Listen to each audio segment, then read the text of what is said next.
Og I kvöld vera tusentals ætgur om at landet taldar og et nytt ting vera manna. Videre vi og gjevast ikkje finne seinasta ætgåner talt og nutja tingi manna.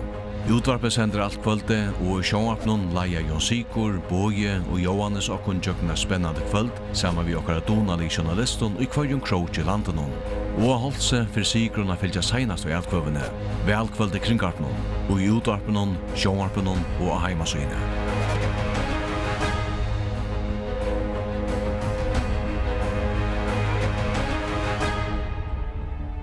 Og I det her var 36.819 velgere og 26 velstøvun haft mulighet å velge mellom 194 velevne, 121 menn og 28 kvinner som stiller opp 4 til samans 90 flokkar hesafer. God kvöld og velkommen til løgtingsvelkvöld og I sjånvarpenen. Vi tverre at fylkja løgtingsvelnen til atler 33 løgtingssessener og manneier. Det gjør vi med anna her I sjånvarpstovene, men vi har eisne folk kring landet og fyrst gonger leien til Runavíkar. Her Kai Johansen statur. Og Kai I Runavík hesafer det såleis at ein som har vært langt I landspolitikk, stiller ikke oppater, men så det en annan som fyrr har vært I landspolitikk og som nå kjentur I kommunalen høpe som atlas og pujater landspolitikk. Ja, det rett. Det nekvar ekvar leiser her av Skallafjøren. Til sånn at Karpi Høygård stiller ikke opp at dette løgtingsveldet for kjølstyret. Og han fikk 322 ekvar av sønnes løgtingsveldet. 222 fikk han her I Runavík, her som vet stater og I det. Så det borgarstjøren I Runavík, Torben Jakobsen, han stiller så opp hesefer, så spørningen hva han kan dreie til så en kjøvalde fikk alløy 90% av ekvaren I Runavík søgnast. Så spørningen om Torben Jakobsen gjør nekramon, at han kjente politikere som atre på listan.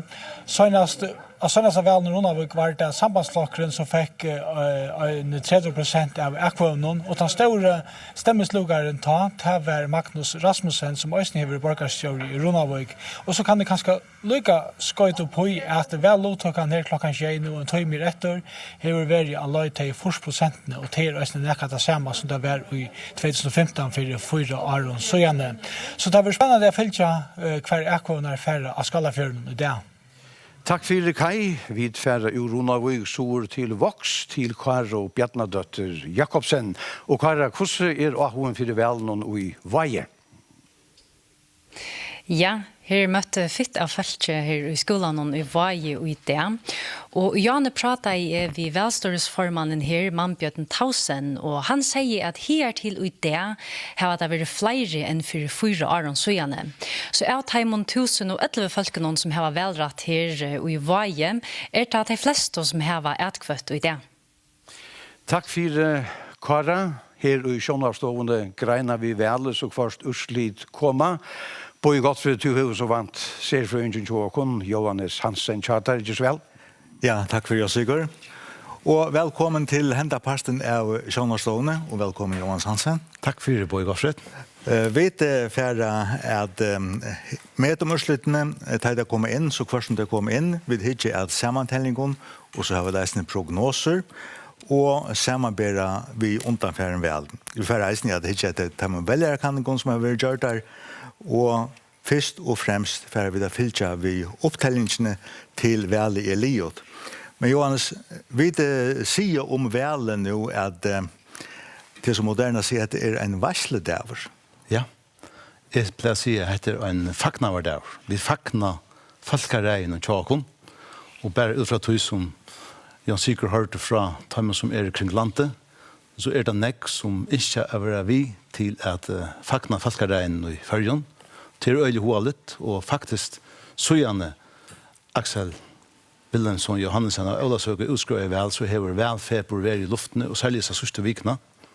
Jeg arbeider selv av kampstallet, og I Gjørskvaldet så vi I Sjånvarfen noen beie fra kampstallet og glase at ungfolk tilvidde om at til løgtingsvel nå, og ungfolk har mulighet å komme helt tatt at politikerne, løgmannen, landstyrsmannen og løgtingsmannen, uten at nækker foratøymon. Så vi kan si at her vi bygger en fram ur gåen og velskipavn folkarei. Ja, det må vi si ja. Vi har ikke nækker av Pøygatravon og Øron. Og vi har sånn Øron, så ser vi ivrat til Jon Sigur. Takk for det, Bøye. Det er ikke bare her i Sjønvarstoven er vi fyllt av vel noen. Stedene i kringgrapshusen har vi et eisende folk som fyllt av vi. Eller Miriam Støtter, to har støtt i forholdene, og to vantar å få nekva gjester i kvalt. Ja, det er nemlig her at velevnene saunast. Flere langt kommet, og det kommer nok måneder flere som kvölde lojer. Og vi får ta temperaturen så hver som utsluttene kom inn. Takk for Elin. Jan Brian Wittfeldt, to er stater av Svælanon her utanfyrir, som vi pleier å si ham. Kvært verur av skronni av Svælanon. Ja, her er Svælanon får vi vidjan av folk som fylgjur vel vi i politikk, og vi får også vidjan av politikeren. Begge politikeren som er av nyer etter politiske trappen, så å si, og politikeren som er av opp mot politiske stjøtten. Takk for Jan Brian. Vi talte fram vi rundferien i Tjåkon og færa til nastørste velsted i landet som er Klaksvig. Og her er Sølvet Nolsø stater. Sølvet, hvordan er ahon for velen i Klaksvig? Ahon för väl och Klaksvik är stora, kanske som vant till man hör säga. Senast var det 50% häromlejs vara väl. Och nu senast upptällningen klockan 6 visar att det är 6,4 som här var väl. Så det är möjligt att det är fler än de 50% hesa som färra väl i Klaksvik. Det här var sett båren upp här 18 som äldkörna var lagt här. Så det börjar så smått att göra klart till att helga till äldkörna ta och välhållande ladatrum en timme eller så. Takk for det, Solvet. Som vant er Høtlen og Holse i havn, største velsted i landet. Hesa for have omlai 13 000 folk velrett og Holse. Og Sigrun Brenn, du har alltid til distinfus ta vel i Høtlen og Holse. Hvordan er ahoen for løkkensvelen? Hesa for? Ja, det ser ganske kjøsner ut akkurat nå, men det har altså vært en jauner strømmer av folk i Atlantet. Men nå er det så tydelig at notteren er kommet av båret i havnene. Precis 12.925 folk har velrett til dette her velhølet her. Og vellottøkene har vært her til nå klokken 6, 4,4%. Og ser man bare vi tar vi vel som var i 2008 og i 2011 som eisen var leier der, så er vi altså framfor i det, mot til vellottøkene. Det tøllene har vi her, jeg kan si at klokken 6 og i 2008, altså veldagen, da hadde 3,90% vært veldig, og nå er det altså 4,4%. Og i 2011 var det bare 4,6 som hadde vært veldig, og vi som sagt 4,4%. Men tøllene viser hvordan eisen til at det er 2023 folk som enn ikke har greit etkøve for at vi skulle komme opp på 100%. Men det var tog enn, kom opp på sjåfene og kom vel. Velsteg leder etter klokken 8. Sådan. Ja, takk for det. Gjør så vel. Vi skulle fære vujere, og nå skiljer jeg alene at vi skulle til et innslag om hvordan det er at velge og hva det utslitt kan være. Det er såleis at det skulle velges 33 tingfolk. Men hvordan være det valgt ta utslitt er kommet? Ser frøyngren Sjåkon, Johannes Hansen, Fernir og i Badnahatt, jeg greier å komme fra hvordan vi just enda av 33 folkom. Kan du greie kom fra hvordan man vil valgte? Hvis du husker der, det er litt yngre. Ja. Ikke så Lilianes. Okej. Ja, og kjørt. Men jeg vil ikke være samslagsfri. Nei, så det skal være for de som ikke har lært om velskipaner. Kan du se meg helt stort hvordan tinge vil manna? Førjer er jo 8 veldøm. At førjer er jo 8 veldømme merker at du kan velge han du vil. En som bor av skala kan velge en av førere. Før kunne du best velge en ur tunne veldømme, men samtidig har tutt veldømme rett til et avvistal av tinglim. 33 skulle tid for manna tinge, og for at släppa og pum tinggottene, så skal du ha en 33 part av etkvøv. Ein 33 parster sverar til 3,03%. Det vil si at her flokkar vi hava meir enn 3,03% av etkvøvnen få og kvosse så er 1 ombå i tinge. For å finne tale av tinglimum for en flokk, skal du byta prosenttale vid 3,03%. Så først du til heila tale av tinglimum som tann flokkeren fer. Og i vellovene vil sagt at om tale framfor brøsjen ikke er 33. hvis det er til dømes i 30, så skulle tro det sørste komme inn vi største brøt. Vi senaste vel gav til heila tale bare 30 tinglimmer. 31 tingfølge, 8 såstad tjåelde, 2 tale 3 at han har kommet. 32 tinglimren fikk mygflokkeren vi 2 og 33 tingfølge fikk nødja kjølstyre vi bare 35 at han fyrir kommet. Her vi passar lotfattle mittlen ätkvöv byte, altså i prosenten, og byte i prosenten og i tingsnen, nøklunta. Vi ser vi det her var en lotfastlige velskipa. Ta at du først velja det 2 møleikar. Du kan velja listan, eller du kan velja en person. Om du velger listan for ätkvövan, Og i stora pott, tja tog flotjenom. men det og tei av listan om vi flest personer ätkvövan vil komma inn. Men så husker du hvordan nekva ätkvöver kostar en tingsesser. En tingshesser kostar lai 1000 ätkvöver av velen hesfer. Men hver klarar det? Jo, vi senaste vel var det 5, og så å si mekna å få seg sjåan innom. Resten fikk hjelp fra hinon av listan. Så det tei vi får nekvar ätkvöver. Til dømes fikk Axel V. Johannesen 2405 ätkvöver, og tog drever han 1,5 folk visser av ting. Så tar du spørst med hvordan skal man ha, så kan du si at det at Bjørst Samuelsen tja Tjåelde. Tjåelde fikk skjei, men Bjørst Samuelsen var nummer 8 vid 333 og slapp ikke.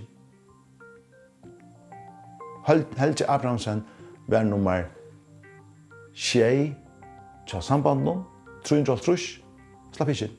Men han har slappet inn vid 201. Så ingen møvelager om man ikke får nekvar 100 ætkvøver? Jo. Om du da en lista og fyrir samgango og flere av dem fyrst valgt og færre landstøre, så kommer til neste av listan inn i løktinge. Så det er spennende i kvöld hvor vi valgtor, men de som ikke var valgt og var bønt under, de får ikke etter, altså, nummer 9 eller 12 eller 11 eller nummer 12, hvis vi kommer samgång, så kommer vi i løktinge. Hvis ikke blir landstørsmær, så kommer vi i løktinge 4 år. Hatta klarar det så väl, Janus. Nå ives de ikke langer i hvordan i løktinge verer manna. Og Svelan hever Jan Brian finner første gesten i kveld. Gisvel. Takk for det, Jan Sigurd. Og første gesten en vi kanskje særlig større innledd i førskan politikk sammen med vi flest andre av oss. Han har en forskning i politikk, enda har vært landstorsmauer, og sørst og mange år har han fyllt vel vi, og vært ekløyere, vimmerkjære til politisk vidskifte fra tog til æra. Velkommen, John Hansen. Takk for det. Hvis vi lykker leipa bort ui etter velstrøy som nå vil sett punktum 4 om noen få minutter, så nå etter min tolkning, så virker det som om at løsningssamband asen i førskan politikk nærum borstor medan vinstra högra asen i han som dominerar. Är det så? Ja, jag hade det pura rätt ut att vi blir att som så dubbelt i aserna i förskolepolitik vinstra högra och lösning samband. Jag har att ta sig några nämningar och glas för att den och sen om det vet att jag hade vi skulle börja så att lite sen det borstor för så jag as tror att hentan och asen är med i här alltså lösning samband. Alltså hon stitt och det blev stitt ju mellan polarna. Det som man blir säga sambandslockarna eller sambandslockren i färn långt upp mot mine och kjølskaparflockarna i färn långt ner mot mine allt man kan säga. Men är så inte lösningar vankor efter forskarpolitik eller vad? Jo, det ligger bara i en öron form i lötne alltså to först onkar äkvöver till detta löktingsväl vi har stand och Europa lösning eller säga vi skulle ha fullvälde om ett år. Tycker vi inte det har vi ser en ekonomiska kanning som är gjort av folk att han spårningen upptäcker inte folk så det. Men vi har till lagt en ära leve samskifte vid där utmärska och som oftast löser man troblägarna eller avbjörningarna som uppstanda och i alla förgälighet så det så en gång här tingen gänga mot mer och mer självstyre alla tojerna och vi har goda tojer vi har starka boskap och så vidare så tann utvecklingen ta människan hon alla tøyne gång. Men samtidigt som du säger att den här lösningssamband och asen tattna ner i Katalonien så är det också så polariseringen mellan jaunaflossen och fuckaflossen hinnemänna som tycks vara måste orda balsätt under eller bensinsätta bal till polariseringen och i som vänsterruden. Vad är det som händer där? Ja, det är vi får fördelning av virus i samhället. Og jeg halte at til seneste løktingsvel sette jaunaflokken særlige til polariseringsne gongt, vil jeg si han kunne ikke samstarve ved folkeflokken. Det kiknar ujatt nu. Og det kiknar ujatt nu, og det snurr seg øyla dekk om fiskvinnen og kipanna. Altså hver eier ratten til det tilfåndet som svimmer i havnen, og som vi veksler om til penger via fiskada. Så det er fordelingspolitikken som er dagsgra, folkeflokken øremeien, og så har du Tjåvelte og Janaflokken, Hinnemein og Framsøkna sin midt i middelen, og så Sambandsflokken som en sosialliberal flokk. Jeg hadde mange eisene nå, da jeg vil ikke si så nekv i utvarpen om det, at ta korte vele, og det skal man ha respekt for, men man har løtet så ståndja velholdene. Jeg hadde Sambandsflokken over eisene flotse til mer at han sosialliberala profilen enn den borgerlige profilen som man heier til senaste löktsväl. Så ja, det här är något som fyller ögonen. Det samband om man löser men visst vi nu hålla fast i myndna och se att lösningssambandvankaren han tattna ner i antje, du har vänster högra politik och så har du samtidigt två flockar örmena Janna flocken som är i en polarisering. Här har vi så reellt finche blockpolitik i förrjun. Jag hade man kan säga att vi har finche blockpolitik i förrjun. Til senast Luxville kan man se at det var noe som luktest at vi var ved å få blokkpolitikk. I halde til her vi finner vi tror ikke eisene i velstrøyene som kører nå, at her flokkene, tror ikke flokkene som er jo i samgång og enn, at her kører nærmest som en blokker, og alle tror ikke det var eisene meldte ut at vi er velutslyttet til tarra 4 måneder kveld, så at det er halda fram. Og henne er søyene kører så folkeflokkeren, kan få stol fra miflotchen, kan få stol fra kjølstorsflotchen, men sambandsflokken. Ja, det är det standard. Nu är vi sambandsflokken. Det är komma till här. Ja. Han viskar som han vill ha sända in väg. Han kunde väl huxa sig att komma ju på i samma Janaflocken på en eller annan måte halt. Han socialliberal sambandsflokken i mitten. Han ska till finna sina bein eller ska han finna sina bein ja. Alltså han kan föra båda vägar och ta väsna melda ut att Lucas att sambandsflokken kan färgerna samkommer och folkeflokken, där var det meldt ut att det kommer färra samma vid till döms Janaflokken. Men i halte och särskilt i formans omfärden jag har halte är att signalerna för sambandsflokken och eisen jöknen välstruje har varit att titta social-liberala profilen vid styrka till detta väl. Och jag såg det själv spårningar John Hansen, hvis du ska se en EU-skrift av välstruje som ändrar och några halt få minuter. Vad vill hon vara? Ja, det fordelingspolitikken, venstre og høyre, og fiskevinnen annars. Altså, fordelingspolitikken utmyntas jo i fiskevinnenpolitikken og i hese før. Det er stendt retter. Det er stendt retter, helt klart. Større av 4, John Hansen, politiker, vi med kjære. Kjærsvann. Så stedet om at du til linja, Sigurd. Elduvøyk minsta velstad i landet, Hattarvøyk nast minsta. Her har 11 folk haft velratt i det. Og i fuklen fylas det at politikerne gjør og lyder for at menna utøkjene er. Et av tjekkevnen og i faren og tingsete var små og velstøyne. Skulle de teljas opp sammen, skulle de nyleggjast. Fyrbils hent jo ikke tog oppskådde fall, og tog livet små og velstøyne enn sutt gåa liv. Et av hesson små og velstøyne, et av de helt små i Hattavøyk og i fukle. Her er det 11 skrasette velgere, og tog etter at han nast minst av velstøy i Färjön. Hvordan folk har vært vel her i Hattavøyk da? Det er bare breven til å gjøre. Og hvordan var det kommet inn? Vært 8. Ja. Og antar det så at tina tror jeg kommer så er lebende døgn dagen? Skal vi være. Det er watch. Johanna, hva er det som har fyllt velstrøye her ute i Hattavøyk? Ja, det er ganske særlig at det var noe tunnler når fjall til at det er en parste tjokken der vi skulle komme inn av fastland. Ja, og så at hva det kunne gjøre for utdagjerne. Hva er det halda tid at politikeren ofte har gjort for utdagjerne? Ja, det var ikke gjort samme livlist her som var faktum det bor ut til. Hur ser du hon vara från politikerna att fyra en små steg som heter till Laxfälle? Nei, jeg hadde ikke avhoven i noe større. Jeg hadde ikke tør skantja den nærkran tanka og så noen geransløyve. Men det bare at det kommer framan for å sjøen var floksjåret. Så hvis du kører midtelen, så sitter jeg bare autoverjan. Hon dette nye bare en stormer kommer og sånne. Sånne viktige ting. Nå har vi korset midtelen jeg vil lære, ja. Så en av for så la autoverjan ut i vennen til dømes. Vi slapp ikke forbo i. Så råte ned dem. Det var en sånn grunnleggende ting. Ja? Men hva heldig det var politikeren 8 år gjørst? Skal jeg si det, ja? At jeg skulle sette noe i versk. Jeg skulle sette noe arbeid i versk. Eisen hesafyr har han ekvar veljere kanningar veri og punter løktingsvele. Og boi, tilbake har han jøkninginge hesar her veljere kanningarna. Ja, det er således at vi da var valgt at her var tver veljere kanningar taget her på sjur, og det er kanningarna som Kringvart blir gjort det ena, og hun er ikke vært ikke så lenge siden hun kom, og så en som en kanning som sosialen er gjort, og Johans kunne vi få det her på talvene, så sørger vi kvad og hun viser. Ja, og vi sørger her som du sier, at her er Tanja KVF, og heter Tanja Milhusnån, og vi så ikke her at jeg börjar nu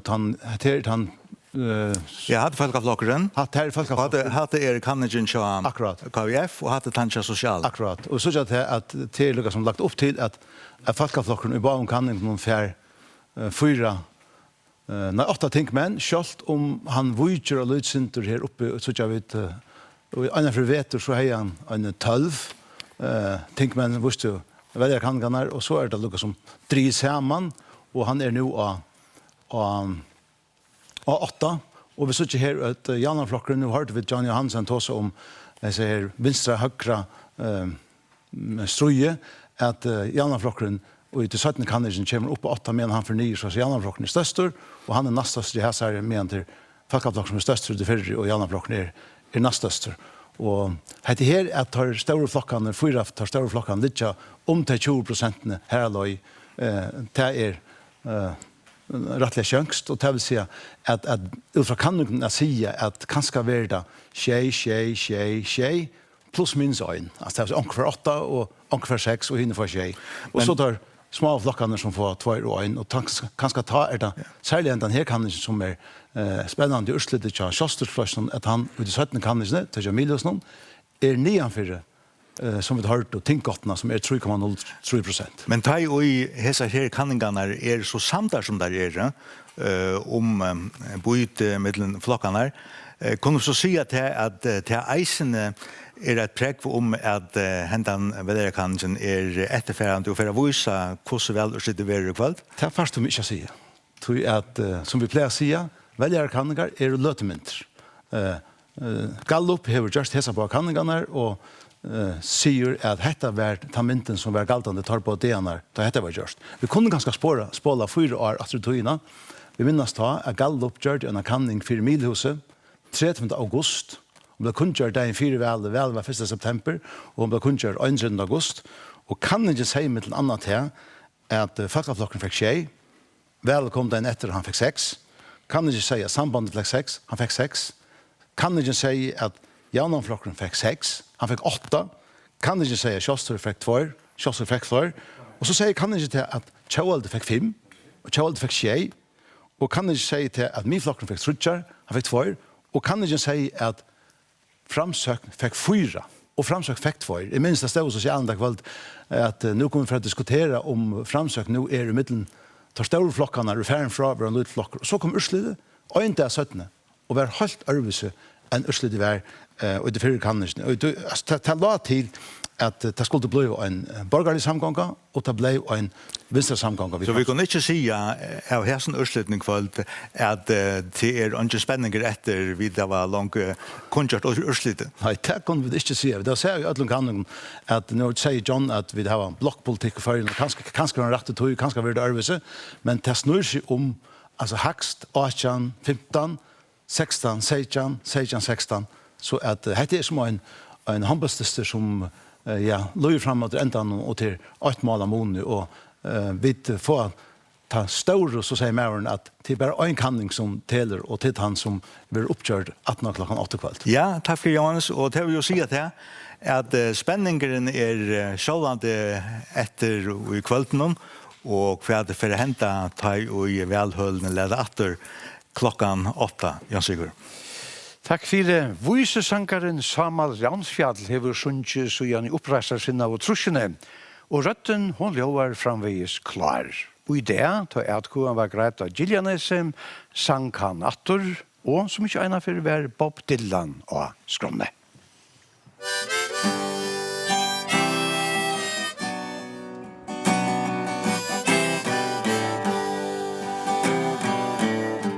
Oh, my name, it ain't nothing. I just means less. Att han fjället är ivrig, det är Ransfjall. Papp växer att han navnet till han heter Johansen och är nu. Han var trött att få skriva en post alla dygna så. Han skiftar bara. Ransfjall och sen det var ena för fjörden och allt. Sen är det vi hinner vi och vi drar blev när sin flyg. Jag har alltid den första agendan nu att det är sån folk och vi dolkar ut det är så ständigt främst alltid. Hur skulle det överleva så gör nu vi till för brudgum som det är.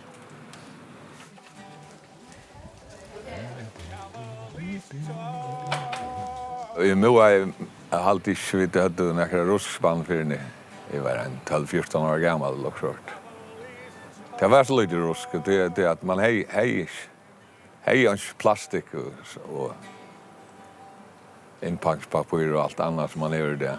Det var spruk för det, men det ena var alltid sjugröda pengar när jag var smådrunk. Jag la allt möjligt ja. Det är inte välkost, men jag stannar listan igen ut från. Samma mycket. Ja.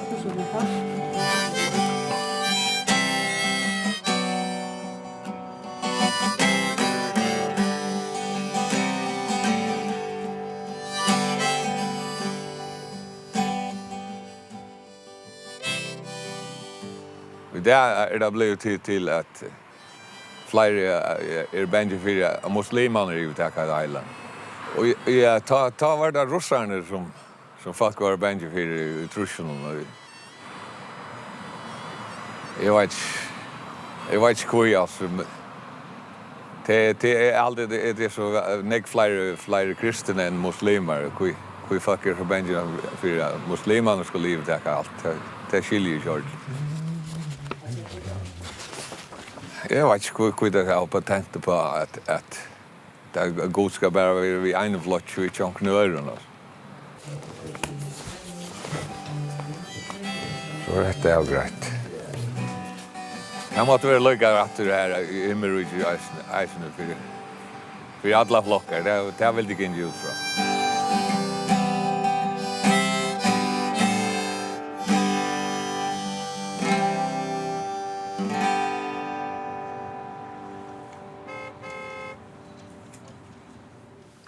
Ur Mivvaje gonger leien til Øyrar. Sægaris Hansen, som han er nevnt ur Saki, gleder seg til at fylgja løkningsvelen og i kvöld. Vi var vi, ta han valgte i etnene.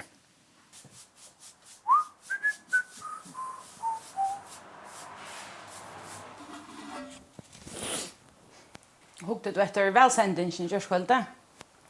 Ja, jeg hugte etter velsendingen, ja. Stått litt av det gala. Jeg lei øytle merkes, jeg helt vera rettelig interessant. Det var spurninger som Axel sette til Jørgen. Hvordan fortsatt hittills her vellyften, ja? Men Jørgen sverre i omgående på hvordan skulle du fortsatt her. Og vi snakket om hva skal om milliarderna. Jeg spekulerer av salig når jeg og så godt det er at han har valgt. Det har vi spekuleret nek på. Tror at alt vel enn har lovet så nek, og til lykkes øyla nek, at jeg vant til at det blir øyla godt av liv i fargen. Jeg vil kjøpe en av vinflask. det kunne gått långt med, ja, til leierdager. Nu er bare etter å føre av vel. Vi har lagt velkartet til alle klart her. Det er så til. Det er røver om å sette krossen rett.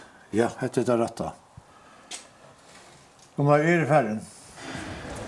Du skal velges. Ja. Du først at det her. Og så bestemmer det? Ja, jeg vet ikke. Det blir spennende. Det tar jeg ferdig inn i et rom her i for å prøve.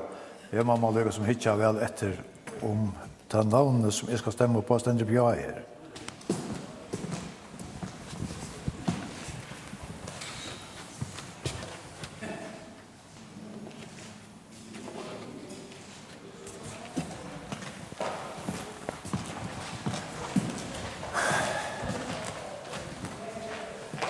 Gott väl ett rån. Så ja, lagtingsväl. Fantastiskt. Og i Skikve hava de eisne verja vel i det. Her hava 34 folk velratt, og de som eller hava velratt i Duimon er at kva eisne vi breve her. Vi tar vi ta velhølle i Skikve, led opp i det. Det er man skal være stersk.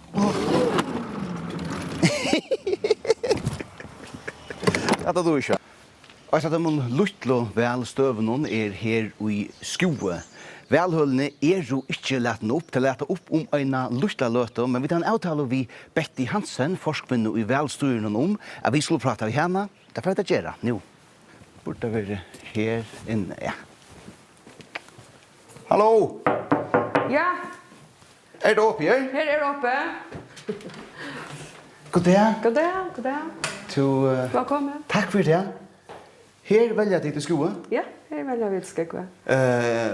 Hette gamle skolen? Ja, hette skolen, ja. Klokken er 12. Ja, vi får begynne nå. Ja. Så skulle vi kanna om kassen er tommer. Hette her er... Hette stemmekassen? Hette stemmekassen. Ok. Så er kassen atter. Og laster. Litt til lomman. Kassen her, han ser ikke helt mye ut. Nei, det er en gammel kasse. Man var en 100 år. Det er som at Marsten og Polshuset som små igjen denne kassen. Han var lærere her ute, og kassen er fra han. Tidfør så har sett at de kom her nå at takke møter? Ja, nå får vi da sett om det takke møter. Vi tar var ordnet brevet hver nær. Der skulle jo ordnes åren og kannes om det er i ørten, og så har jeg lagt det til søyes til. Og det er nærkere at vi? Ja, vi tar 24 brevet hver. Klokkan er 20 nå, det er ikke at tid skulle til arbeids. Godt vel? Ja, takk. Og takk for at vi kunne forsøke deg. Ja, takk for det gamle. Hov er et av dem, skulle vi si, honalig og velstøvende. Så her får velgerne ikke bare mulighet å velge. Der får jeg sånn rundstykke, lavkøk og kaffe av velstanden. De gjør nekv posturur. Og det pleier de å gjøre i hovet, ta i vel er.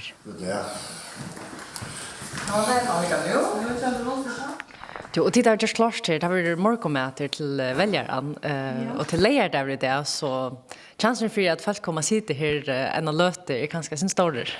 Ja, men det gör inte, det är vanligt. De kommer och så stockar det en löte, får en kaffemål, en prat och det så färre vi gör. Det stytter jag snöken om dig. Ja, det är nog så honarligt. Ja, det är det. Ja, og i hovet får velgerne bare rundstykker, kaffe, køk og te av velstanden. Ofta pleier at akkurat kommer beina veien ut til åpna, og så kommer altså, så nå å ta, men ikke en ordentlig støkker pleier over, altså, ikke flere timer, det gjør det ikke. Men i morgen er det ikke så nekv.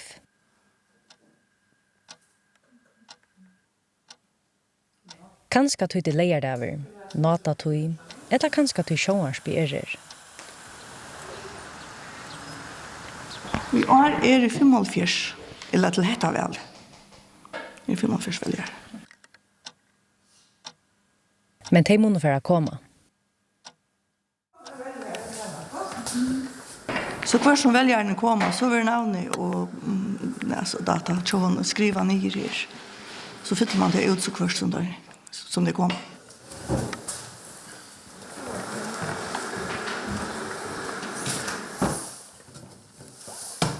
Ja, så rätt har gjort.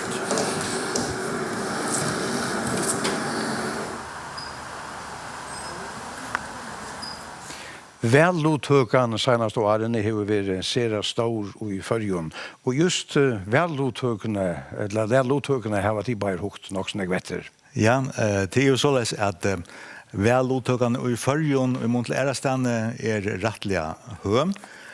Och det kommer väl till Johannes, men i första omfärre så hör vi att hur välluttökan är i förrjun, så är det nära längt efter tøyna.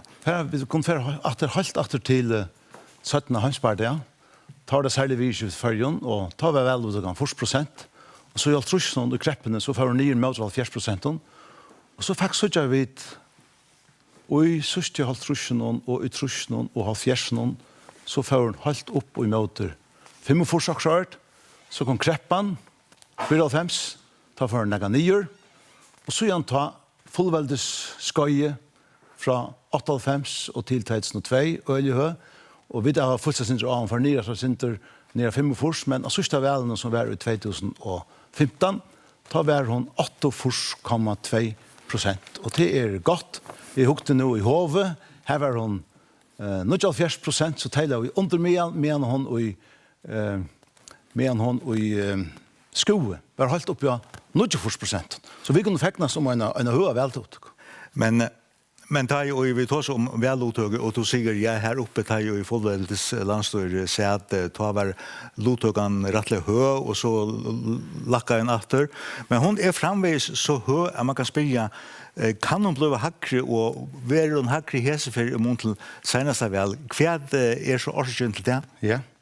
Tänker jag spårningar och vi så hesen tallen att vi har en av de högsta luttögna i Ödlenheimen och i kostar i Europa samma vi hinlanden här 8,8 till bara Sverige som har haft vi och Grönland är 1,9. Bretland grann och för Sundan 8,8. Frankland 6,9. USA tar måttmikla USA 3,4. Andra kvar amerikaner för väl så och för 9 av 20. Vi kan spela oss själva om hur det till av det är så. Hvis vi för att vi har trusne som vi så här Johan så har vi den naturliga förklaringen här på det att vi har trusne var näck föringar bostor där silte vi utländska skipen till att vi norrmän och islänningar och så är så det var ju snack folk var hemma men samstundes vi kan se som talar fiskmån av naturliga orsaken är minka och samstundes som utbyggingar stöj i förrjun generellt är hacka så är välluttökan hacka och ösen till att vi har en så öden intensitet i våra landet det är så stort för politikerna och till väljaren att väljaren får nästan inte fri till inte för väl men jag husar om det Sigrun säger Hölln i Halsö Johan att det var ju 2000 havnafolk som inte var färna väl. Då säger vi till 2000 havnafolk, hvis det är färna väl så väljer att de två tinkmän. Två en tinkmän kostar cirka 1000 så att man avskar nek via färna väl men föringar är alltså hamsmåstare och jag gänga väl. Men tar ju vid to som det här att välluttökan och i förrjun är hö. Har du så högt efter om välluttökan och i förrjun om det är stora månader henne är det nästan i förrjun kvar och i föringar har tradition för att vara väl mera än några andra. Alltså också att om imska bygder. Ja, imska bygder är välluttökan hackre klaxor i hanteldömes. Till döms och klaxor har hon ofta very hö. Här är öle intensivt välstroj och i havnen platt ju hon att vara några lackre men assista väl välluttökan i havn rättliga hö och som är skilt av länon och i kvalt så är välluttökan i havn hö i den var det lejardagar och till fridagar växer hamplet till nästa som spelar vi fast skulle inte till arbete som margin och allt det så att havnen liksom tar du huxar om mer välluttökan i färjan 8,2% så teller havnen nek oi utdrakningen av mer välluttökan i färjan så tar lite till att hon är stor och i visst inte till döms Berg och Klaxvik och Ronavik och att förare och Foklafyr och sån platsen här som det är man kan säga nek på spel till lokala politiker någon very välluttökan rättliga hög kväll. Men tar ju vi nämner det vi att havnen är ju rättliga stor mot är understår i färjan så kan det ju även vara att och i havn folk inte så nær politikerne som det ute i bygd. Og det kan kanskje eisne hava en avskan. Ja, möjligt, men det viskar så på mer som om att havnen var øyla vi trålar vi øyla fint og meskon. Jeg tåser vi folk i havnen så stedene.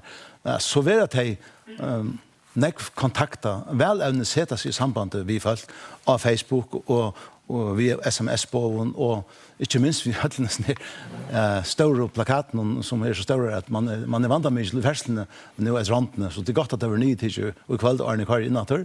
Men jeg har inntrykk av Øysten tar man leser til dømes i USA, i store byen i USA, at det blir ferdig fra trappe til trappe för att få folk av väl, men här får det bara annan kvart folk av väl och i förrjun får vi det alltså 90 av 20 av väl och det är helt fantastiskt och jag har inte umyndat mig att det kan bli bättre, men om det är bättre och i somma landen en 100, men här blir du satt i fångsel eller Mr. Hötte hvis du inte får det väl. Ja, det är sin rörelse, men hade här vi väl lottagning, vad vantar du av väl lottagning i kväll? Det säger att väl lottagning är hackre. Ja. Nu har vi så ofta varit här i 25 år vid oss där att det är ofta just på så hese för så eller hö och så är och så länter hon här som jag säger 5 för 6 för 7 för 8 för 9 för 5 hon har här var hon 2,5,8 jag vet inte vi kommer hackra en till men hur är så vant att hon för att toast upp med 80%. Tack för det, Johannes. Och Jesvel, Jansigur. Tack för det. Landfast inte till öll välstå i landen, men öll som har välrätt släppa att välja eisene och i landsens minst och odjon. Men hur så skipat hej för det väl? Tack han vi för det. Hvordan reiker fer at de store velstøvene kjenner vi alt til. Vi har langt vært en tur i Havn, vi har vært i Klaksvik og stedene vi. Men hvordan gjør at de støv her og ikke velstøv Derfor er det ikke mer nå. Ok, vi starter.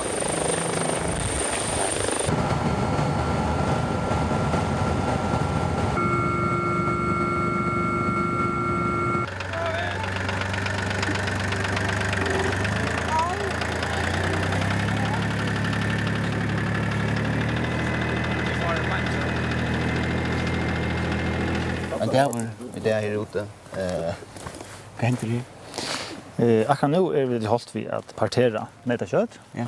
Vi slakta och senaste vikskifte och till det som för av öppna nu och ut till kontan. Så till det som vi dröna att få. Och nu det är nu väl. Ja, till det senaste som vi hållt vi. Ja. Men tid väljer inte det? Nej, vi tar valt senaste frutja där. Det passar så väl att skogar kunde komma här upp. Och så väljer vi medan Tyrland i Fråpa och så släpper det här av att öppna norrgångant. Jag har alltid att detta väl är omöjligt att det är spännande. Jag har alltid det stora spårningen är hur vinnaren ska skipas och jag vill säga att resten kanske ger sig själv så det här räcker också nöd om man bor i Döjmån eller kan man bor. Ja, men jag har alltid vet är det mera landsväljare än kvart de som har och annars ströjas vi och det byggt något som de halta mankla de ströjas och kanske är det mera lokal. Så det är den stora månaden att vi såg att det stora bredderna eller halta kan såg att det stora bredderna och kanske ta små byggnader där mer lokala kanske och ströj mot kvarnör. Vad står att det är väl i det? Ja. Och du har nästan själv varit väl? Ja, det har vi. Vad för väl var det? Det var till nämningar, ja. Okej. Hur gick det? Det gick väl. Vad så att det kvalitet kommer? Vi hade vid öll spänt här ute och vi får att äta en gång. Dörras hemma och kväll. Vi gör som flest föringar, vi får se det gång framsjön för någon och kanske vara vi glada och kanske vara vi chatt men vi får också göra nytta där och fylla väl vi. Det var jag var ganska för byggnaden och hjälpa till via pastera. Nu för att lägga oss till vid geston och i förhållande. Gisvel Ellen. Jo, tack för det. Jag har väl löjt mig över till Jaunarborg. Jona Olavsdötter Dalskär, du är snart folk kvinna till Jaunarforsen. Tid har mist näkar av stora stämmeslok någon till Söjnasa väl. Hur vant du detta för att avska väl i hesa för? Jag vant inte att det är så väldigt stor avskan och väl utslutet. Jag hade vi ha en stärkan lista, vi har 80 välövner. Här har vi en stärkan forman som är vant för att träna kvar akkurat till och som man gör det till senaste löktingsväl. Så här finns ju också nytt spännande väljarna med Anna Ingelund Didriksenström som är ett ungt väljarna som ordentligt har markerat sig som välsynnon. Och så hade jag så det här en väldigt fjällbrötan lista. Vi har väljarna ur Atlanten någon bäj ung och äldre och rönt och jag vet att felen runt omkring vi har nytt lokalfälle. Det har alltså en väldigt stor insats så det är i vis ju att därför jag gänga väl hos vi har mist 2 välen som det senast. Men att missa en som Sonja Jägonsätter som fick om man för 1000 utkvöra så en så väl. Ger det inte till Sindebänkna? Nej, jag vill share bänken till er. Det är några som har sagt att detta valsfri har varit nog så skite. Hur ser du uppleva det? Det har vi väldigt uppleva. Jag hade det varit ett gott valsfri för jag kan det eller positivt valsfri. Vi där var det samman som flockor och vi där har sån ordentlig positiv anstämning och så innan huset så flock någon mellan flockarna till så det är så ser politiker och så inte så lägger man sin rätt kvar nörron och det så immus kan man tolerera och ganska. Det har varit att innan det strui i jaunare flash någon detta väl ska ju till lunchen löna helt så ta för några avskan av väl slut i kväll.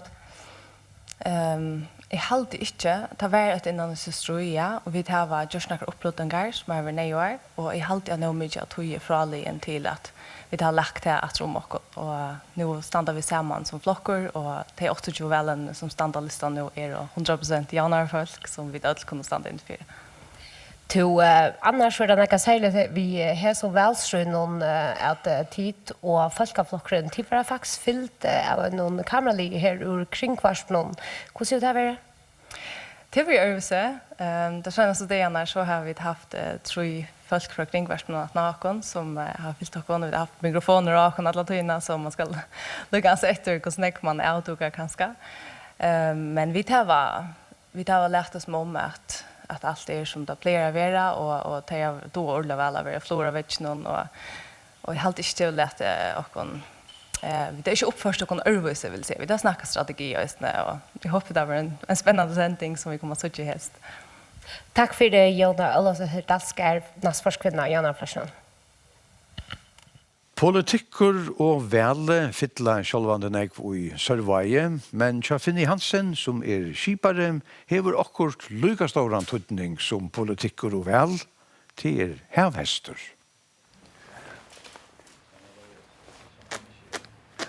Jeg heter det attervendande først og at takka hevhest og røyta.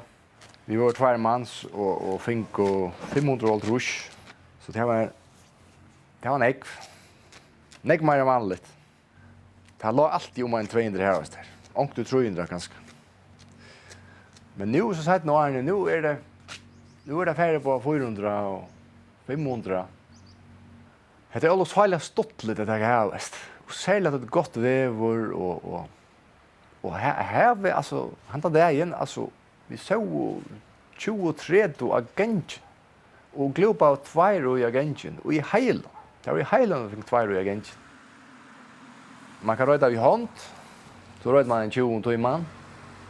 Man kan röjta vid den vanliga luntamaskinen, doppamaskinen, som man brukar lunta.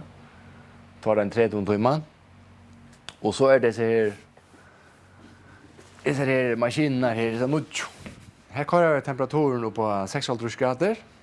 Så kör man tjej här och så röj. Agenten. I 8 minuter. Och så ur grytene och i röjtemaskinen här. Och här hör man där i halva minut. Så det spelar nacknet att det kommer ut efter. Det är inte som att jag har grejat på. Hvis vattnet är lysande för hett så skrattar det. Och är lysande för kallt så får jag fjärran inte av. Du säger själv att det är damer bäst att göra det vid hand kvitt här. Det blir inte penare. Det är särskilt pen det blir. Tar man så i där resten, ja. Här så blöja sin det skrattar sin tur och hur kvitter som kuldingar. Det luktar gott. Nu kommer specialisten. Det är han som äger röjtemaskinen.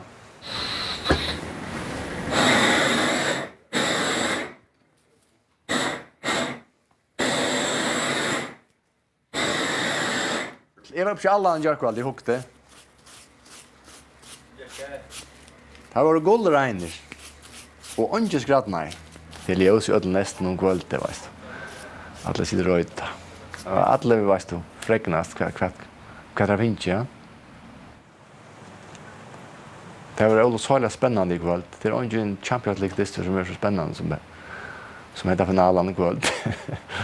Det är det inte. Kvärt, jag hur spyrja ska du ha nata att det vi väl någon eller vad så?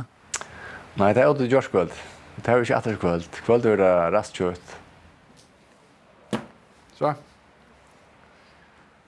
Så gonger leien i Sandøytna, her til om det ikke vil vel i åtøy, valgte om 4 senast og 4 i det, og er en fast samband ver vi med i en økjem, Jøknon Sandøyartunnelen i 2023.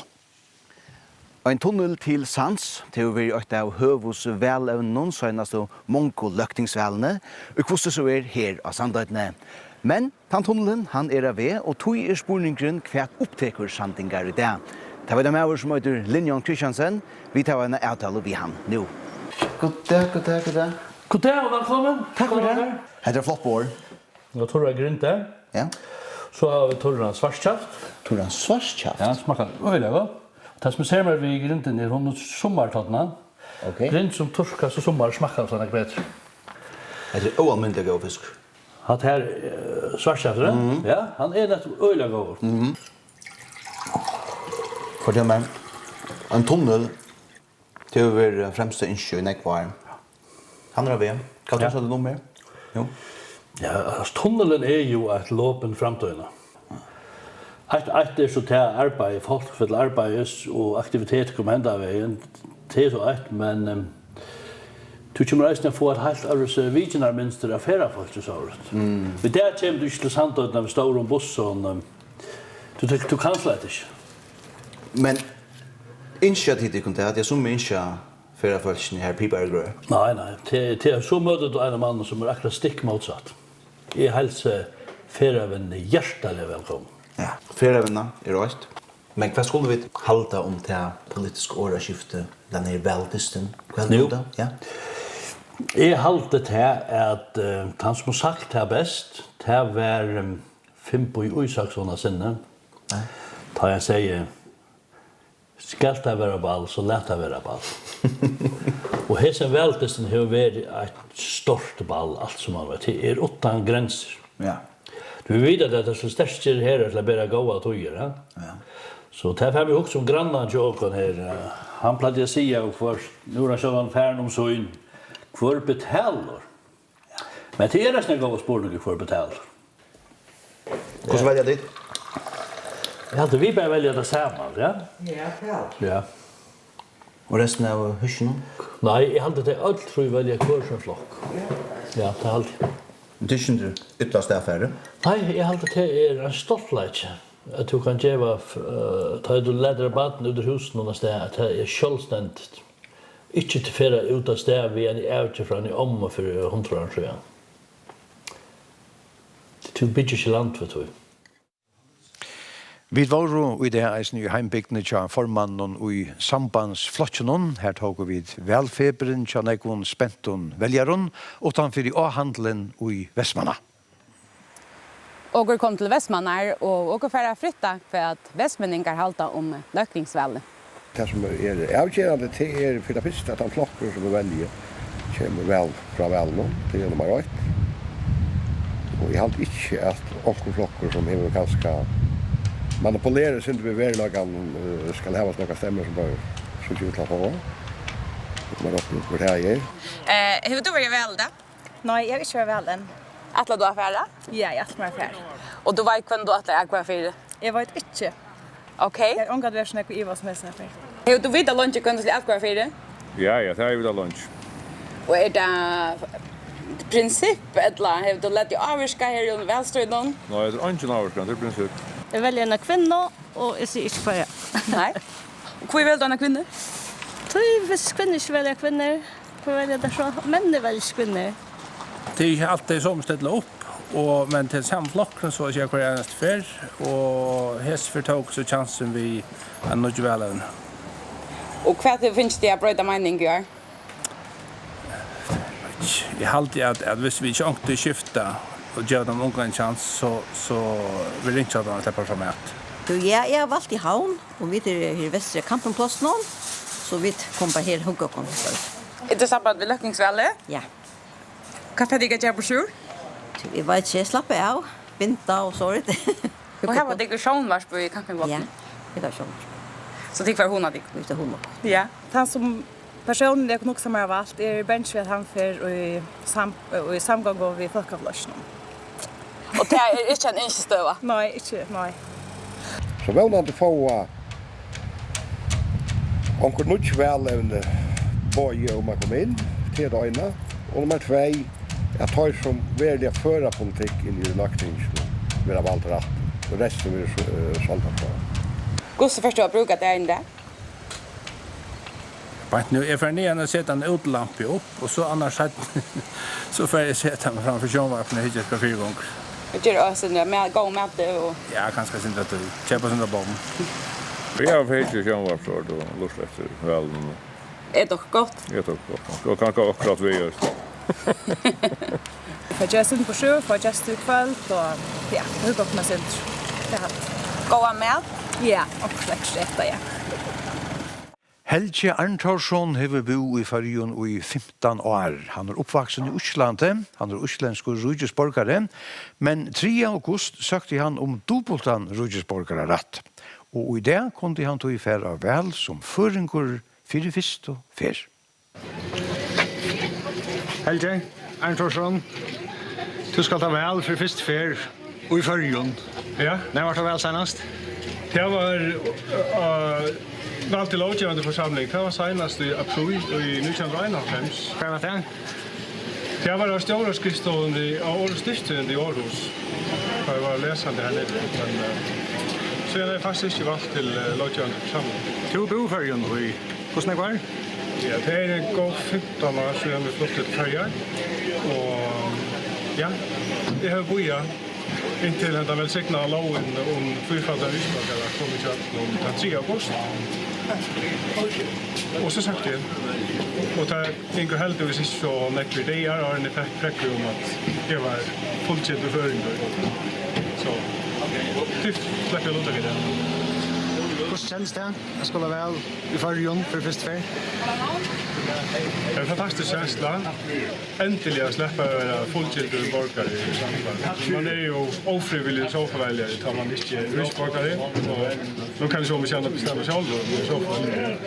Det är ju bestämt inte. Du är ju med i meningen som ett land. Hvordan har det vært en parster av samfunnet og ikke kunne være vel, og ikke kunne se det som tross? Och det är det irriterande. I regnet att hålla mig utanför det till att jag tar ju ingen mening till jag har en gång som lugga va.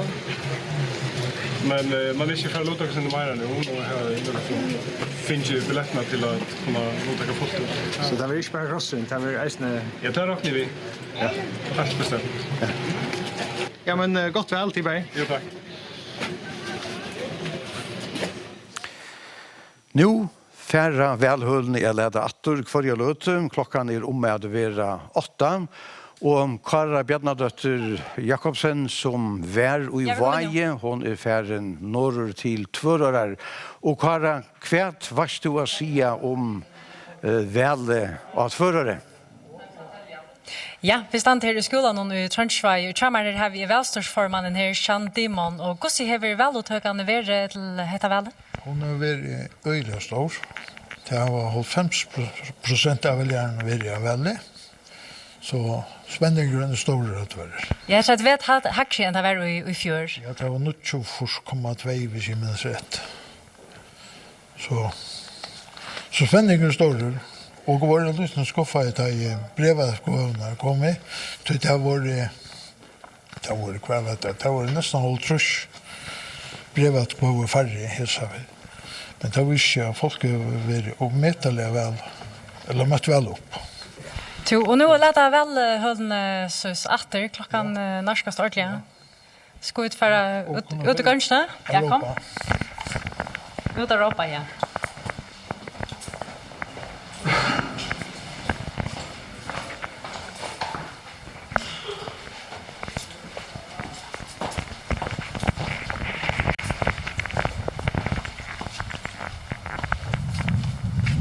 Lägger efter att stämma. Jag ser ut som man lägger det här. Och lägger efter att stämma mer. Det är det inte. Så lät du gå natt. Ja.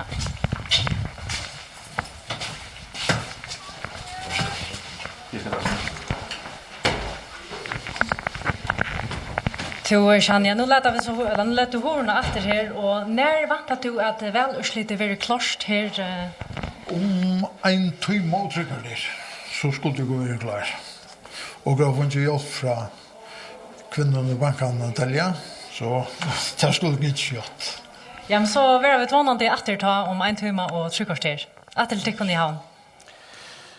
Tack för Kara och ur eller utförare gånger leien att till havnar vid färra av Holstis väl Sigrun.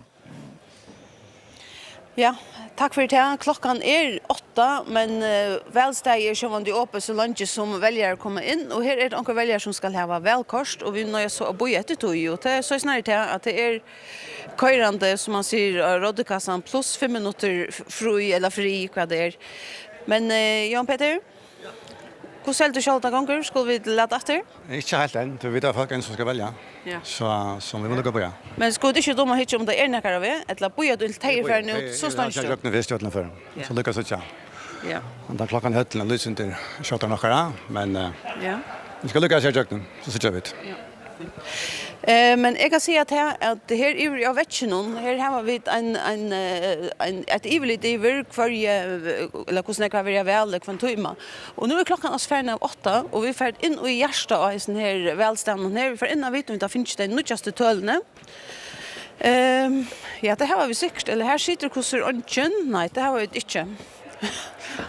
Nu skulle jag skrapa mig så öle, men det är inte töl. Men vi tar också det nutjaste. Det har varit 800 och 95 folk av väl bara att han tog man från Arjan till Nujjan. Och det är faktiskt nog slutet att vara i sig att nottren är nog komna bor i havn. Jag såg inte att Jan Peter för ännu längre in i salen nu, alltså väck från uthåren så där vi inte spärna vägen att han leder upp här.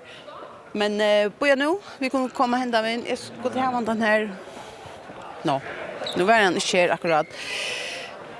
Men här är så kostar välhållande. Jag kan komma in och visa dig om vi stäger. Vi kan dra tøyen ut. Jag kan bara lucka visa dig att nej, jag har inte vi Jan Peter om han får stånja nu. Nej, han pekar här är alltså en väljare och i en rum här. Vad ska vi söka hit här i vill sätta den för i Jan Peter för just vi ont. Det är rockvitt för att vara bena vägen. Och som du söker klockan här uppe hon är 2 minuter för shot. Men så vitt är jag spelar 2 minuter över 8. Jan Peter? Hur ser du nu att gånger? Ja. Hur ser du nu att gånger? Det gånger väl. Jag skulle lycka vandra ner sista väljaren. Vet han kan få jag kon kassan först. Han är liv där. Så läs. Han går. Alltid vi har det. Yes.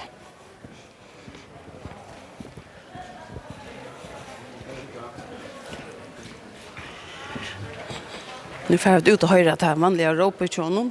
Är det näkar här? Alltid spännande jag vet. Ja. Ja, ska välja? Nej, okej. Är det fler som skulle välja? Är det fler som skulle välja? Jag har alltid syssnäga. Ja. Vi råpar, kom alla 2 nu. Så må det renna göra. Kom nu. Rävligt spännande nu. Ja.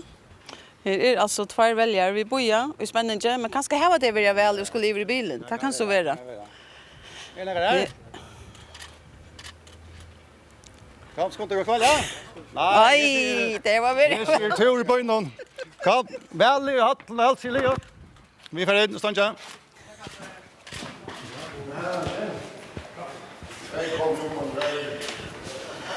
Ja, här ser jag säkert romantisk tur och nu kom det ju sjönvarspinn. Kvar jag står vi i färgen. Nå, men Jan Peter, vad är det nu hänt? Nu har vi last och nu får vi få ankvöver, eller lottokarna. Och så får vi att skilja brevankvöver. Och så skulle ta i kassan och så skilja på och så får vi det. Och en sista spurninger, jag vet gott att klara sig att svara, men säg, när får vi urslitet? Ja, vi får få ett floksurslit, rymliga, låt oss få en prognos, som rymliga tryggt. Vanligt är en kontakt. Och ändliga urslitet? Så väl även ordentligt att handla. Det har varit rakt ut med mitten, vi har några väljare ute. Mittnått? 11.400 stämmer skulle vi tälja här eller där. Kanske är. Vi är en trygg folk som skulle tälja, och vi gör kött av. Ja, att till tecken och i studien någon. Takk for Sikron. Ur Havn færa vid norr til Klaksvíkar til Sølvet. Her var dit lede velhullene atter her norre. Ja, Jon Sigurd Velhøllen er jo akkurat leden atter velsorgsformeren Karl Johansen. Han har vært ute og til at atter. Så nu venter seg ikke vi mer, og man har løtt oss å fære at selan her er lagt av båret og talte opp. Og hva er det så som hever fyllt velstrøye, nå tar vi vel så å si Eliot. Ja, det har vi en tjamer her som vet nekkbedrenne, det er stjåren av Norrløsnon, Johan Lutzen. Johan Lutzen, hva er det som hever fyllt velstrøye i så hendene nere seneste måneden? Ja, ikke ovanta, så det altså fiskevinnan. Fiskevinnan, hon fer inn i Kvarstheim her i Norrøtjon, begge bøgnløyes og avbøgnløyes. Og vi da også sett faktisk alle de siste 4 årene og i utsetene som er vært at det særlige folkeflokkeren som hever i anstøvet til førta fiskevinnepolitikken til samgångene og søttene så også i kjølstøren. Men er det anormal enn fiskevinnan som har vært oppe i vent og som folk har kjærast om og politikere tås om? Alls ikke i samme mån, men hvis vi får langer norr så er det tunnlar norr om fjall. Vi til Norrløse og Velfølgen, vi tatt jo en veljere fond her 4, Norge av Fossanese. Og her visste det seg at tunnlar norr om fjall fyllte rettelig nekk for alle de mange som byggva Esnamola. Og her var det interessant at høyre at folk med landa var samt om at linjeføringen til dømes. Hon er kanskje fer inn i Gerabo heldre enn Norge annon. Og jeg synes til at vi hørte på for alle flokkar siden Arne Velle, nå er det spennende å vite hva vi er 18 Velle, at alt var vi på at tunnlar norr fjall skulle gerast på 18 Velle, stort 18 Velle, og jeg synes at linjeføringen skulle man hitje på for inn i Gerabo. Nå får vi det sånn. Så omfra fiskevinna så er det lokalmål som har fyllt nok sånn ekv? Absolutt. Klaksvik sjukhus fyller næka, og her har vi noen velfunter, men i hverandre fiskevinnan. Johannesson, her at enda, nå har vi satt nægra velgerkanningar undan vel de seneste vikene som djever nægra avbendinger. Er det avbendinger om at det velgerkanningar vi har sagt eisende Lujas ursliten som vi har stått her nå i Klaksvik? Jeg tror vi at det har vært større utslag her norre. Jeg tror vi at folkeflokkeren for å gjøre et kanonvel her norre. Jeg råkner vi at tar få en 34% av stemmen kanskje en ta mer, og til hevet vi til å gjøre som jeg leier ut ved å si at man har vært så sterkere opposisjon til førta fiskvinnepolitikken, og vinneren har også sagt det, og arbeidsmannafell, og nesten alt. Så til råkner vi at folkeflokkeren og kanskje kjølstørsflokker vil honorere 4 kveld, særlig folkeflokker. Ja, litt så spørs det for å vite om nægra tøymer. Takk for det, Johan Sven. Takk for tid i Klaksvik. Nå færre tid på Bøy Johannes at tåsa om velurslit i Havn og i Klaksvik før og nå. Ja, vi da var jo just vært først i Havn og lette velholdet etter her, og så nå har vi vært i Klaksvik. Men Johannes, du har kanna noe tøl som gjeva en av avhåverda mynd av hvordan undertøkene til disse flokkene er brøtt mellom Havn og Klaksvikene. Ja. Det var sånn tås som her. Nå hørte vi deg, Johan Lutzen nå, og John Johansen før kveld tås om at det er vi fordøyningspolitikken, altså Venstre Høyre som er rettelig avgjørende, og Johan understryket at nå. Og så hokser jeg ikke, jeg er etter Klaksvik, og jeg minnes vel etter til velstrøy og vel, så ikke trusjonen, eller midt i trusjonen og om løy halvfjers. Så hokte jeg etter, hvis vi tar Klaksvik, og her var her heter det 19halvfjers, og vi så at folkeflokkeren i halvfjers, han fikk 30% av akkuden i Klaksvik. Så at Tjåvalde fikk 60,5% av akkuden i Klaksvik. Og så at Jaunaflokkeren fikk 28,6% av akkuden i Klaksvik. og Kjøssersflokkeren var større enn sambandsflokkeren som fikk 0,5. Det var slett ikke oppe til i Klaksvik at Kjøssersflokkeren skulle få en tinkemann. De har haft Ole Skola og F. Johansen ta i 14 og først i 30, og han var datten pura den på sin midten, og så var det hinne flokkene. Men altså, vi er jo i 70. Fiskemarsje flott ut i 40 fra 3 til 12 fjøringer, og til en rikva av fiskemannen og arbeidsmannen i Klaksvik, og det som opptaker folk til øysene, altså til strøy med Førjar og Danmark, at man lagt strøy sin 18 øysene, og så det altså det her vi sosialpolitikk og så videre, ja. Og du sørst her at det som største til Hesbøyer. Og hvis vi så hittar her, så synes jeg at her er i 70, og vi synes ikke havn. Så ikke havn i 70, og vi synes ikke at til nøklunda det samme i havn, folkeflokkeren som i Klaksvik, og han er sterskere her, men vi synes ikke at sambandsflokkeren er nekk sterskere i havn enn i Klaksvik, og vi synes ikke at javnaflokkeren er nekk vøykere i havn enn han er i Klaksvik, og vi synes ikke at tjauelsflokkeren er vøykere i havn enn han er i Klaksvik. Altså det vil si Venstreflokkene, som vi kallar det, tar sterskere i Klaksvik, og hiner er sterskere i havn. Hvis vi så hopper fram, tar vi nå fra eldast, vi kommer fram til 2015, så sier vi at det er Klaksvik i 2015.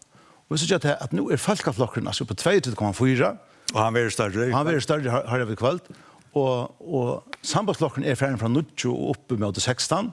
Og vi sier at Tjaualte er datten ned av 14,2, faktisk var oppe i 26. Ja. Og hittar vi så etter, hvordan er det så i havnene? Så sier jeg at i havn er Tjaualte, nei, det er Klaksvik omskylda. Nå heter det havnene, ja. Ja, i havnene. Og nå sier jeg at folkeflokken er datten, altså nær sagt, bortsett jo ikke i havn. Og medan javnarflokkeren og Tjaualte er større i havn. Og vi kan si, altså, hva er det som er hent? Og hvis vi ikke har sett her, så synes jeg at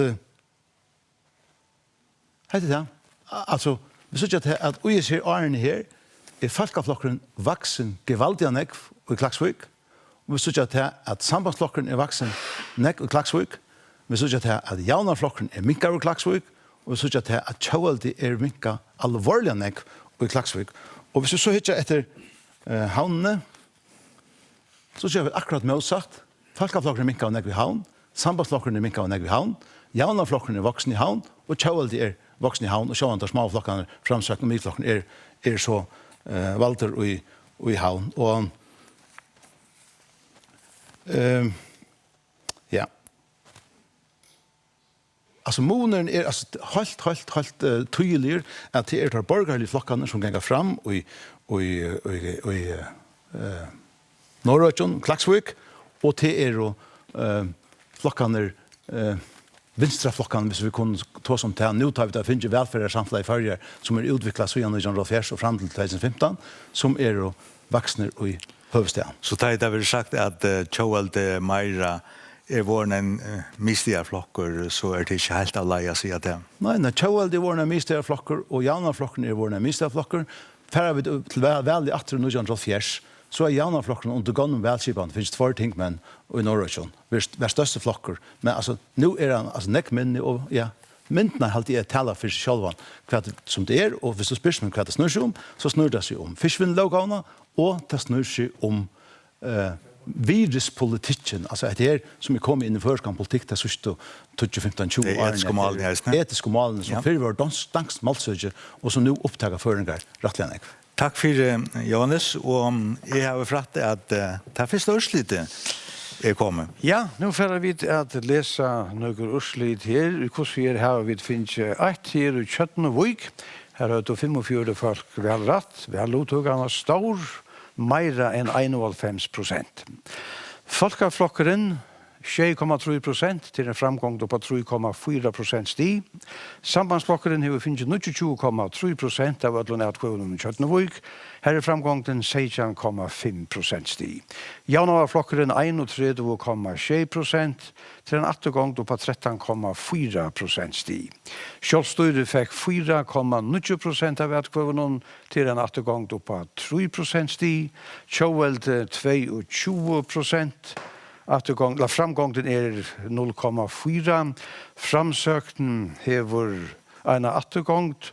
Mi-flokkeren 4,9% til en lydel framgång. Og framtidje og førje flokkeren hever onke atkvøve finnes i Kjøtnevøk. Vi tar til Svealand. Gjør vel, Johan Brian? Ja, takk for det, Jan Sigurd. Av Svealand er og gestur kommende rettor. Annar hever vært av overst og tenten under føreskom politikken. Han har vært bei løktingsformauer og eisne løkkmauer. Han er i det folketingsmauer. Og hin, kunne vi sija, målvis av vi opptjøkna om politiske trappen her.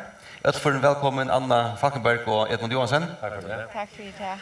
Anna, urslidene teg byrja så smått at tikka inn vid så Kjøtnevøk kom og Askutjan, Bonti Johanni og vi teva sjånt ikke annet fyrir hva urslid verur Kjøtnevøk. Du stiller opp av sambandslistan. Hvordan hever du det på nå? Altså, jeg har vært øyelig spent, og det har alltid ødler heima kunne skrive under på at det har vært noen spenta viker, og særlig det har vært nästan outhaltligt alltid. Ja, men tror jag så äger av en väldag. Så har det egentligen varit så i vår familj att det senaste välden som är minst i öllum för det har varit väldigt spännande och det ligger som vi bygger en stämning upp runt om det. Ja. Så väldigt det är röstne näka som man märks i tycker familj och det man ser hållt åter till att ta i uppe var välmakten i förskom politik så att säga. Ja, det vill säga och jag kan nästan säga för min egna barndomsminnen att det har varit välkvälden när det kanske har varit en tjej 8 år akkurat i skolan så man lyckas som haft en bestämd fröjde att nå väldagen och det är en torsdag eller höst. Alltså det lyckas som det alltid varit en sån sälj där över med jag.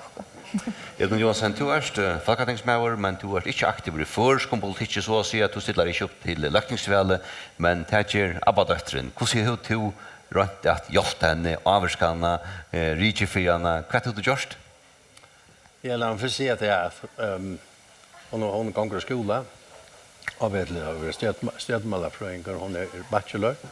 Så jag vill det här henne inte stilla upp till att hon skulle fullföra sina utbyggning. Alltså uppbevara en bremsa eller? Ja. Okej. Inte annars stilla upp. No. Men det aktar ju inte. Det har alltid varit en sån formöver och i Anna hon har alltid varit en sån driftig så allt. Att Hellorstein köper hon gör det bättre. Så jag skulle bara säga att det är från stilla upp ändå. Ja. Hon attlar utbyggva sig på. Men hon attlar sig också att vara aktiv men hon lär. Men det ska vara rätt att Arne är tagit ändliga avgörande så kom Luika en telefonuppringning och Luika appen Luika skulle gå till det. Du fick inte jag redan. Jag fick inte jag redan. Du så att det spåringen kvart till du just vi välstriden och Chalno. Ja, för jag ser det som det är. Jag har angått ringt till folk eller bi folk valt men det som jag har mest hesfe. Så man det har vi tagit folk som jag har hit och vi har snackat om politik så har vi sagt att jag får välja abbadösserna och ge en god reklam som börjar agera och hon är uppe på bord. Och alla söstene så har jag några folk ringt till mig och sagt kvart nu till att ställa upp att vi blir välja till. Så har vi sagt abbadöttren och det har lagt mest till abbadöttren ställer upp och som vi har lagt mest till och som vi har inte. Men det är inte så eller negfall, men det är nog folk. Och jag har själv haft det är ändå att haft ätkover man kan säga nästan över land nu och där kommer för ödlen här alltså nu. Så att det är inte mer att vita kvar stämmorna som är men så är det när vi mest näkra stämmer. Och så har jag följt ganska tåsa om några välämner kvar är det bästa kvar. Här har du haft det gott på i abbadössen. Här har vi haft det gott på i abbadössen men att ärligt på alltså ösen för gör folk. Ja. Anna, Du har vært virken i politikk i et hånd i nekvart. Jeg tror for du stiller opp, og selv om du bare er 3 år gammel, men du fortalte for meg, Jan, at politikker har fyllt nok så nekk, og ikke minst Abbasa politikker, så lykkes jo ikke var litt smakjente.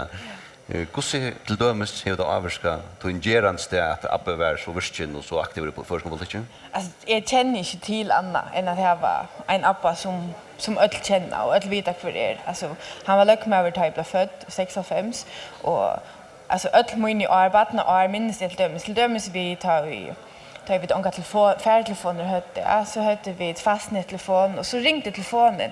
Så har jag och primär min syster bara som är 2 månader yngre än jag runn över telefonen, till telefonen och det var ett svära, onkel skulle jag färdra appa, det visste vi då är det gott nog. Men så skulle vi lycka få färdra honom, kanske kan lycka ihop det den här tv-voice att veta, så skulle vi lycka få att det passa in till honom. Men eisen bara generellt att jag visst man får en tur i sms eller kvar man är vid, så det är alltid tid än den här man eka nästan att komma ut. Han lyckas ska snacka vi ötla vi ut detta. Hur är det? Hur när var varst du att säga att yes, jag vill vara politiker lyckas med Abba? Ja, det är en god spurning. Alltså jag var part av sambandsflott nu sedan 2013. Hvis det ska vara helt ärligt så räknar jag att jag var 12-13 år. Det lyckas som ta min intresse för sin lyckas som ordentligt kom fram. Och ja, och jag har haft en god lärmästare. Sista spårning till Toin Edmund Johansson. Jag kunde huxa mig att finna till att sätta några år och anno. Inte som Tina Abba-doktor, men som politikern anno. Vi ska sätta några få år och politikern anno. Som jag säger, Janne, så är det en ekvila driftig dama. Det är en formär igen. Och hon är väl arbetsam. Och hon lär väl. Och alla så tingen ger det att men hon har lärt och hon har arbetat. Så är mest det att alla folk som har arbetat de kommer åter och säga att Rosen och kvart så nu. Och i skolan så gånger det öliga väl. Så det är en drift i ekvila ordentlig dama. Som är slänt. Vi politiker potential. Vi politiker potential, ja. Stora tack för Edmund Johansson och Anna Falkenberg och gott väl. Tack för det. Som lejs. Tack för det. Ja, så sätter vi vidare igen av Svälan. Takk for Jan Brian Wittfeldt. Vi skulle ha et velurslit av træt, og jeg skiljer at det ur dele. Her høyde 32 folk vel rett, og veluttøkken var 100%. Folkeflokkeren 0,4%, og det en attergångt på 1,6% stig. Sambandsflokkeren har attergångt.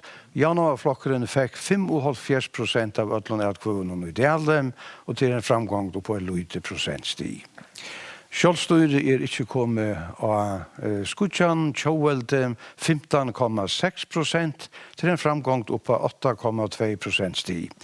Og framsøkt med flokkeren, framtidje og førje flokkeren jo ikke vi.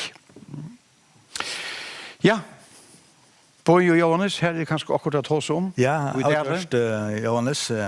Het her at Daler ser ut som Daler gjør. Hva sier du med det? Ja, jeg sier til at vi har 8 veldom i Førjon, og det er bygd det av almindelig som velger lokalt.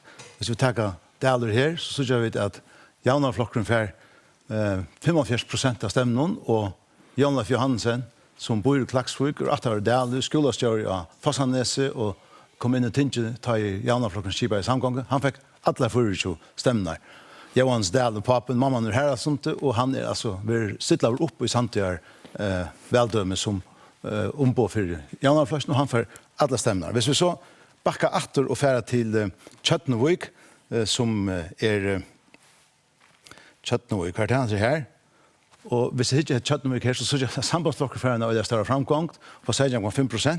Og færer vi inn, så synes jeg at etter hvert det her i Kjøtnevik, som nå kommer til på mer her, jeg kommer ikke på stykken her. Ta jeg trøst, jeg prøver trøst å be her oppe, hvis det ligger ikke mer, vi tar finnes Kjøtnevik inn. Og her kommer en person inn som heter Jens Jensen. Sambandsflokkeren fikk 12 akvøver og Jens Jensen. At det var Klaksvik, pensjonerer og politister, gifter til Kjøtneviker. han får alla 12 avkunnar. Så Men det är lokalt. när det kom till avkunnar och idealer så fick Janna flokkeren tar flest men det var ju alltid trutjar avkur efter till Folkaflokken idealer. Folkaflokken fick trutjar och jag vet inte vad jag skulle lägga ut men att Brantor Sandøy som är det lokala välevne till Sandingen, han fick öjna och Christian Andreasen fick öjna och Hans Andreas Kjeldeberg fick öjna. Och så var det fyra avkur till Tjåvaldi och Täfinge Björst och Högne och Padarena fick öjna pars till lokala välevne fick öjna medan Davor Sytöber fick tvär. Och nu är vi inne i nökron som är väldigt spännande i kväll då vi har fyra haft tjej väldöme och så i 2008 har vi haft 8 väldöme och vi har blivit tås om ta att möjliga för det vara så att akkurat att de gamla väldömen för att ligga bäst och inte för att ha några ombåan och vi vet att det är då Janaflokkeren och Tjåvaldi och Folkaflokkeren som alltid har strust om stämnar av Sandøyene och Gerard Lockenberg skifts och flock till sambandsflokken sørst og det er sånn ikke kom inn og sånn så sammen Hanne Lockenberg oppstillauer men det er altså Brantor Sandøy borgarsjøren Sante og til Padarena Tikvo tingformeren og så er det sånn Jan Leif Johannesen som bor i Klaksvik men som oppstillauer av Sante som kappast om bliva tann som skal på Sandøyene og i tøy nutja tingene. Ja, det er veldig spennende at Sucha kvart og for å hente i Sandøyene her er det ikke langer 2 på toja vid det var ett väldöme tror kan det hända att det bara är en valdur ur Sandøyene vid få Sucha Jan Sigurd. Tack för det tid. Vi färra till Runavíkar nu för att kötta vid en halv timme så gärna välhörande låt och atter och Kai Teir färna tälje i Runavík. Ja, det är på rätt Jan Sigurd. Här stångt och välhållen klockan 8 som ösn är vemängen och det är för igång på ena vägen vi att tälja upp. Först låter det här kassan vi brev aktionen upp och så igen blev alla aktioner lagt där här av borre och det ser ut att gänga rättliga kött för sig. De börjar lägga ut av borrarna och så att när de har lagt ut av borrarna så för att det tälja det personliga aktioner. Det vill säga att det kommer ut till alla flockarna än, men jag helt med så här ivrig att det kommer rövliga nekvar till Tjåvaldi här ivrig på ena vägen. Och här har vi jaunarflocken som är här. Till allt och tulliga till att säga hur nekvar är kvar talan om att flockarna är för att få. Och vi heter både är det så kjallstörre och här ständer Östne välstörresformaren Leivor Højgaard och jag vill att han får Örjan, han har några skunti här. Vi kan kanske färra synder att han har någon. Han lägger några akvar här till sambandsflocken. Leivor, kvart till lov om till 94% ta i väl höllne stångt och värde sjö? Jo, vi till lov upp på 94,4% ta väl höllne stångt. Så till Jana ser ut att det jag där vi låg 15-16% framför något slag av det men så mycket det mot räntan så nu var det 94,4 mot till 8,2 4 år så igen. Så det blev alluga mer än senast. Det var inte att det stäcka i ordentligt upp om 6-7. Ja, det såna så ser ut som att det mycket i neck och men det blev ju helt mer ja. Så men man kan se att det är gå väl utöka. Ja, jag vet att det är det mesta. Det mitt som du vet. Ja. Nu är det så för en gång att tälja på en vägen och så att det kan gå kött för sig. När väntar det att det har ett urslut klart ur Runavík? Ja, det är en god spårning. Jag vånar att vi kommer vara om halvtouch. Ja. Det kommer an på person om det stämmer. Alltså, listen längre nämner så men det borde kunna vara här alloj. Ja, tack för det första Leivor. Vi får kunna kanske fratta att det ta för att narska slaka halvgon touch. Nu säger för rätta mig själv att nekvar akvar kommer över till att Tjåvaldi spår på den vägen men här är kanske blanda akvar och Peter Born. Ja, det är det ja. Det var blanda ja. Vi då stolt ut så till blanda ja. Ja. Så hittar mot tacka att det är fyra varm som ligger Born här för först. Yes, det var det ja. Ja. Ja. Tack för det, Leivor Højgaard, och atter till Tikkon ur Havna. Tack för det, Kai. Vi färra bant ut i forhållna, inte så väl, Elin. Tack för det. Her läggs till vi fältje här i förhållande, men man kan se att flera av de större profilerna är inte kommer än. Det är bara en flocksformöver som inte möter. Men jag har funnit mig Majfri Vaje Hansen som för första ställer upp för sambandslösningen. Det första som ställer upp, vad gör du av att bjuda fram? Det är det och inte förra för allt. Och politik är alltid varit min avhåll. Och det är folk utanför som har blivit med stilla mig upp. Tror vi följer att nivån är inte, det är inte uppfyllt nog. Nej. Men hur ser det så värre att först välsröj utan att kunna lotäka i pallborstjäkon samma vid hinnom välavnon? Ja,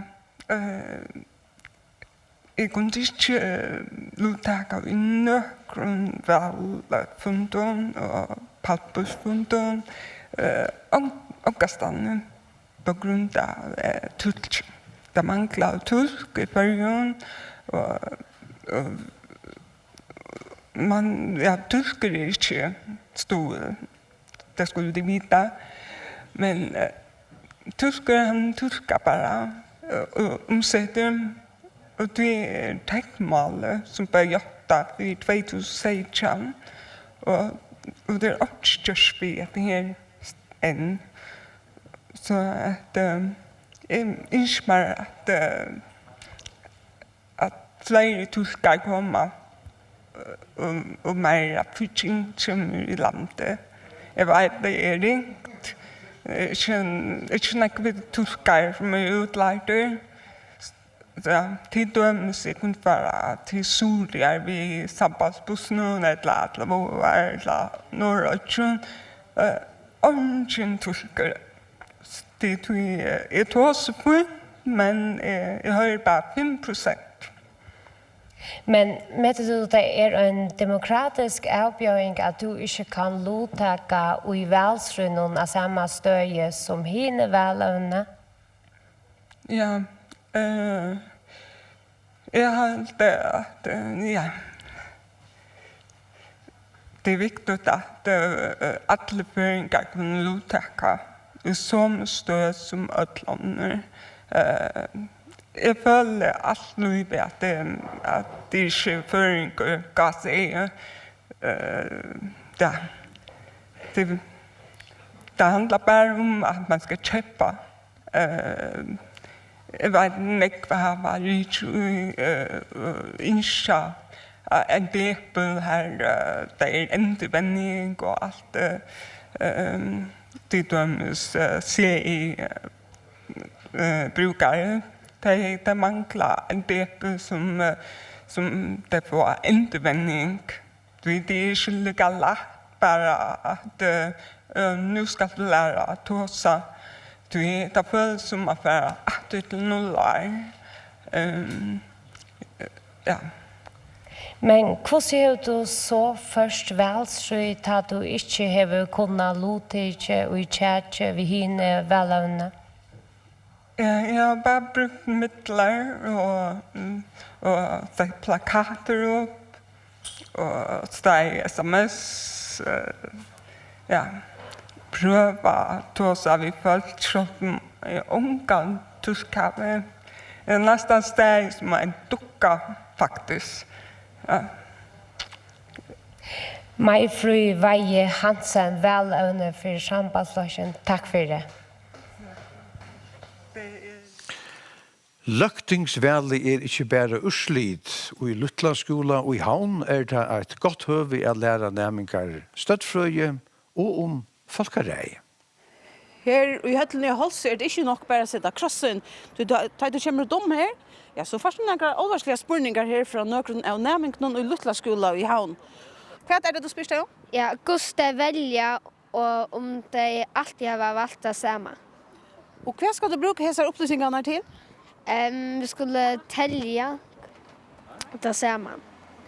Så da du var til skolen mandagen, så får du til å ha forskjellig om välet? Ja. Och vilja att fältene svära? Nei, onkel vil ikke, men øyla nek vilja. Jenny, du er lærere, tjejs nere nærmere, som nu gjør exit poll. Hvor skipet ditt fyrir nere? Det tror jag vi har arbetat vi väl någon arbetat i skolan och vi väl någon fram till nu i veckorna. Och vi tar vi ut och talt väl plakater upp och så skulle vi arbeta över till nästan. Och du ser arbeta vi är hur så färdigt att bruka till vi väl plakaten och exit poll? Vi får bruka det så läs att vi talar det nog så avvärst att vita hur så folk välja och om vad är det som färdigt välja som det gör om det är sociala medier, plakater, utvarsp, eller om det alltid vill det samma. Ja, det är alltid intressant arbete. Och så kan man bruka det i flera fackor, ja. Ja. Och urslutet vet här allmänt eller är det bara innanför Luttla skola? Vi är alla affärer kör då hemsidan till Luttla skola. Och hemsidan är? Det är luttlaskola.fo.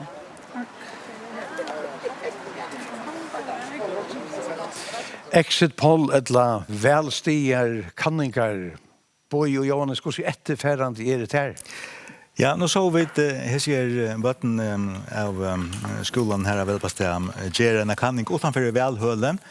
Det är nog så vanligt ärastande men till sköldan vi såg att här i Färjön och Johannes kui är det inte kui vet inte just för Färjön mer än det är just. Det är kostar inte några sivänja för att göra exit poll kanningar i Färjön till säga att det ständer utanför och spyrst folk tar det här valt. Kvant är valt och istället för hinna välja kanningar här spyrst du kvant alla tog här välja. Jag hade minst att det utanför över en exit poll kanning i Färjön. Men om du nu varst i höllen och halsen stå utanför här och spurt tusen att Heimons kommer ut vad det har valt. Hej då så finns det en nog så neiva kanning av hur ursel det är. Jo, hvis alle vil det svære, og alle svære av det som det har valt, så det finnes det. Det stannet viste seg at exit-poll-kanningar vil brukt der, og rettferdig. Ja. Jeg minns særlig 1998 ta det her berømte folketingsvalget ta i Nyrup stod til å tape møter Uffe Elma Jensen. Ta minst det jeg kom inn i kjønvarsen i Rørselen at de søtte til at nå har det gjort en exit-poll-kanning, og ta visse at flokker stjøttene til Nyrup EU-liver og for å få en av et vel skal jeg si. Og det passer. Han vann vi øynene. Men vi først det så at folk som kanskje særlig velger flokker som vikgangter av emiskom parametron, at de som velger tar ikke glad for å si at de har valgt tar, og imot de som velger tar som i morgen sier på det, om de sier det så løs. Altså hvis vi til dømes til Danmark, så viste det seg at de som har valgt Dansk Folkeparti, de ikke glad for å si det som de som velger sosialdemokraterne? Ja, kanskje Dansk Folkeparti blivit store enn, så sier mer sinne, men ta i Glistrup hei Fremskrittspartiet Sunnetøy, ta vurst i exit Paul Kannegar ikke til at Glistrup for å få så større undtøk som man fikk ta i velurslidet fyrlå. Nei, men det viser seg jo at man skal kvosse være ærlig og si hva man atlas ser at velja. Det er ikke en exit poll kanning hesefer, men kanskje om en 4 år, hvor veit? Ja, sikkert.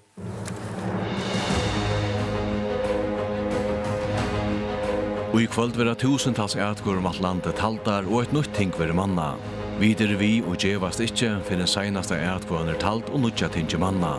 Utvarpet sender alt kvölde og i sjånvarpnån leia Jon Sikor, Boje og Johannes og kunntjøkna spennande kvöld sammen vi okkara donali journalisten og i kvarjon krog i landenon. Og holdt seg for sikrona fylgja seinaste ætgåvene, velkvölde kringvarpnån og i utvarpnån, sjånvarpnån og heimasøyne. Vi færre utdater og i forholdene, Elin, du hever formannen og i fargeflotjen og tjadder. Ja, det har vi. Det er vanligt det ikke sier at formennene møter så tydliga her til velkveld men Hjalmar Segariasen, du er veldig rønne og løte. Først vil du stille opp, hvis du ikke var formennene skulle være sørst? Nei, jeg fikk på om å komme klokken 6:30, så jeg møtte opp da. Vel, jeg kan ikke spå at det her var ikke så det går en chans. Tror du enda på det? Sjående, man tror på det inntil sørste. Ja. Hva skal til for det er nøgt? Hvis vi som man säger, hvis vi registrerar ju näck på välstövon så är det väl nökt och få oss inte mer i som och välstövon så är det ordentligt väl nökt. Men var det skuffa hvis det ikke får mannen? Nej, vi är inte skuffa. Først vil du stille opp, hvordan ser det være at stående egna flokk, byrja ensamadler og så gjerne si det her? Otroligt intens och strävan process, men öliga gevande och lärorikt. Jeg ønsker deg godt velkveld vi er. Tack för det. Vi har också väl urslit att träd. Vi huxar vi färra till familjens. Här har då 41 folk väl rätt och välutökan var nästan 5%. Folkaflokkeren 14,5% till en framgång då på nästan 4% stig. Sambandsflokkeren 25,8 till en liten framgång. Januarflokkeren 24,2%. Attergången är 14,5% stig. Kjølstøyre 21% stig, 21%. Tjåvelde 8,1% til en attergång på 16,3%. Midflokkeren 4,8%. Framtidje halvtid stod til 1,6%. Og her har vi et velutslit av træd. Haldarsvig, 123 hadde velrett her, og veluttøkene var nesten 8%. Folkaflokkeren 13,1%, her er framgången 6,5% stig. Sambandsflokkeren 26,2%, framgången er 11% stig. Januarflokkeren 34,6%, en attergång på gå 20% stig. Tjåveld 14%, en framgång på 3,6% stig. Framsøkt 6,5%, til en attergång på 0,7% stig. Midflokkeren 4,6% og framtidje 0,9%. Bøye og Jonas, Kjersveld? Ja, takk for det.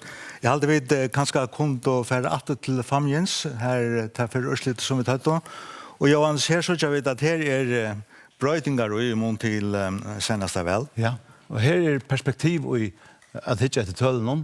Vi vet jo alt til at Kristian Mikkelsen får ur Janarfløsjen og sørste velskøye, og på 4 deadlines så stiller han opp for Kjøstursfløsjen, og vi vet om at han skal bjerge Kjøstursfløsjen og en tingsessetræd, eller at han tingsessetræd som Karby Høygard og Ronavik ikke bjør seg frem til at verja. Og vi synes til at Kjøstursfløsjen her i familien finner 21% av etkvøvnen, og det er Kristian Mikkelsen som har finnet til etkvøvnen. Så kan man kanskje si at tunnelen ikke kom til familiens først, at det har kostet Janarfløsjen. Ja, det er jo det. Vi synes at Janarflokken er færre enn 8, og vi synes til at han finner færre stemmer, og det er mest at Henrik Old, som har vært drikker her, han får trutjer etkvøvnen med en ur Klaksvik, eller 2 ur Klaksvik faktisk, som uppställt i Klaksvik for flere stemmer enn han. Men altså, det er spenning rundt han om at for Kristian Mikkelsen er virkelig i Sorøytene først og fremst, at skal være sånne etkvøver sammen til Kjølstøyre, at han får at Mekna er kommet inn som nummer 2 av Kjølstøyrslistan, og ta boja vi sjående først og fremst etter hvordan jeg kan få at fører. Ja, takk for det. Gjør vel, ønsker. Ja, vi færre at halda fram. Tid her var kanskje akkurst som vi kunne sia her nu. Her har vi flere urslit til dømes. Vi har finnet hus her. Ja, her har det 33 folk velrett, og veluttøkene var nesten 2%. Folkaflokkeren 25,9%, og til en framgång på 23% stig.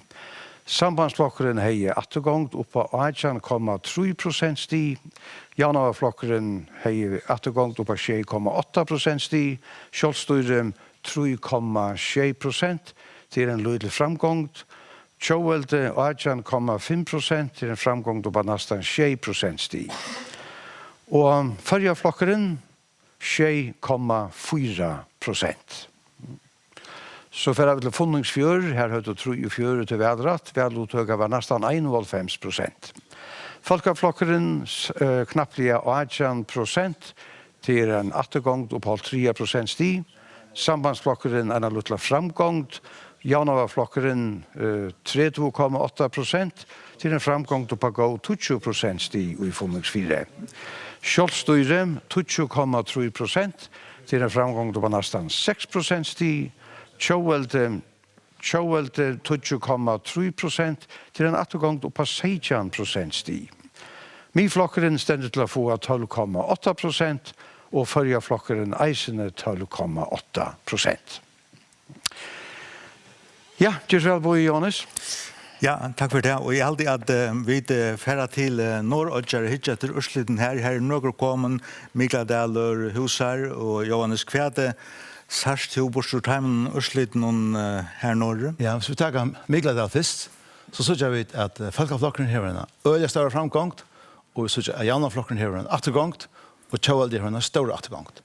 Og hvis vi så færre iver til, man kan si, granna velsteg til Mikael Daler til Husar, og det er ikke her, så synes jeg at tendensen er den samme, at Janaflokkeren har en attergångt, her er Tjåvaldi en litt framgångt til å ha veløvnig her, og vi synes at sambandet er attergångt. Bjørn Kalsøy er ikke oppstilt av langer, at det var hans her velsted. Han bygger Syradal og tar velge av husen.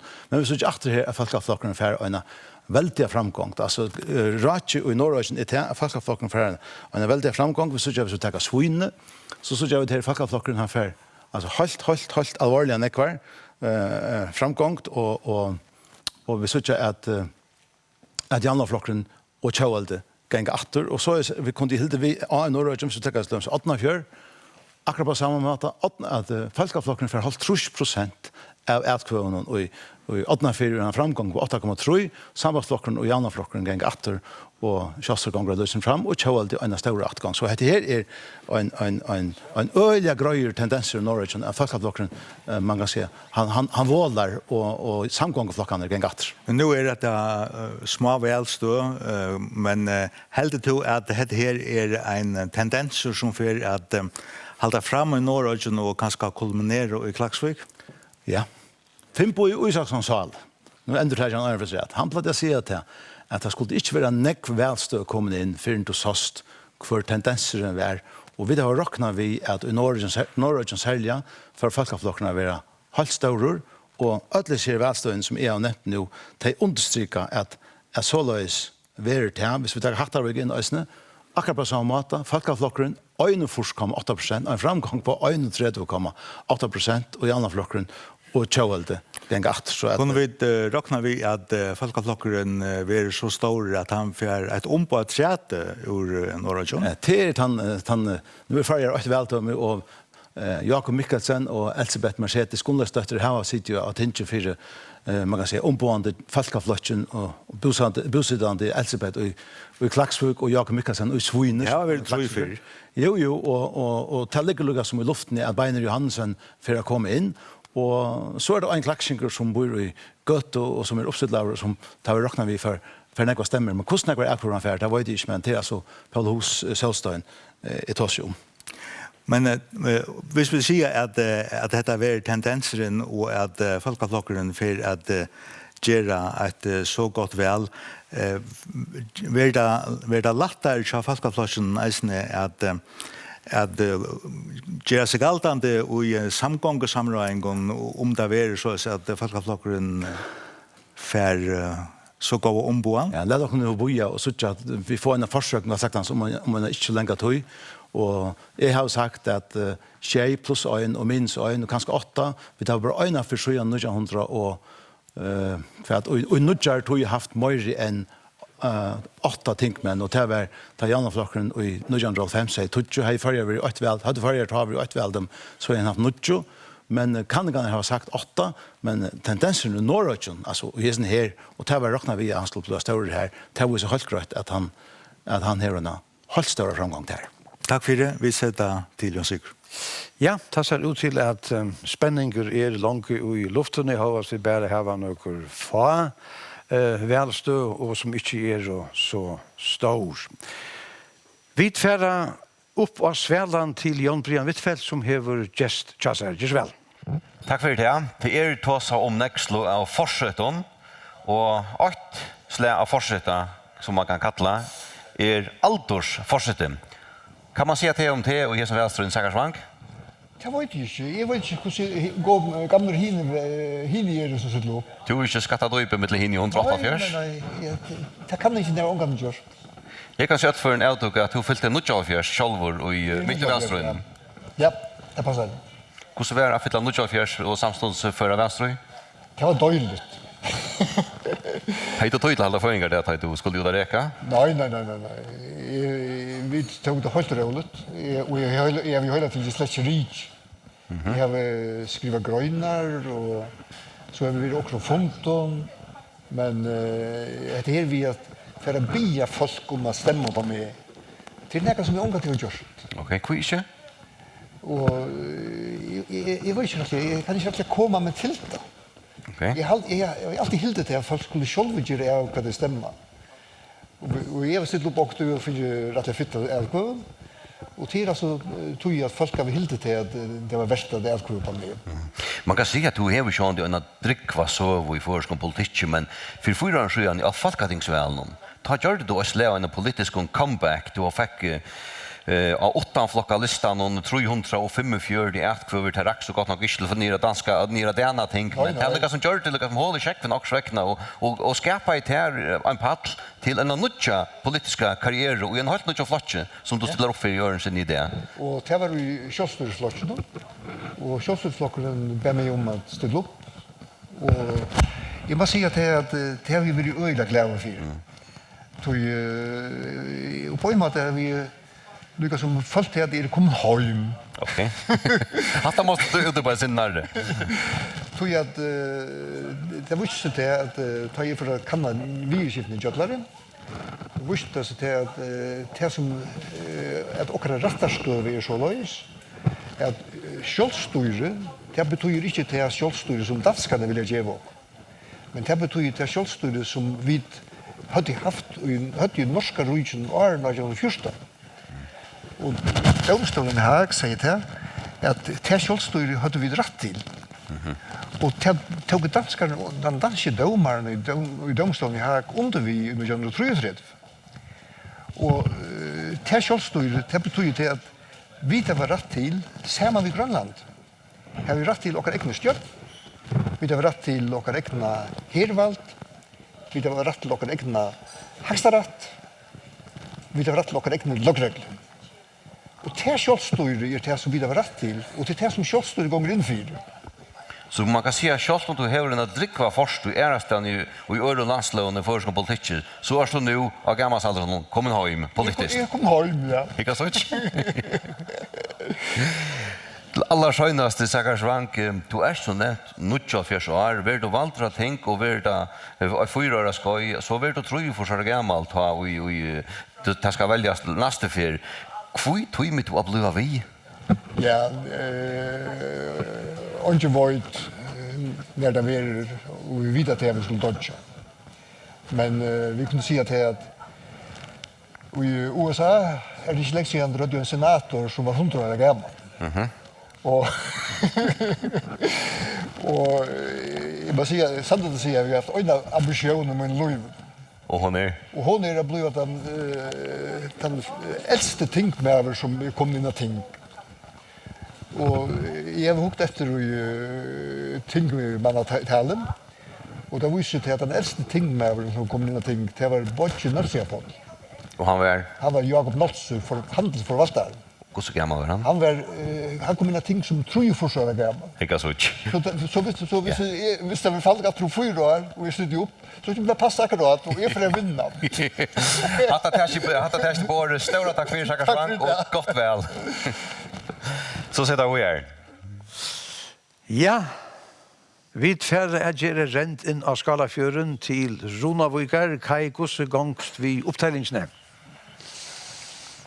Ja, her ser utlag ganga vel ved opptellingene. Nå er det kommet så mye lengt at jeg er ferdig å legge ut av bårene til de ymse flokkene. Og her er vi det første båret her ved Falkaflokken. Og som vi sier her, så er det en rymlig stor rikva som ligger av båren her.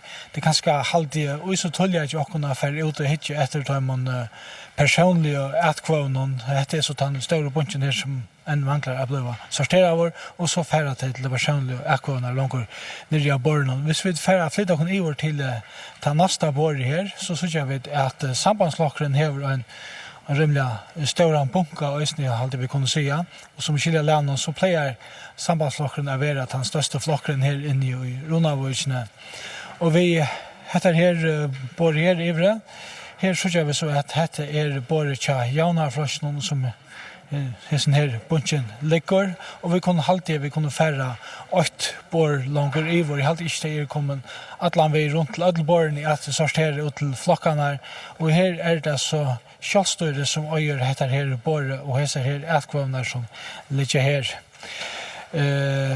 Jeg vet ikke om det er livet vi at lette ut alle flokkene her av ødlom borrene, men dette var så en stortlige som støvemeting gosse ganger her i Runavåg. Jeg halte tåre å si vi er en værsligere meting at bunchen tja sambandsflosjen og folkeflosjen er det største her til. At det kan jeg. Takk for Kai. Nå fører vi til et hampelig størst velsted. Santor, her hadde nesten 400 folk velratt, og veluttøkene var gått 52%. Folkeflokkeren 36,8% til en attergang på 3,3% sti. Sambandsflokkeren 6%.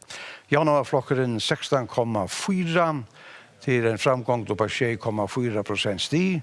Kjølstøyre 1,6%. Tjåveld 33,6% til en attergang på 5,6% sti. Framsøken 2,2%, midflokkeren 1,9% og framtidje 0,3%. Ja, Boi og Johannes, gjør vel. Hva kunne vi si om sant? Jeg held vi skulle hitte etter tølen av santet til teier i eisene og Verdianes.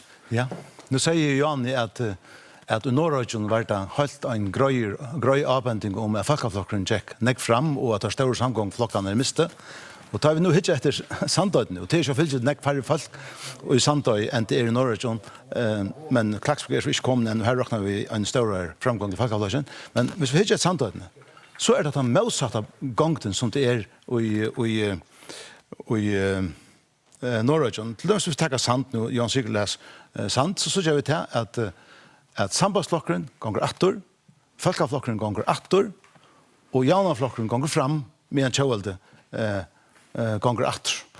Og hvis vi hittar etter til dømes armeforeldre personlige ekvåner, hvis vi til dømes tager hina bygdene som kommer inn, så hadde vi et Husavik inn i Øsne, og i Husavik, her jaunaflokkeren fram, og her får folkeflokkeren så Øsne fram, men tjåvelde ganger 8, og sambandsflokkeren ganger nekv 8, og hvis vi får til Skoe, som har jo til ta gamle syslen her, så gjør vi det her at jaunaflokkeren har en stor framgang på 33%, medan sambandsflokkeren ganger 8 ved 16,6%. Og forklaringen, altså, det er ikke alt så veldig innviklet, da det kommer til hestølen her, forklaringen er tann, at av sørste vele, ta var Gerhard Lockenberg velevne for sambandsflokken, han heier vært for jaunaflokken, og folk fylte vi honom over til sambandsflokken, og hesa fer, nu Gerhard ikke velevne sånn, så Samuel Hanne Lockenberg steder opp, men det virker som om at folk løyde atter til ta gamla og ta, man kan si, satser på at velja Jonleif Johannesson som fær flest ekvår. Men ta jo vi hittar etter det personlige ekvåren, så synes jeg vel eisene, og i samband vi at, hvis vi er sante, at atgången tjåvelden, her det Padla Reina tekvå, jeg minns ikke at hva han fikk av seneste vel, men hese fær Padla Reina tekvå tjejefors i ekvår hjemme sante. Ja, og han fær tjejefors her, og han fikk vel over 100, nu blant det kanskje løsende mellom han og Brand Santa, Anna fikk 120 og Anna fikk 132, så Paul misser av Sante, og hvis vi fer inn i Falkaflosjen, så synes jeg at Brandur Santa fer 120, nei, han misser Øysnes Sinter, bare missa av Sinter, og til spørningen hvordan det er for å avvirke tar strøyne for at varva att ta tingsess, alltså borgarstjärnan Asante som inte är tingene nu och tingformaren ombående tjåvalde på arenaet. Men vi kan också säga att det här att tjåvalde ser ut att få en återgång i Sandötne, att det eisne hever en avverskan av LKTL på arenaet som är färre ner om 3 siffror.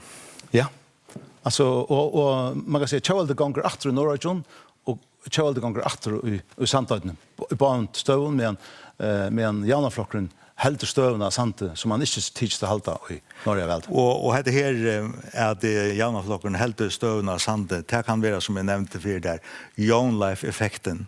Ja, vi tog av förra kväll om det att kanske Jan Löf är en av de image kvar jag nämnde också att Jan Löf kanske är en av de som har chans att komma in och så hyckrar ett töllen här så särst det att Jan Löf för flesta stämmer av Sante han förträtt vi för Axel för Nujan Akvor så att Jan Löf fick alla Akvorna och ideal och i halvtid han fick också nekvar och hinbygden så han är en potentiell tingmauer han kom ju in i samgångar blev skipa men det kan vara att han ver Walter Tinkmar i kväll. Nu får det så inte. Bäge vi hjälp från att han elkon för Asante men kanske eisen är stanna bäge han och inte minst norra. Ja, nettopp så igen. Arbetar Fassanes och bor i Klagsvik. Ja. Jag säker. Tack för det. Bunka prognoser är ett hotag som vi ofta brukar väl kvöld och Sigrun upptällningen hon gånger väl i Hölln i Halse. Ja, det gör hon nämligen. Alltså, det sjuste att kunna skulle nu sorteras, eller först läggas i bunkar här och så var det där byter ut efter flockon. Och jag släpper inte göra bunkarprognoser ändå. Nöjsta på jag sänder Jan Sigurd. Tog att det är inte alla kommer ut av borgen. Men jag har varit runt och spurs till så när det sorterar och i små balkon i rätter. Och det har visat sig se att de flesta att det är bara nu som det ser ut nu så ständigt alltså mellan Jaunaflocken och Tjåvalde här i havnet. Det är de som får flesta ätkvöver skärde ut efter resan. Så är det sånt spänningar om där små ätkvövnar eller små flockar eller där mycket flockarna. Vi kan se att kostar framtidje, nu kommer jag nämna vi ena. Framtidje kostar finns ju tvär ätkvöver till lite tvär här.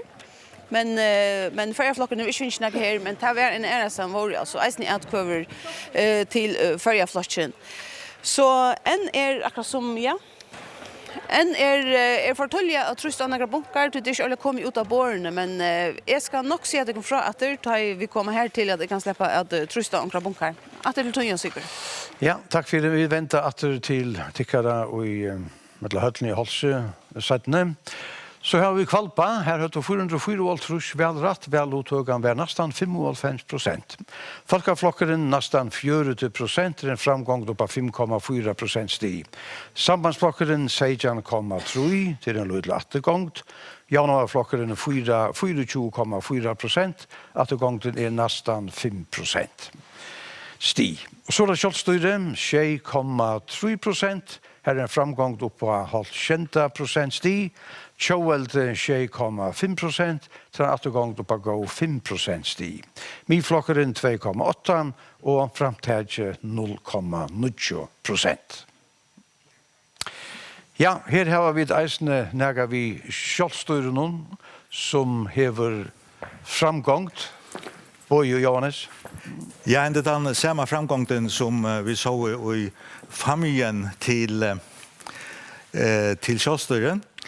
Och vi kunna säga att det är en också markant urslit här till kjølstyret. Det är inte så när jag är till kjølstyret i Kvalpa. Och jag vill så hyckra efter Jaunaflocken och kjølstyret. Jaunaflocken gånger 4,6 och kjølstyret gånger 6,5 fram. Ja, tidsring där räknar ut hur eier has ätkvöv. Kristen har tidsi ätkvövnar vissar ur Jaunaflocken och i kjølstyret.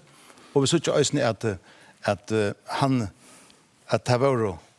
får 22 ätkvöver i Kvalpa. Så det är så som gott att börja vi. Vi tar man och i hoa som man fick i familjen för en löt så igen. Då har vi det svirat för er igen. Nej. Jag säger det heter gott att börja vi. Arne som ansett Arne vi färra till till tvörare här som han ska vara valt med. Alltså folkaflocken avbändningen om folkaflocken för en framgång. Och här har folkaflocken ett lokalt välevne som heter Johan Eli Lundqvist Paulsen.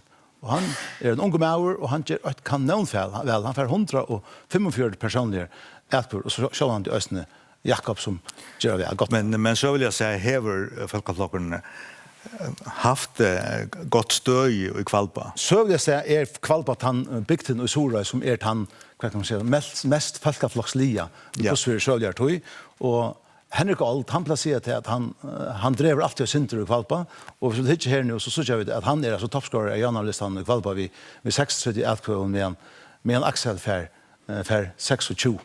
Det var länge Bjarten i Hammar han är 6 här. Det var länge hon att jag kom upp här med alltså Kristen Mikkelsen och Kjøstorlistan har ett urslit i Kvalpa och i familjen som gör att det blir spännande att veta om han för att sitta Kjøstor den mannen och han vill han satt eller han fyller med Kjøstor. Men akkurat som vi satt ju i Norrland vi tendensen här till att det var folkaflocken som var stora och att tendensen och samtidigt var att det var jaunaflocken som gör det att han blev gott väl.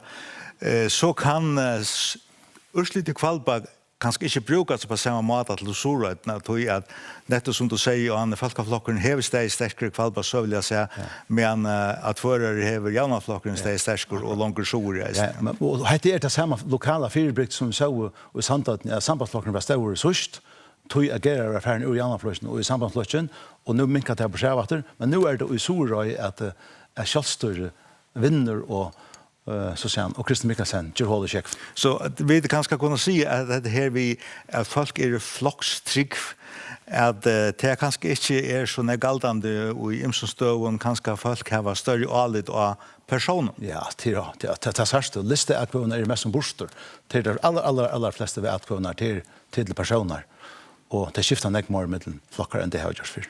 Och här kan man se att det är skalt välstro i eisen i blivit mer personificerad vid att du möter välplakaten nu att öven som bär fotografi av folk för det tog ta så nästan inte enaste välplakat vi är mynta. Jo men att det spännande för en sök. Alltså kristen har spänt sig för sökerna att vinna familjen en tunnel till dömes. Alltså och till sig att han driver ätkvunnar som har nekvar ätkvunnar som har valt i jaunaflocken och i Sor och i familjen och som hade valt i jaunaflocken vissa tunnlar kom till familjens Arnan Kjemildalsa. Och då var det som spännande att söka kvärt och i Kristen Mikkelsen för att få att förare och man har alla ätkvunnar viss här i till Sojn eller nägra efter jaunaflocken av som han fick. Jan Sigurd. Ja, vi tar ju i Kvalpa, vi vill verande i Sorøytene, nu får jag dator till förare till Kvarre. Hur så gångst vi upptällningen i att förare Kvarre? Ja, det är så lätt att vi börjar söka några bunkar här i Ötlandförrån. Vi sitter inte här. Jaunarflockaren är här. Bjarne Hammer eier hantan och det är väldigt spännande och här är Kristina Rost eier hantan. Och så har vi till Kristen Mikkelsen här i Ivre. Och har till eisen en penner bunche här. Och det är särskilt här spänningen ligger. Hinne bunkan är sintemara fläter. Och jag spurte välstårsformannen och Janne Shandiman när det får vara Leo. Han börjar vi att säga 1 timme och 3 kvarter. Men han säger om allt gånger att alla nu så är det inte för en te.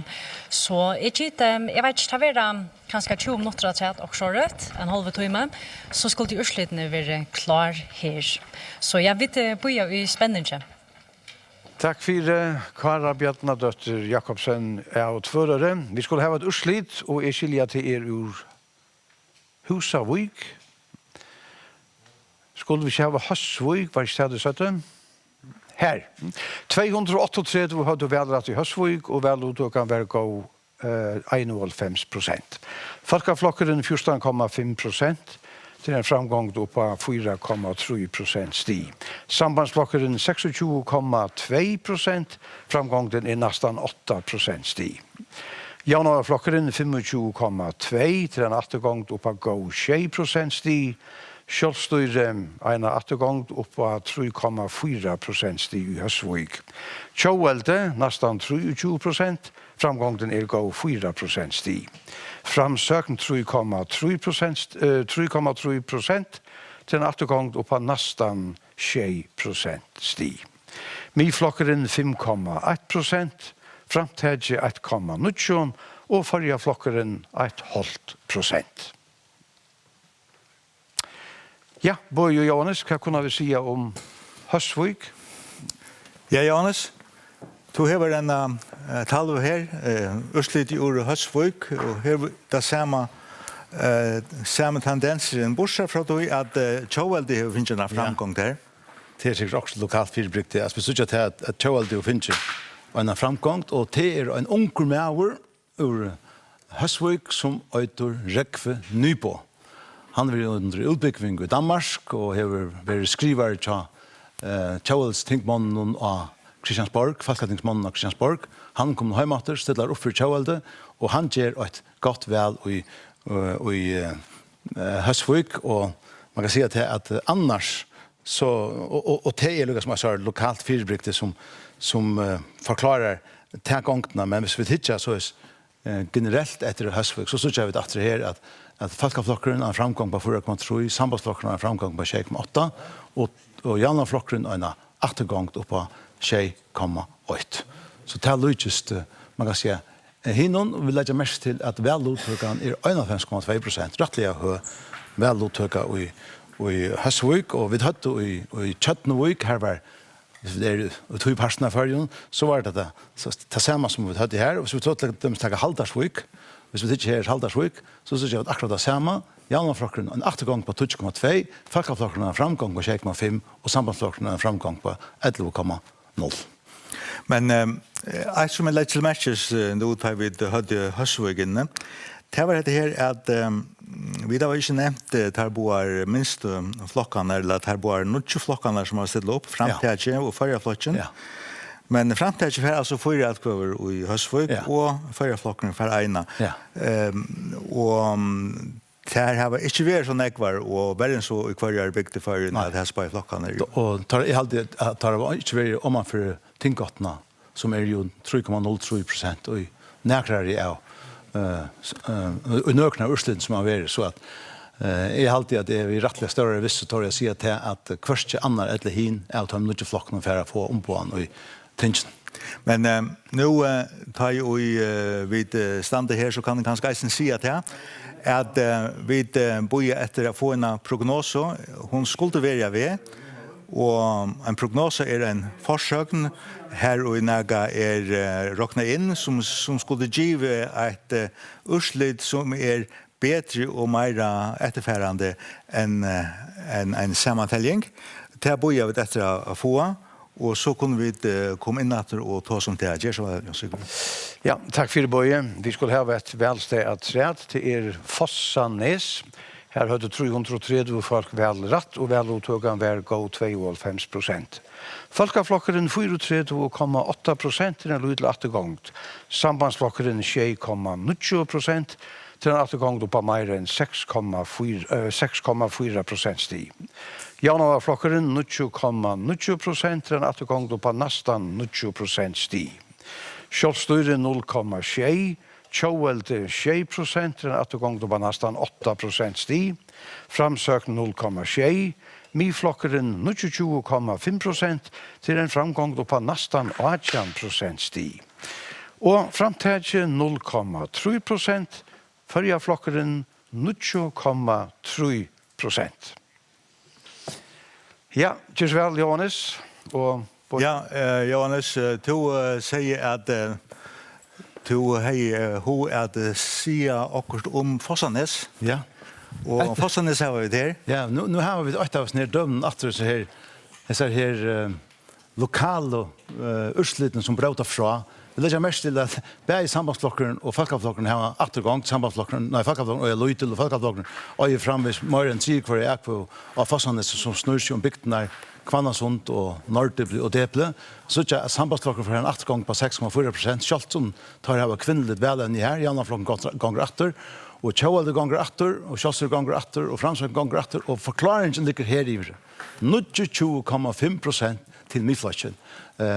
Borgarstjøren og i Kvannasons kommune som heter Irti Jakobsen, hon var av listan om Miflasjen, og det var råkna vi, og hon skulle få nekvar ekvar, men hon tok seg av listan og for ur bøyran og tog at hon hei finnes nytt starv, og her var et annet ungt velevne, og vi sier her at 16,8% i framgång, og det en som øyter Stefan Klein Paulsen. Han får 6 etkvar, han ur Kvannasundet, og de som så gammel som vi, de minnes til at sambandsflokkeren platt i hav et velevne i Kvannasundet som Justinus Paulsen, Justinus framstå i Kvannasundet, og dette Abbasoner, Justinus i framstå, og han tidsen nærkere av etkvånen ur til gamla flasjen, Japan visser iver i Miflasjen, og hun finner et utrolig godt vel, og vi kunne ganske legge mest til at hvis vi færre iver til den her flasjen som øyter, hva det nå? Fossanese. Nå er det ikke her. Vi skulle ha... Jo, her. Vi færre iver til Farjaflasjen, her i 80 akvar, her som Hjalmar Zakariasen, hadde han som stående i Farjaflasjen. Han 8 år ur Kvannasundet, men bor i Klaksvik, og han så finner ikke alle akvarene, men jeg halte vil si at her er 28 ber han ikke lengt innan ting. Men om vi tilbake til Haldar Urslidet og Fossanese atter, så kunde jeg huske mer at hukte etter Jaunaflosjen en affær. Ja. Vi tog seg om Jon Leif Johansen, som finnes i Negar Elkover av Sandøytene. Han arbeider av Fossanese. Skolastjøret av Fossanese, ja. Skolastjøret av Fossanese, ja. Og det så ikke hjalt, og jeg har som før noen Jaunaflokkeren ferdig atter i Elkover. Selv om Jon Leif kanskje... Nei, han finnes tvær i Elkover.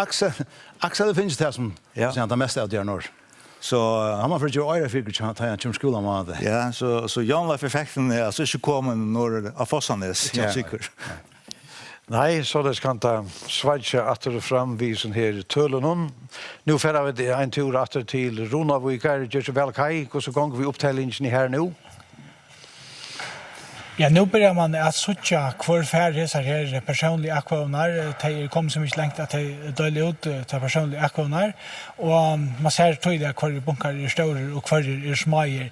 Och Johannes hukt vid här ivre av barnen tja Miflasjen och ta heje Miflasjen ett heje Biljustinsen tja Miflasjen finns ju 133 aktioner och ta skall ösne läggas att rätt att ta var brev aktioner inte talta vi. Alltså det vill säga han fär efter att låta flyga än här 100 eller vi vet inte om man får flyga 130 men det målar ju för det gossier. Vi kan hitta det här här i barnen och Janne ta så vid bunkan chat Torben Jakobsen som ligger här. Ta han finns 46 akvaver och ta var brev akvaver alltså inte taltar vi. Så kommer vi fara långkor i vår händavägen i till borre tja Kjolstøyre och tar vi tog det här senast så det ut till att Terje Vestergaard har finns en ekvar akvaver. Ska det lycka få skilla kvar vi handla här i Janne och bunchen till honom var rättliga stora Telje akkurat her, jeg halte ikke vi skulle øvreke det mer, men han var rymlig stor til bunchen. Og så har vi et jaunarflotjen her, og her så vi med landet at bunchen til Jonah Nolsø var halte rymlig stor. Vi kom fra langere hentet veien, bunchen til honom ligger her ivre. Jeg halte det hatt og talt 20 akvaver i kvann bunka, ikke sånn? 20?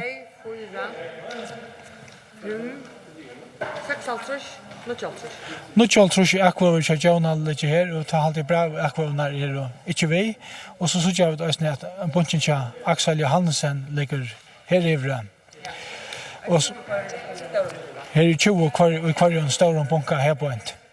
Så kommer vi fara vi i vår til både til sambandsløsningen, og her er det ingen ivi om at det er altså Magnus Rasmussen, som den store stemmeslugaren. Bunchen til honom ligger her ivre. Hette er altså bunchen til Magnus Rasmussen.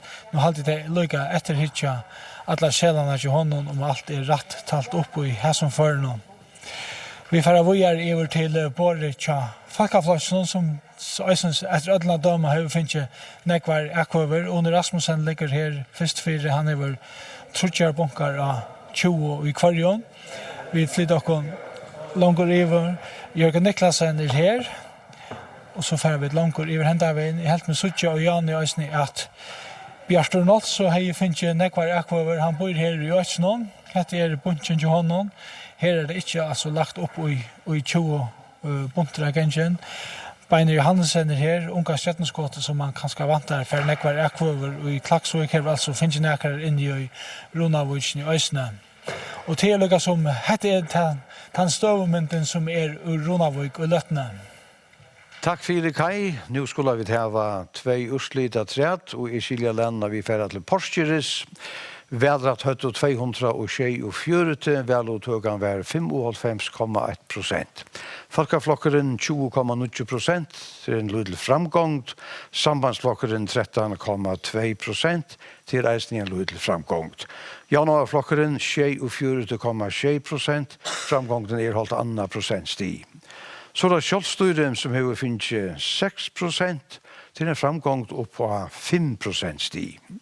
Tjåvelte 6,4%, til en attergång opp på nesten 4% stig. Miflokkeren har finnet 6%. Og i Porsche til en attergång opp på 4% stig. Og et velsted at rett til Vavor, eller rettere sagt 1011, har du velrett i vei i det, og veluttøkene var nesten 91%. Folkaflokkeren 20,6% til en framgång på 4% stig. Sambandsflokkeren 25,2%, framgången er 2,6% stig.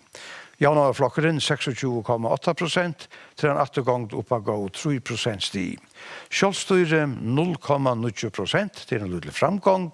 Tjåvelte 21,9% til en attergång opp på 5% stig, sammenbore vi vel for 4 år siden. Framsøkt 0,2%, Miflokkeren 2,3%, Framtidje 1,4% og Førjaflokkeren 0,5%. Ja, Boje Jonas. Ja, takk for Jan Sigurd. Jeg halde vi halda kon til Voksbygd fyrst og ikke her, og Johannes, her er ikke det store utsvinget, men vi så ikke hvordan det er samgångsklokkene her har en attergång, og anstøvklokkene, folkaflokkeren og sambandsflokkeren har en framgång. Ja. Og det som jeg også legger mest til, det er at tar små flokkene, altså nå KOL, altså Framtidje og Førjaflokkeren, tar har unga chans å komme inn. Men jeg halde til en tendenser til at begge framsøkene og Miflokkeren til en vujkjande unntöka av Tøymon, tjauvalde gonger atter og i aller fleste støvun, og Folkeflokkeren og Sambandsflokkeren har en framgång. Så det er store borgerlige flokkene som har en framgång. Og vi synes at vi tar det personlige tølene i vei, så synes vi til at til dømes vi sier at Folkeflokkeren så er det ønsken klokker av tog at Jakob Vestergaard, han får 113 ekvor, Bjærstor Nolse, han bor i Runavik, eller Saltengara, og han er oppstidlaver i Soria og Veldømme, og han får altså 14 ekvor her, og så er det sånn her ønske Kvalpingren, han får 12 ekvor, Annika Olsen, som er 8 år i vei, hun får altså 90 ekvor i vei, og vi så at Henrik Alt, han gjør et rettelig godt vel i vei, han får 190 ekvor, så det stilla så upp att ja, alltså Jakob är väl uppställd av resurser och Henrik är väl uppställd av resurser, men hvis vi till döms färre i till Porsche som är hinbygden som jag säkert läser upp, så jag vet här att här är det så att säga Folkeflokkeren för en liten framgång, Jaunaflokkeren helt stövna, han är om 90% av stämmen och till har haft lika så en Johan Dampbjörk och Hilmar Bäck och Michael Sørensen och så vidare. Och nu är det som Henrik Alt väl även till Tøymen och Østne, og vi synes at Tjauvalde Øysene tjekker atter og i vei, Siri Stenberg, Heimbygden kjenner tjekker atter, og så Tjauvalde ganger atter og i Porskjere, og hvis vi tidsjer etter i Porskjere tja Henrik Alt, så har han finnet trus lekt ut her og i vei sammen med Tøymen Kvalpa, så fyrir det Lujas tja Henrik Alt, og hittjer etter tja Folkeflokkeren, så er det Jakob Vestergaard som fært her til aller fleste, og vi synes at det det är inte evamål om hur sambandsflocken plejer vanliga här var en tinkman bosättande stor Sori var det för ett väl men det plejer så men så sista sättna har det inte haft en tinkman och var Sori till att Johan Dahl ställde inte upp att sista väl tar runt vi här Johansson som bor i Vaje han fick Arjan Erkvör i Pasture och fyra och men låt oss hitta till Vaje att vi kunde kanske hugga efter kvad Johan Dahl för av Erkvör i Vaje att det här är han ju till Heimstad Johan Dahl. Han för 12 Erkvör. Han är familjenenker och Voppinger. Ja. Så han vill inte valgt in någonting vi Erkvör och Vaje. Men hin männen som är här Johansson, det är helt tydligt att till tant som Sorengar do på han bor alltså i Vaje och är Voppinger och Jakob Westergaard i Vaje tog sagt att han för 113 tar ber han längt. Och hvis vi färre över till Janaflashen så satt vi att Henrik Ald var den nästa. Hvis vi så färre över till Tjaualde som ju här en åttegång så satt vi här att Siri Stenberg för 105 trus och till en åttegång till Siri. Var det någon mycket få en lökninge? Nej, jag hade inte någon mycket få en lökninge. Det är det inte. Så ska jag få Erkvör Ersland fram? Ja. Siri Stenberg ska få Erkvör Ersland för hon nästformar i Tjaualden och hon är landstörskvinna i hals- och inlandsmålen och hon kommer inte någonting vi hästen Erkvör när man får Erkvör Ersland i öst. Takk for det. Det er så leis at eisen i utlandske milar fylkja vi velonon her nu, middelen anna danska kringvarsbem, og Jan Brian Wittfeldt hever ein tøyndamann fra danska kringvarpen tjassar av Svelanon. Gjørs vel. Ja, og han danske tøyndamæveren Øydur Nikolaj Styrishave, og han er så fra DR Nyheder. Og vi skifter lige over til dansk, og det leder mig så til det første spørgsmål. Hvordan kan man dække en færøsk valgkamp, der foregår på færøsk, mens man selv taler dansk? Ja, det er også en lille smule svært, men altså heldigvis for mig, så er der rigtig mange færinge, som er enormt dygtige til at snakke dansk. Så når man ringer og taler med folk, eller når man møder folk ude på gaden, så kan man snakke dansk til dem, og de forstår, hvad man siger, og de kan svare ind på dansk. Og det er jo en kæmpe stor fordel for mig, der ikke kan tale færøsk. Hvorfor har det færøske lagtingsvalg interesse for DR Nyheder? Jamen, det har det jo, fordi at dels så er DR Nyheder jo en public service kanal, så vi har en eller anden form for forpligtelse til at fortælle de historier, som sker, og ikke mindst fordi de sker i rigsfællesskabet. Og Færøerne er jo en del af rigsfællesskabet og en del af Danmark, og derfor så er færøske valg også bare interessant for det danske medier og for DR Nyheder i særdeleshed. I har været nogle dage efterhånden, og I har sendt historier tilbage. Hvad er de historier, som I har leveret til det danske folk fra Færøerne?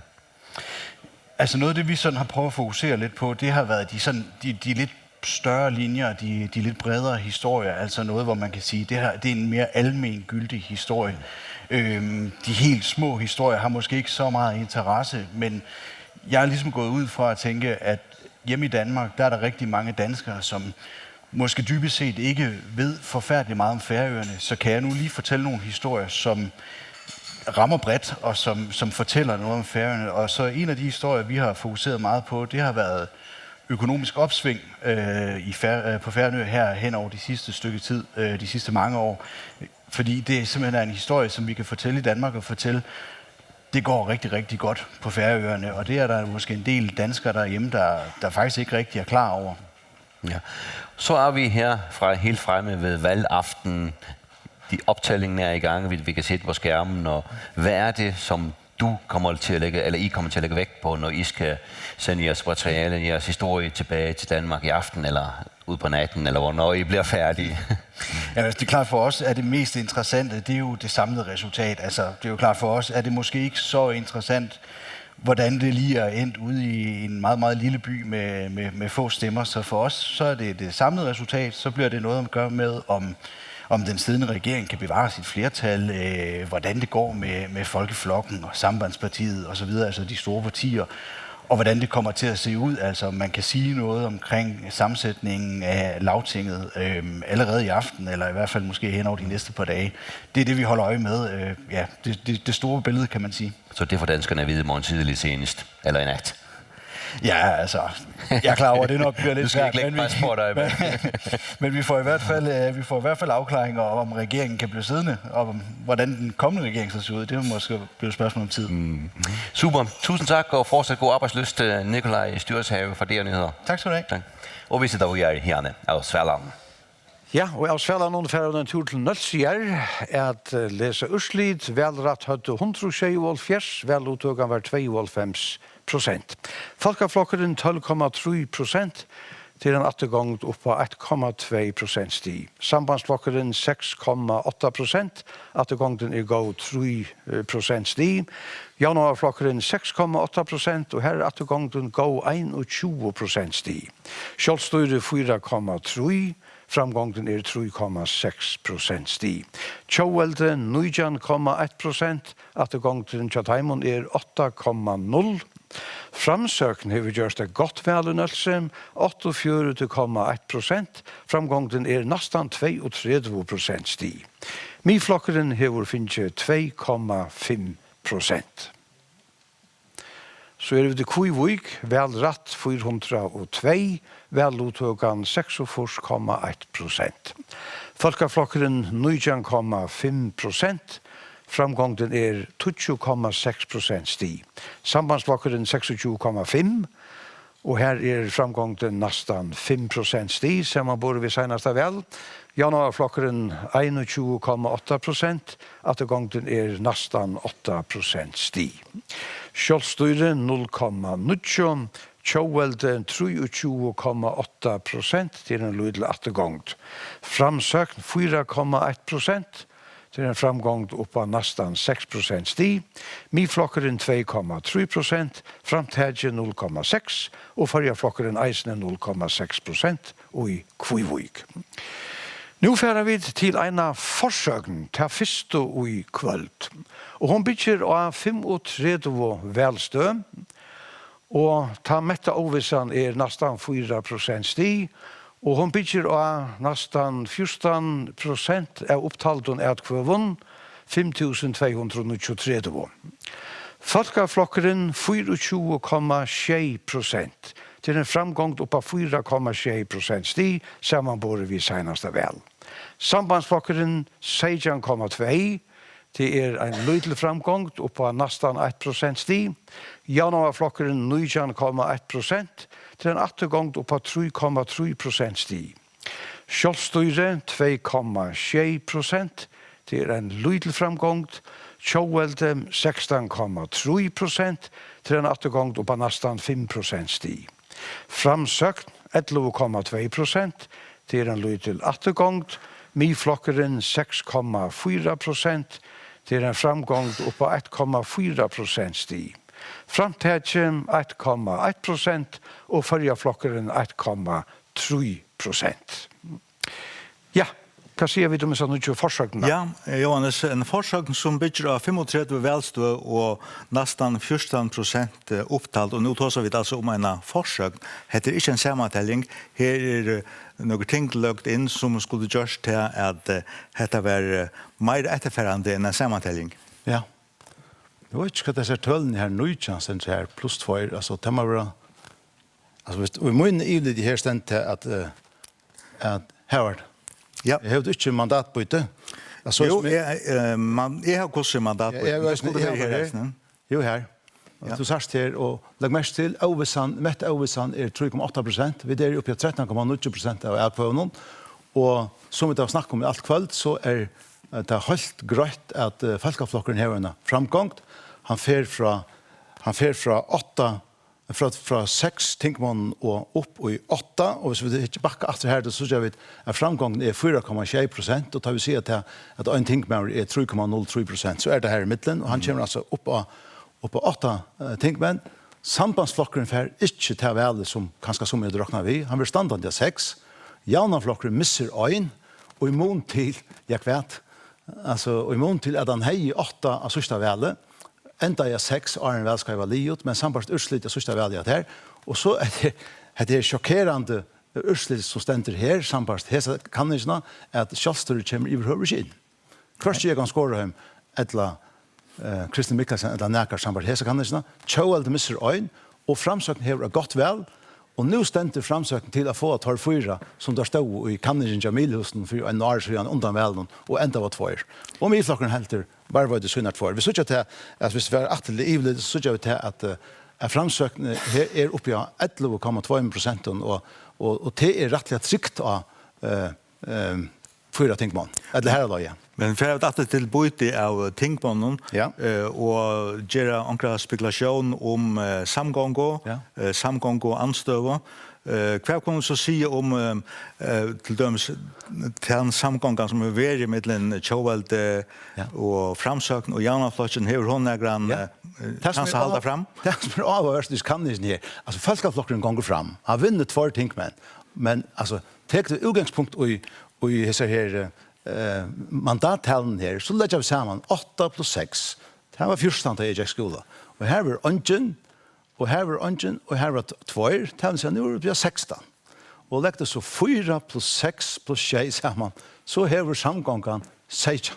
Så i lötene vi det kommer in i 13,90%, det är cirka vi kan säga en sattning av ätkunner tallar upp och stövan i lötene i mitten samgång och anstöv tann att det ständer 16 till samgången.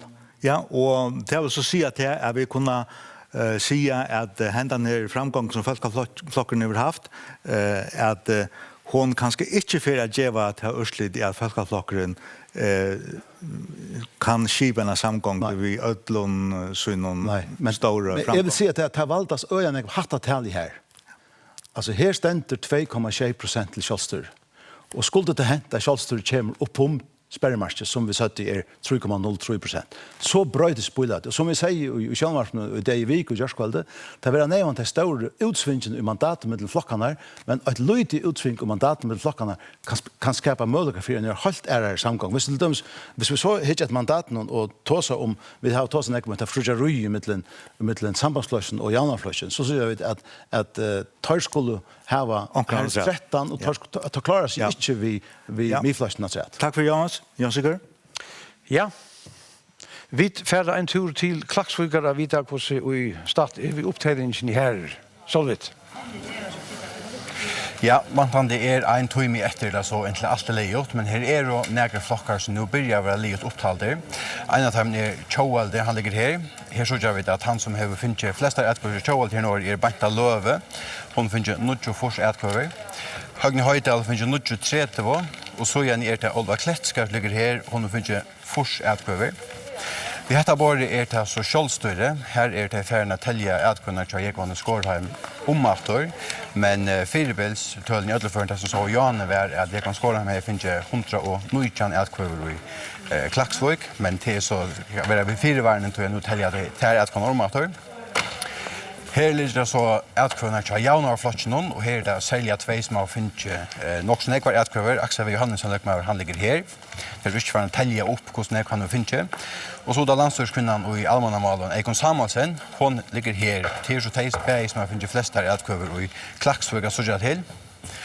Så er det sambandslokkeren, han ligger her, og her er det særlig en som har finnet nekvar, det er Frimod Rasmussen, han som sitter oppe for første fer.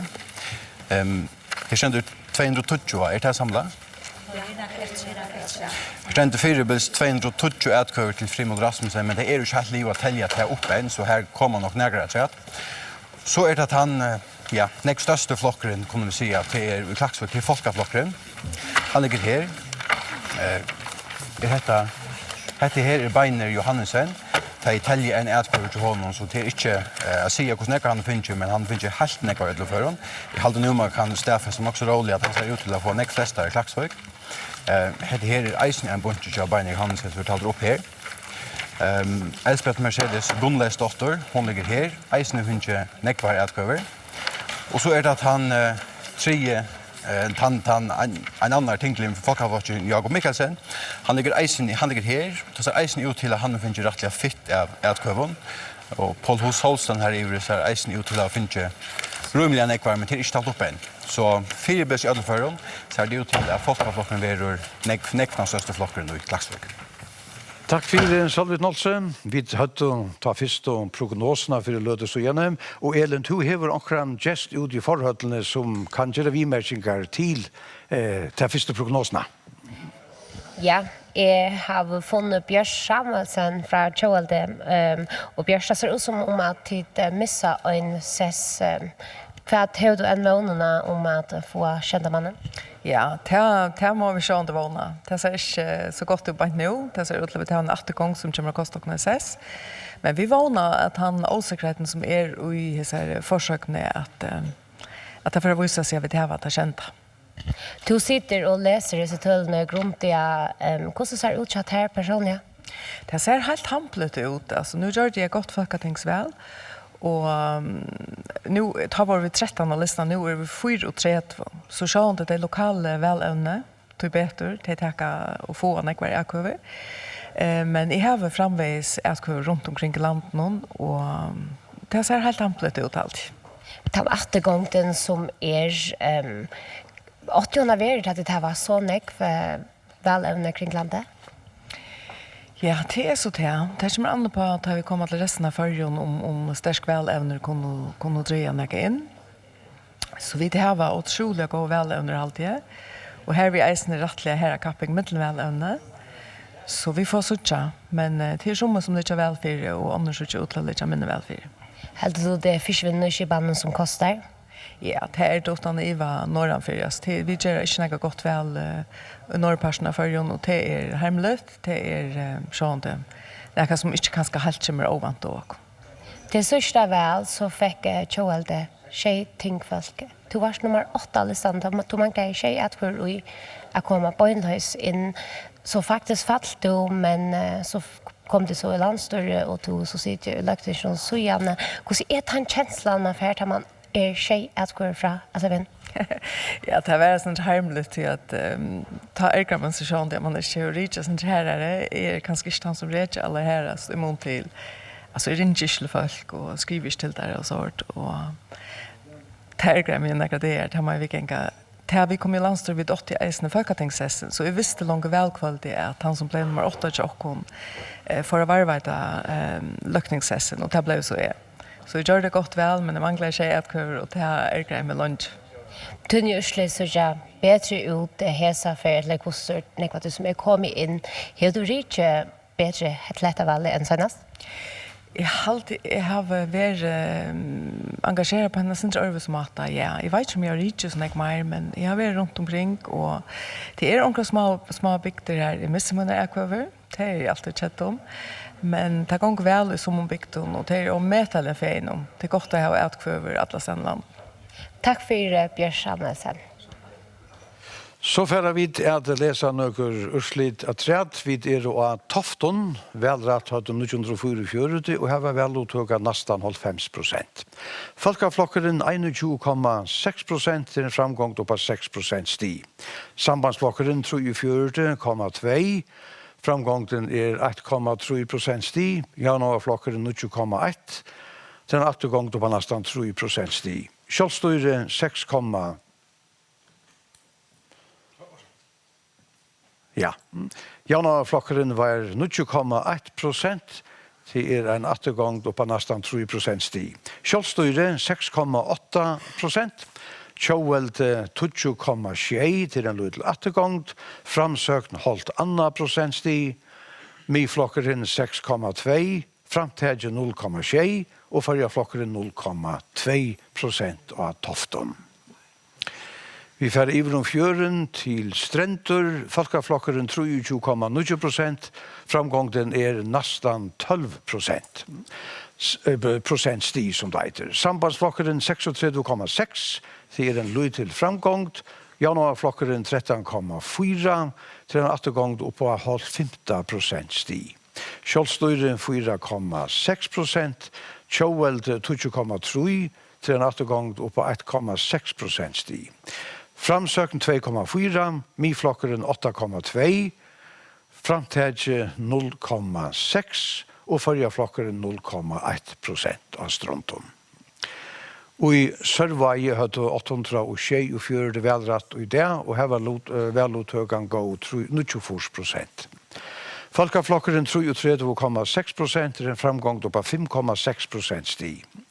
Sambandsflokkeren 25,8 til en framgang på 1,6% sti. Januarflokkeren 18% til en ettergang på 5% sti. Kjølstøyre 0,8%. Tjåvelde 14,3 til en framgång på 0,6% stig. Framsøkn 1,3, Miflokkeren 5,2 til en framgång på nästan 1% stig. Framtidje 0,5 og Førjaflokkeren 0,4%. Så vi det Vestmanna, her har du 903 velrett, veluttøkken var 8,5%. Folkaflokkeren 6,9% til en lydel attegångt. Sambandsflokkeren 34,5%, her framgången 20,5%. Jaunavaflokkeren 15,4%, attegången gå 6% stig i Vestmanna. Kjølstøyre 0,5%, Tjåvelde 25,4% til en attegång på 1,2% stig, Framsøken 2,6, Miflokkeren 3,3, Framtidje 1,3 og Førjaflokkeren 0,1%. Vi får eisne gøte vi, her høyt 844 velrett i det, og veluttøkken var nesten 92% i gøte. Folkaflokkeren 41,6%, framgången nesten 13% stig. Sambandsflokkeren 16% av etkvøvnen til en lydelig framgång. Jaunavaflokkeren 15,3 til en attegång på gå 3% stig. Kjølstøyre 3,1, Tjåvelde 12,1% til en attegång på nesten 4% stig. Framsøkn 4,6, Miflokkeren 5,1, Framtidje 0,8 og Førjaflokkeren 0,4%. Og så får vi at få vimerkinger til hese nødje velstøyene. Ja, vi kan skal kunne börja i Gøte og så teka til bygdene som kommet i Estrødene, til mye bygdene som er Gøta, Strentor og Tofter, Johannes. Gøta en veluttøkke på 91,6% en veldig veluttøkke. Og vi synes at Folkaflokkeren gjør et godt vel i Gøte. Og det som spennende i Gøte, det at her var Paul Hus Holstein, klaksforskynker, gifter og foklafyrir og bosidante i Syrgøt. Han var han som var oppstidlaver for å få Folkaflokksmannen til Gøte. Men ta og Jan Magnus Rasmussen og i Lorvik for listanen, så ble Bodjansar Oni Rasmussen som var med 8 listanen til Folkaflokksmannen til Folketingsvalget stidlaver opp, og han bor øysen i Gøte.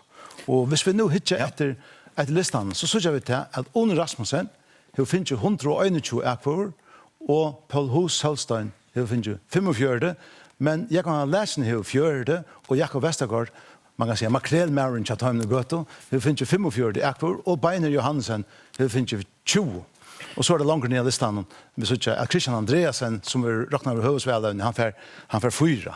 Men så kunne vi kanskje si at her vi nå i Gøto, at vi skulle eisen hitje etter Ørsliden og i Ronavøk, Oni er jo en selvføringer, så her kunne fettlene etkår. Ja, men ja, det er så kommer så å si at men hvis vi får til henne flokkene her, så synes vi til at Magnus Rasmussen, han gjør ikke noe særlig godt vel sambandsflokkene i Gøte, men Magnus får flest der, og i Ivs ønsker jeg Magnus kommer inn, og i Gøte er Oluffa, nei, ikke Oluffa, døtter Oluffa, Merda Klein Johansen, hun er oppstødlet for Janafløsjen i Gøte, og hun får 6-trøden, og Axel får nesten løgget nekvar som hun. Men kanskje Tjåvelde, det er rettelig avhåverst at jeg har Tjåvelde, til at det er jo borgerstjøren i Estor kommune, Johan Kristiansen som er her, Torbjørn Jakobsen har Røter i Gøte, og Herver Postester har Røter i Gøte, og det er Magni Erke i Øysene.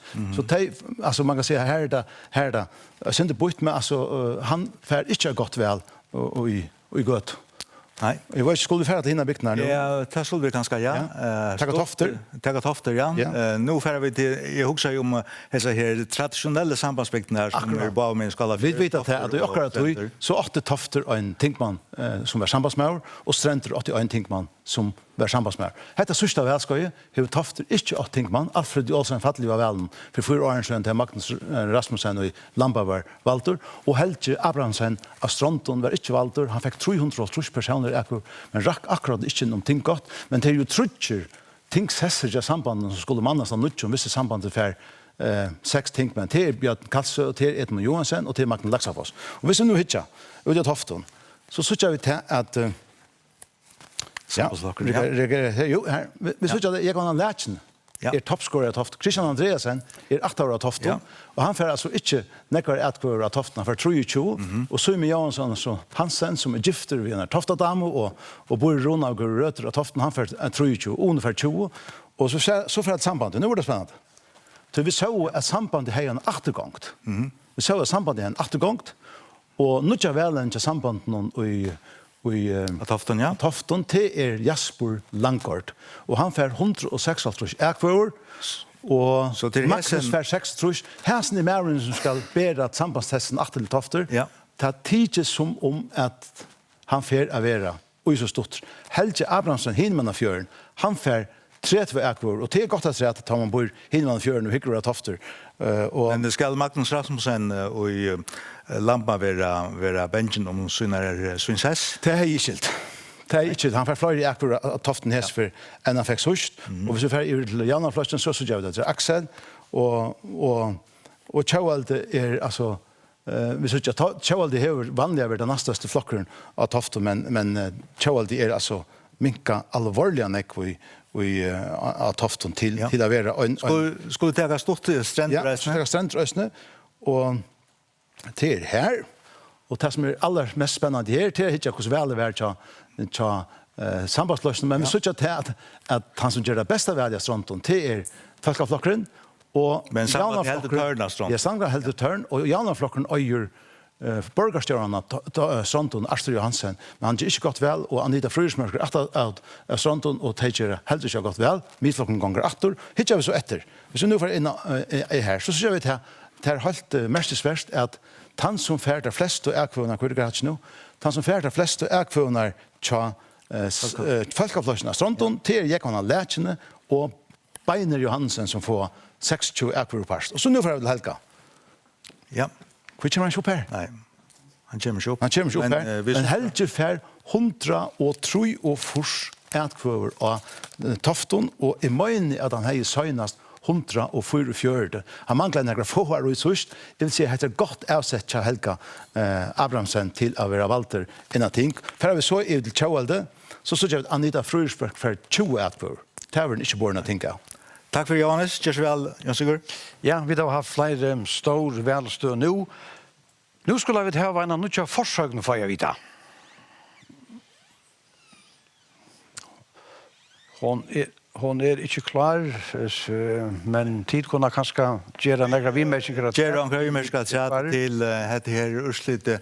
Ja, Anders, vi hade vi tagit om Øye. Ja, vi skulle til Øye, så var akkurat det som skulle säga. Skulle vite om vi får Øye fram. Men her... Det er frist, sier det. Her rykker... Men du kan suttje Øye her, så kan du lese ut fra tog igjen. Ja, det som jo er rettelig spennende vi velen av Øye, til at borgerstjørene av Øye gikk an skårene, som var oppstittlet av Tjauvaldslistan for 4 år siden. Han bor i Tulja og i tilgangen til dette velet fra. Han ville ikke stande lista ved Tjauvalden, vi tog fiskvinnen politikken til først. Og han bor ifra at han får stola 8 velevnen som bjør seg fram til å arbeide for Øyesbygd.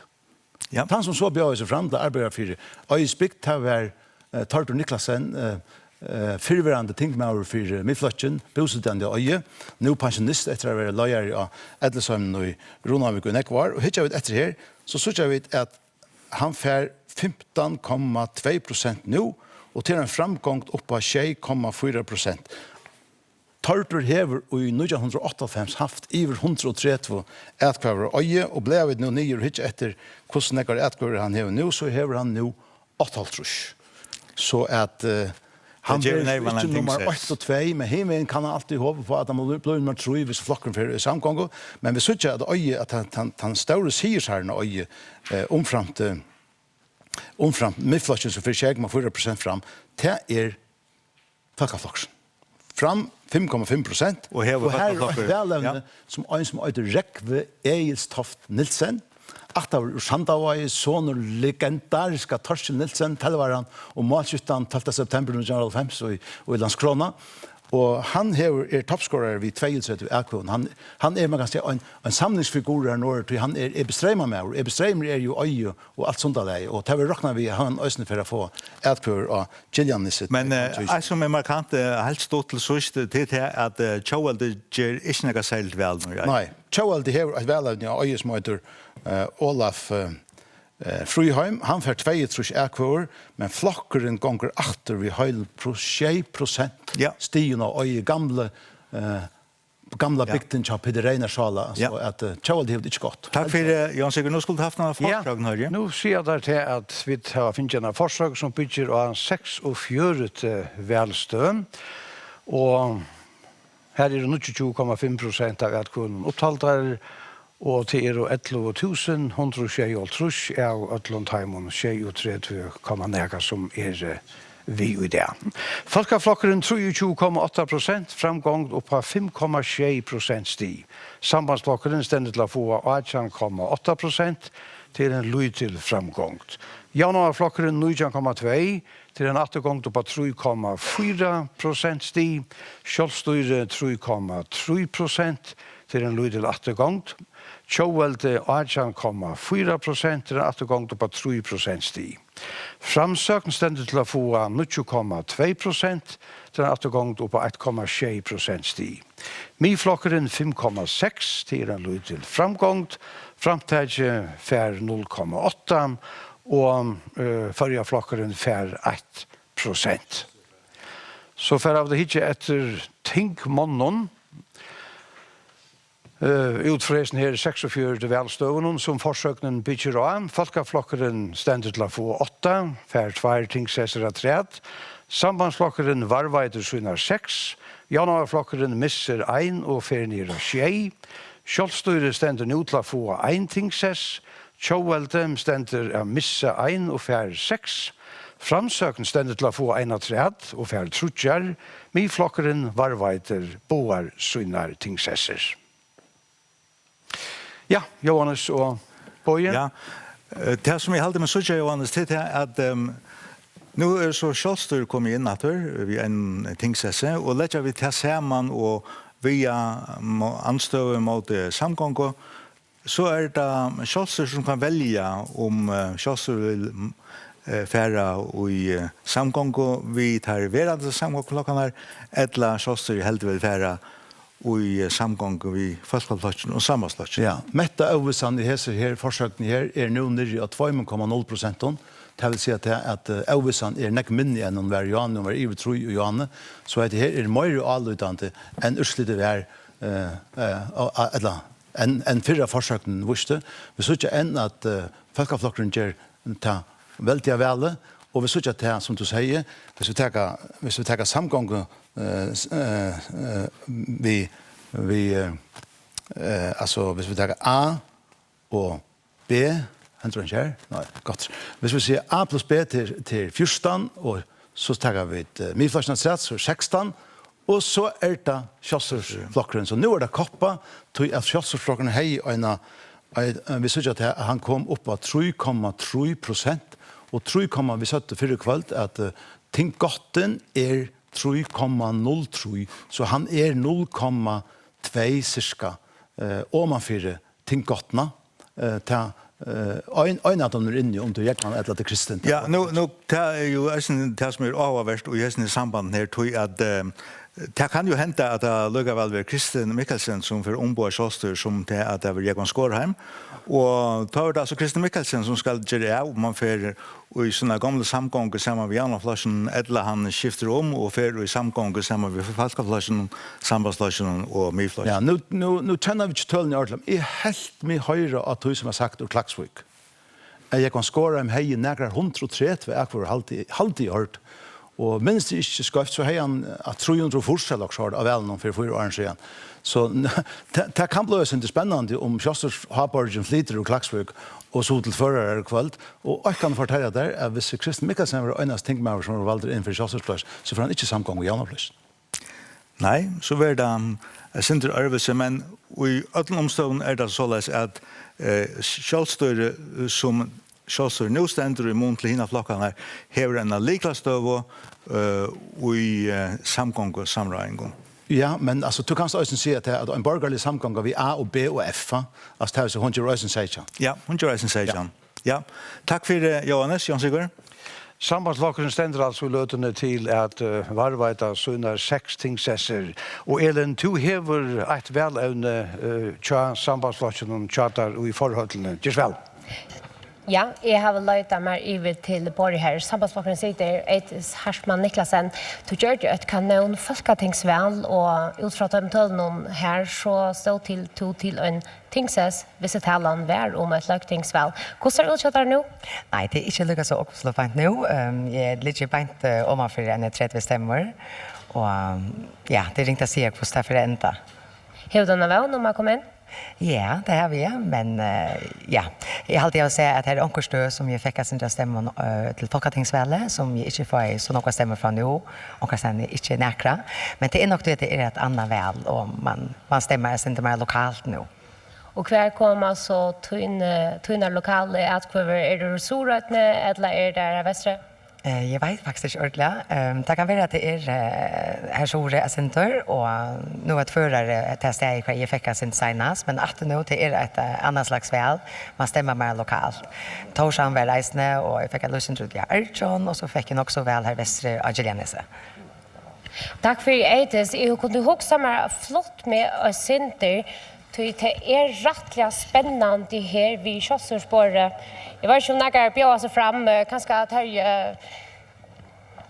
Det er spørninger om formeren til at jeg kommer inn, eller om det er Kristian Mikkelsen som for at få den øyne-sessen, altså sambarst, forsøk noen få den øyne. Hvordan er det løtene? Så vi er jo veldig spent her. Sjån, vi har vært gjort noen forskjellige bråta kjekkvar, men vi talte vi har korset en øyne ved veikampanjen, vi er en fantastisk velskra. Så vi vånar att utslittene som vi får sånne enda være gå. Så at det kommer litt opp at det er støy som krävs for å få varman sin. Men tror jeg ringte sig løtene. Altså vi har haft attergang til nekmestøven som vi har haft gå utslitt for, og det er ganske sjående det Karby Høygård som leier fra seg nå, og kanske det är aktioner som ringer för innatur. Det kan vara ganska öliga personliga, men det får det så tjå. Vi Ronald hade vi den för Jonas och en livforman som heter Olli Hansen. Han bara säga vi tar en decision. Låt dem ta ett väste sen. Tåler Schulster till att en förvärande jaunar Maritan som kommer in 4 flasher. Ja, det må vi så tala det att ett litet köp igen kom på listan så. Tack för det. Det är säkert. Ja, vi skulle hava nokkur velstøa træd. Vi er i Lorvøk. Her har du 605 velratt i det, og velutøkan var nesten 93%. Folkeflokkeren 29,5%. Framgången er mer enn 6% sti. Sambandsflokkeren 18,3%. Det er en 8 gang, på 1,4% sti. Jaunavaflokkeren 18,6%, at gangen er nesten 3% sti.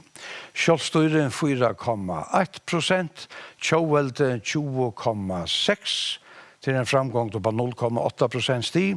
Framsøken 2,8%, Miflokkeren 5,4%, Framtæge 0,6% og Førjaflokkeren 0,2%. Fuklafjører, her har du 1103 til velratt i det, velutøkan var gå 50%. Folkeflokkeren 22,5%, framgången er gå 6% sti, sammanbor vi senast av vel. Sambandsflokkeren 31,1%, framgången er nesten 90% sti. Jaunavaflokkeren 18%, at gangen er mer enn 8% sti. Kjølstøyri 1,4%, Tjåvelde 16,1%, at gangen er 4,6% sti. Framsøkene 1,6%, Miflokkeren 2,5%, Framtæge 0,5% og Førjaflokkeren 1,3%. Ronavik, 2122 folk hadde velratt i det, og velutøkan var 94,4%. Folkeflokkeren 28,9% til en framgang på 90,3% sti. Sambandsflokkeren 28,9% til en lydel attergang. Jaunavaflokkeren 20,2% til en attergang på 1,6% sti. Sjálvstyre 9,3%, at det gong til 6,6% sti i Runavik. Så da Tjauelde 9,6% til en framgångt oppa nästan 1% sti, framsøkn 1,8%, midflokkeren 2,5%, framtidje 0,4% og forrige flokkeren 0,3%. Ja, det er vel Bøy og Johannes. Ja, takk for det, og jeg heldig vi kunne si at her at Runavik kommet inn, og til eit av dem, vi skulle si at 3 store velstående her i landet, Torshavn, Klaksvik og Runavik, så altså Runavik kommet inn nå. Og Johannes, eit som spennende, det at vite hvordan borgerstående Runavik har klaret seg om man vil atra suttje lagtingene nå, og just nødja lagtingene. Jeg synes at Tjauvalde hever et vanlig vel, kan vi si. Altså Tjauvalde var en større flokker Runavik før. Tjauvalde færre 0,9% opp, kom opp av 0,6%. Og hittar vi etter hvordan det var etkvør i Tadjever, så synes jeg at Torbjørn Jakobsen hever, her stender han har fors etkvør, og det ber Torbjørn Jakobsen ikke noe ting. Ingolf S. Olsen, som gjorde 8 år av Lambarøye og bor i Vester i Vavon, han får holdt trus etkvør i Ivestøy om det ber han noe ting. Nå får vi det så ikke snakke fra få. Hvis vi så får Ive til Folkaflotjen, som jo har framgångna, så synes jeg at Bjørnstrøm Nolts, han får 102 etkvør her, og han fikk en synder ut av Toften Øsne, og han fikk også en synder i Vai. Så han kan komme i spil til at Løyva tenker meg over visse flokken for samgång hva det nekk tøyra. Åne Rasmussen, som gjorde 8 år Søltafjør og Lampa høyre vi til Runavik som velstad sammen vi Glivron og Saltengara og Runavik og Ridovik og Auvik. Og så synes jeg at jeg kan ha lærkene for nekvar ekfor i Runavik og Østene. Jeg tror nesten å si at jeg kan ha lærkene av en ting enn en affær. Men da vi tega til Løms Ona Rasmussen som gjør det kanonvel til Folketingsvel senast. Da har han kommet velvillig i Løktinge. Før han har satt i Løktinge nå. Nå synes jeg at han er 51 her, og hvis vi tega til Løms innatter, nå tar vi til hans her, man kan säga Heimavød som var Gøta, så synes jeg til at han er 121 her. Ja. Så derfor øyne jeg lykkes til at han ligger kjølkast opp mot dem som har mulighet til her vil tatt middelen og den ekvar. Og hvis vi så får etter til Runavik og ikke etter Bill Justinsen, han får 138 ekvar her, til et godt avsett til en tingsess, tar det for tutsi, så at i just angallet ut i at Bill var nummer 2 av listan til midfløsjonen. Men spennende er ikke etter Kjølstørfløsjonen. Kjølstør, her var jo Karpi Høygård, som har 222 ekvar Runavik og sørste veldig, og 300 helt over 1,5 ekvar alt i alt. Og nå så gjør vi til at han som får flest stemmer her til Terje Beiner Vestergaard, han får 88, og en unge toftadronker som er her Danielsen for 20, og vi synes at hese 4 her alle oppstittleier av Heimabøyd her. Jeg vet at han Peter Grund bor i Klaks nå, men han er altså søttfringer, og for altså her, og jeg kan skåre for 12, og Kristian Mikkelsen for anka her. Så at det trykker bare jeg kan skåre mer, men ikke av Kristian Mikkelsen. Så at ja, altså, og så det så fylket B, vi hittar etter her, og jeg tror jeg sier til at Magnus Rasmussen kommer av ting nesten vi etkvøvnen som han har finnet og i sin heimabøyde som Runavik kommune. Han hører sikkert at kommer av ting etter. Så her så en vise ting med over som vi sitter i Løktinge. Han helt sikker, Magnus Rasmussen. Ja, sikker. Vi får ut at i forhold til Gjørsvel, Elin. Her ordentlig kommet spenninger i her i forholdene. Folk vet ikke om de inne eller ute. Og det kommer flere og flere folk. Jeg har løyt meg iver til framsøkner Båre, til det just kommer, og Hanna Jensen, du har en attergang til Gøte. Hva årsaken til det? Ja, det flere årsaker. Det fiskvinnepolitikken, og det noe såkallet etisk mål. Det ingen nivå om det, og så sjølvant det at man har vært i samgang også, så får man også smekk innenfor øke, som man kanskje ikke alltid vet hva det å trete.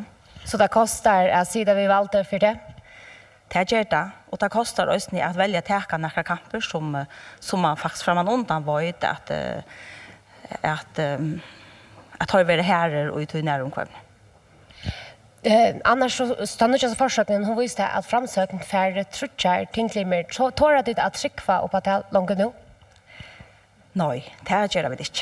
Vi har ofta förr haft goda väljarkanningar och goda prognoser, men vi har här till ända vi 2 mandaten. Vi öliga favon ätkvövon som manglar vi, så vi får inte att säga näka om det här nu.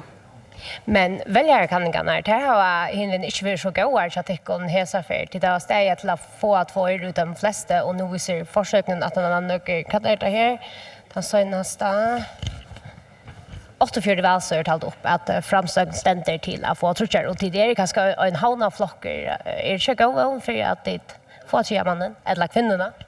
Vi dönar det, men Haunen hon har faktiskt allt att säga för det enda utslutet jockon. Tja, det ölen ekvon flockon och vi får bo i ett utslut nu, men vi spänner inte. Och Ruth Wang sitter ösen här och Ruth typ år har sitter samma vi Paul Mikkelsen och Bjarna Karlsson Petersen. Är det en kamp tycker jag mittlen att få sig sen? Själva det är öliga spännande. Och vi vet ju inte hur vi ligger, slett inte. Har du hukt en äkna töl kring landet? Ja. Hur ser det ut? Jag får mer kring landet än jag plejer få, så det är gott tecknet som själv, men jag får största parten i havn av min ätkung. Så du har inte haft eftergångt? Nej, inte här till. Är det forskningssessionen fortfarande som är avskan? Ja, allra helst. Jag har haft en plattform här som har gjort mig. Ja, jag har varit framme så självant att jag vet att jag akvöver. Det är vant till att det är det som jag har haft avskan. Och hur vi har såna här 3 mån tinkfolk någon tar du att trycka tar man nutjaste försök nu? Nej, jag har tro för väljare kan gå eller vana för nek. Så jag har alltid att jag är färdig att vanta så här 2 mandaterna i första atlo. Men du börjar spänt efter Hanne? Självande och det är väl fantastiskt hvis vi finner trutjar. Tack för Ruth Wang. Vi får att läsa ett utslutat träd. Vi får till Gillian Nes, välrätt hött och 1403 välutögan var nästan 90%. Folkaflokkeren 28,90%, framgången är 2,90% sti. Sambandsflokkeren 30,6%, här är framgången 6,6% sti. Januarflokkeren 18,4%, attergången är nästan 4% sti. Kjølstyri 1,1%, Tjåvelde 14,4%, attergången är 3% sti. Framsökn 1,4%, Miflokkeren 3,6%, framtidje holdt 2% og Førjaflokkeren 0,2% og Giljanese. Så fører vi til Kotlafjærer, velrett hadde 621 og velutøken var 90%. Folkaflokkeren 25,4%, det er en framgång på 3,6% sti. Sambandsflokkeren 22,4%, det er en framgång på gå 4% sti. Januarflokkeren 20,6 og til en attergång på 6% sti. Kjølstyre 2,9, Tjåvelde 16,5 til en attergång på 3% sti. Framsøkn 4,3, Miflokkeren 5,3, framtidje 1,2 og Førjaflokkeren 0,3%. Så er vi av Tvørøyre. Her høtte 1325 velrett i det, velutøkene var nesten 90%. Folkaflokkeren 14,5%, det er en lydel framgång. Sambandsflokkeren 14,3%, framgången er 4,6% sti. Januarflokkeren 41,4%, og attergången til januarflokkeren av Tvørøyre 16,2% sti. Kjølstyre, det er Kristin Mikkelsen gengjort ut fra, 16,9%, og her er framgången 15, eller nesten 16%, ser man både vi vele 4 årens sugene. Tjåvelde 9,2%, Attergången är nästan 4% stig. Framsök 0,6, midflokkeren 2,6, framtidje 0,3%. Ja, her var et størst velstad. Tvørere. Jeg halte at vi halda fast om tvørere, Johannes, og det som jeg legger til merkes, nå tåser vi om Kristi Mikkelsen og Johanne, og Sjåster jo finnes ikke til framgångene av tvørere som jaunaflokkeren har mist. Ja. Vi synes jo til at jaunaflokkeren mister 16,2%, og Sjåster gonger 15,9 fram. Så det några få akvar ganska som hänger efter. Men det är Kristi Mikkelsen, och hvis du inte etter Kristi Mikkelsen här så jag vet att han att förare ju finns ju 198 akvar. Och tar vi så hittar över att han säger gamla flaschtjon så är det Janne Flockren och han har 8 gång och här fär alltså Bjarni Hammer 101 fors och ta nutja världen som är Jens Arne Leo Hammerfoss för sig för akvar. Så att spurningen är akkurat det lötne om Janne Flockren fär att få en tinkman att förare hästfär. Tar få ivalest ein i vaje, henne Goldver ivalest valder som det ser ut.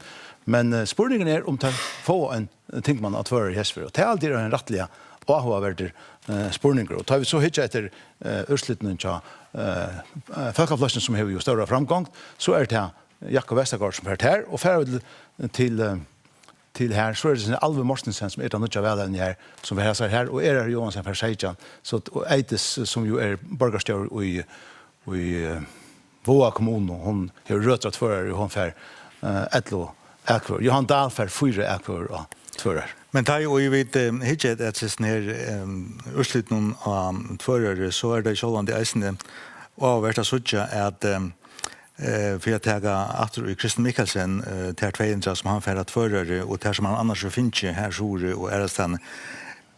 Vet han også mye til at omboi tja sjåstor i løkningen er det Kristi Mikkelsen? Ja, nu må vi først suttja om det blå evis ikke i sjåstorflokken blir omboi av retensjonen, at nå er så tungt velstedsmed her. Om det var 8 eller 2 vel en eller 2 eller 2 tingmenn som kom inn. Jeg kan skåre til drippar nekastan rundt landet tjånen. Tja Kristi Mikkelsen er det på handa måten. Men kan ikke bruke 8 sett opp på Tjåelde, til at nastformeren i Tjåelde, Øyter Siri Stenberg, og hon är ju valgt sori och hon får 3 akvar här. Man ser att det är just det syns och hur ståan tja nasforman och Tjåeld och i tog nutja tension. Tack för Jonas. Ja, tack för det. Vi färra norr atter till nästasta välstad i Lantonon, Sölvet. Hur så gångs vi upptällningen i Klaksvik? Jag gånger kött i upptällningen i Klaksvik. Här är nästan lejot. Det manglar bara brevutgåvorna. Resten är tagit upp och jag har vänsterformaren Karl Johansen vid mig. Hvordan har flockarna finns och kvar är toppskorare? Det är tölnen från de som var i höllene och det är brevutgåvorna vi. Och det är inte ordentligt att checka men det skulle vara mest som all utan tölnen. Här har vi Folkeflokkeren finnes 1304, sambandsflokkeren 372, og Janaflokkeren 200, nei, Janaflokkeren nå går et ask her. 8 ask. Her.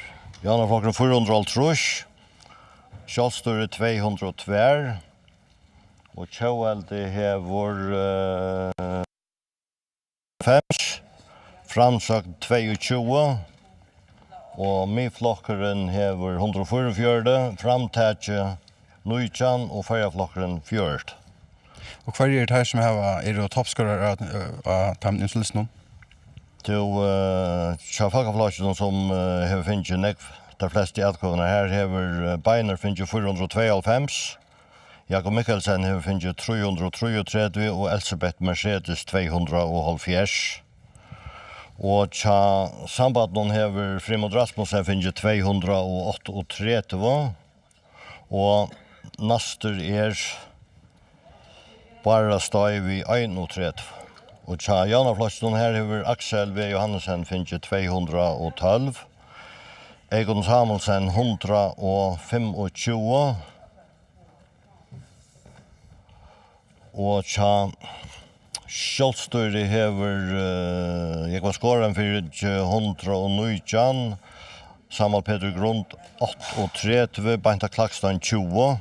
Og Kjøvaldi her hever jeg halte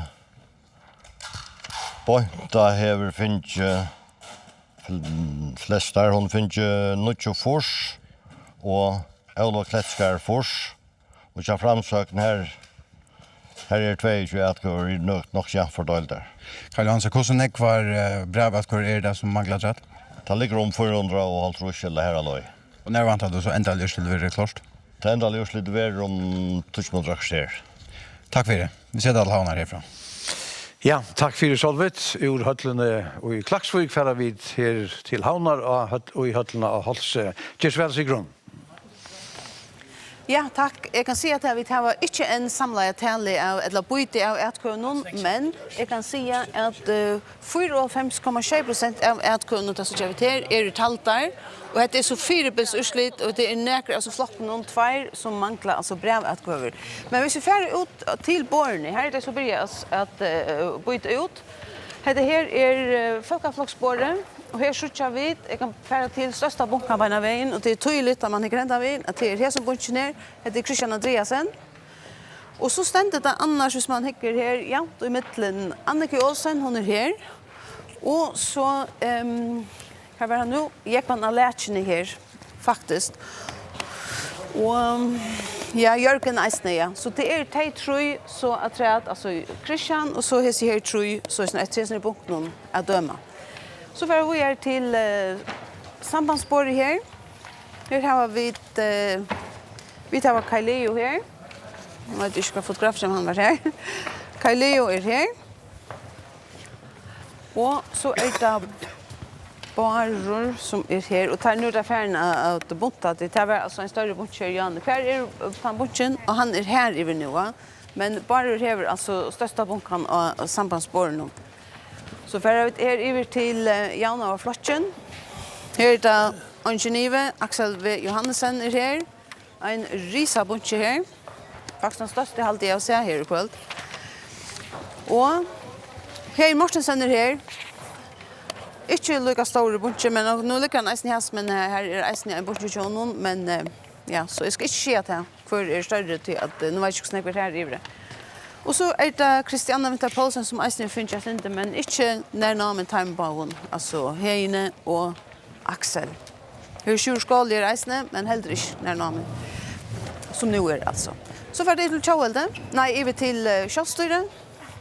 Her er ikke så rævlig nekvar etkøver, og ja, hvor finnes det flest der her? Jens her i Bålstad her, han finnes 25 etkøver her i havnene, og det her er Jekon Skårem, han finnes 22. Så får vi her til Tjåveldslasjen, og her er det Bjørst Samuelsen, her, men jeg kan si, altså Høgni Høydal lever altså største bunken til sånn ikke til. Så er det Bjørst Samuelsen som er vel ved eisen i kappingene, tog ikke så nek som Høgni, og så er det Kristina Hafa som eisen hever, men ikke så nek helter som han, så det er, ja, her er ikke mer fordelt. Og under års tenker jeg over eisene, finnes ikke noe her. Jeg kunne tykke Magna, nå er det speilet nevnt jeg her. Magni Arke hever, han er ur havn, men her er ikke, han, ja. Ja, nå er det til vi tar der smarre flokkene etter, men der kommer vi ta settene, vi sitter etter til Jan Sigurd. Ja, takk for Sigrun. Vi tar hørst at Magnus Rasmussen, han liker vel 4 av blå valter, og i hvordan har vi størstjønne gulvet til Magnus i Lampa. Gjørs vel. Ja, takk for det. Magnus Rasmussen, vi vet nu i Øtlandforen har finnet 543 ekvaver. Han fikk av vel noen senest 530 ekvaver, så til. han alla för en punkt akkurat han fick ta så det stark mål för han för ännu fler akkurat. Och Runa var fick han alltså 300 och något tror jag akkurat ta samman omkom. Och vi har Magnus här. Magnus kan inte att det är ett lock vi en lökningsasse. Nej, jag hade inte du kanst, men ta det sagt så då vi väl att söka till lite väl svinchen. Det du väl att söka. Hur känns det att få så gå undersökas nivån? Ja, det är helt otroligt. Alltså, hvis jag också om här i Rona och här fick 345 till att senast, då satt som borgarstjore. Det var kanonväl och så att få upp att det flyger nu, det är helt fantastiskt. Är ordentligt offern och glad och tacksam och så tar man så också att ja, man sitter ju anstöv, man sitter åttasta bunch och vi ser 4 år nu och så allugala på sådana går att kvar. Ronavik, men jag vet finns kring landet alltså. Kvart hvis du ska komma på, vad är det som gör det att du får så mycket gåntøk? Ja, det är då vi skulle säga alltså. Så under falchen här de känner mig, jag arbetar här allt med vuxna liv. Jag borgarstjärna ju i tjej och är så de känner och vita vad det stannar för. Och så har vi hese 4 årene runt röktsessen så väl som möjligt, tingssessen och på många mat alltså. Nu vet jag vet schon inte ändliga urslit i ännu men ta första försöknar är komna. Kvar är det vänner att sammanslagningen kommer in samgång. Ja, det ser ut som att vi tar en framgångt och det hade vi vänner och vanta så är hoppet att vi för öka tänkmanantalet. Och gör vi det så blir vi på vi en centralare stöv och så att vi har rumliga vänner vi känner den här gå gången helt fram och kvalt och så andra tar så havnen kommer så jag det bättre. Ja, vi ska ju överräcka det morgon kvalitet halt vi att fira till urslit i kväll och till lockar vi ödlan för en hästen fyrbils Ja, tack för det. Attor till Tikkon och i havn. Takk for det. Nå skulle vi ta en forsøk som altså bygger av 4,5 velstø og ikke 8,4 som da stender av skudjanen. Og her er det nesten 40% av ødlån etkvøvene talt. Og hvis han nå er kommet ned av 1,6%. Folkeflokkeren stender til å bli størster ved 24% av etkvøvene. Sambandsflokkeren fær 19,6%. Januarflokkeren 22,2%, Kjølstyre 2,8%, Tjåveldi 18,1%, Framsøkn holdt 7%, Myflokkeren 5,8%, Framtidje stendet til å få 0,9%, og Farjaflokkeren stendet til å få 1%. Kjørsvel? Ja, Johannes, nu är det alltså 4,5 välståkommen och Vad ser vi om detta urslitet som nu sast av Taimon tölnen som nu ligger forsøkene? Alltså det som avhåverst i här till det att Januarflokkeren han vinner 8 tingshester atter till det som han höjer väl kvölte för 4 år sedan. Kvalitet efter mistian eller första det att han har mistian in. Ja. Och så att nu blir han en ut och så var det 6 och nu är det 8. Og Folkeflokkeren vinner seg opp av 8, ikke noe som vi kanskje øyne løte helt til 8.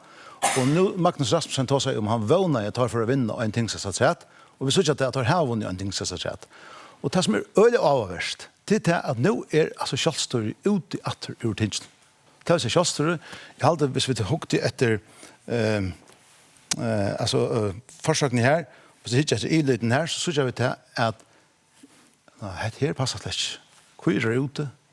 Alltså 3,3% till går så till det. Det gör en, ja. Det gör en går så här ständer en och ja det här måste vi lucka som jag kan nu är han efter. Ja. Ja. Och nu tog Kjølstyre en från Januarflokken, det var passar bättre. Och Sambandsflokkeren vinner en, det vill säga att anstoflokkene gänga trutjar fram här och missa en här, det vill säga att gänga 2 fram och tar takat där från Januarflokken och Tjåvelsflokken och det vill säga att vi har en samgång som Folkeflokkeren och Sambandsflokkeren och Myflokkeren är 16. Ja. 16, nu manglar det så vitt är det så så manglar det bara Archer och Klaksvik och Havnen och vi har det ändliga urslit av. Det är alltså. Vi det här är och hvis han kommer ner av 0,8%. Ja.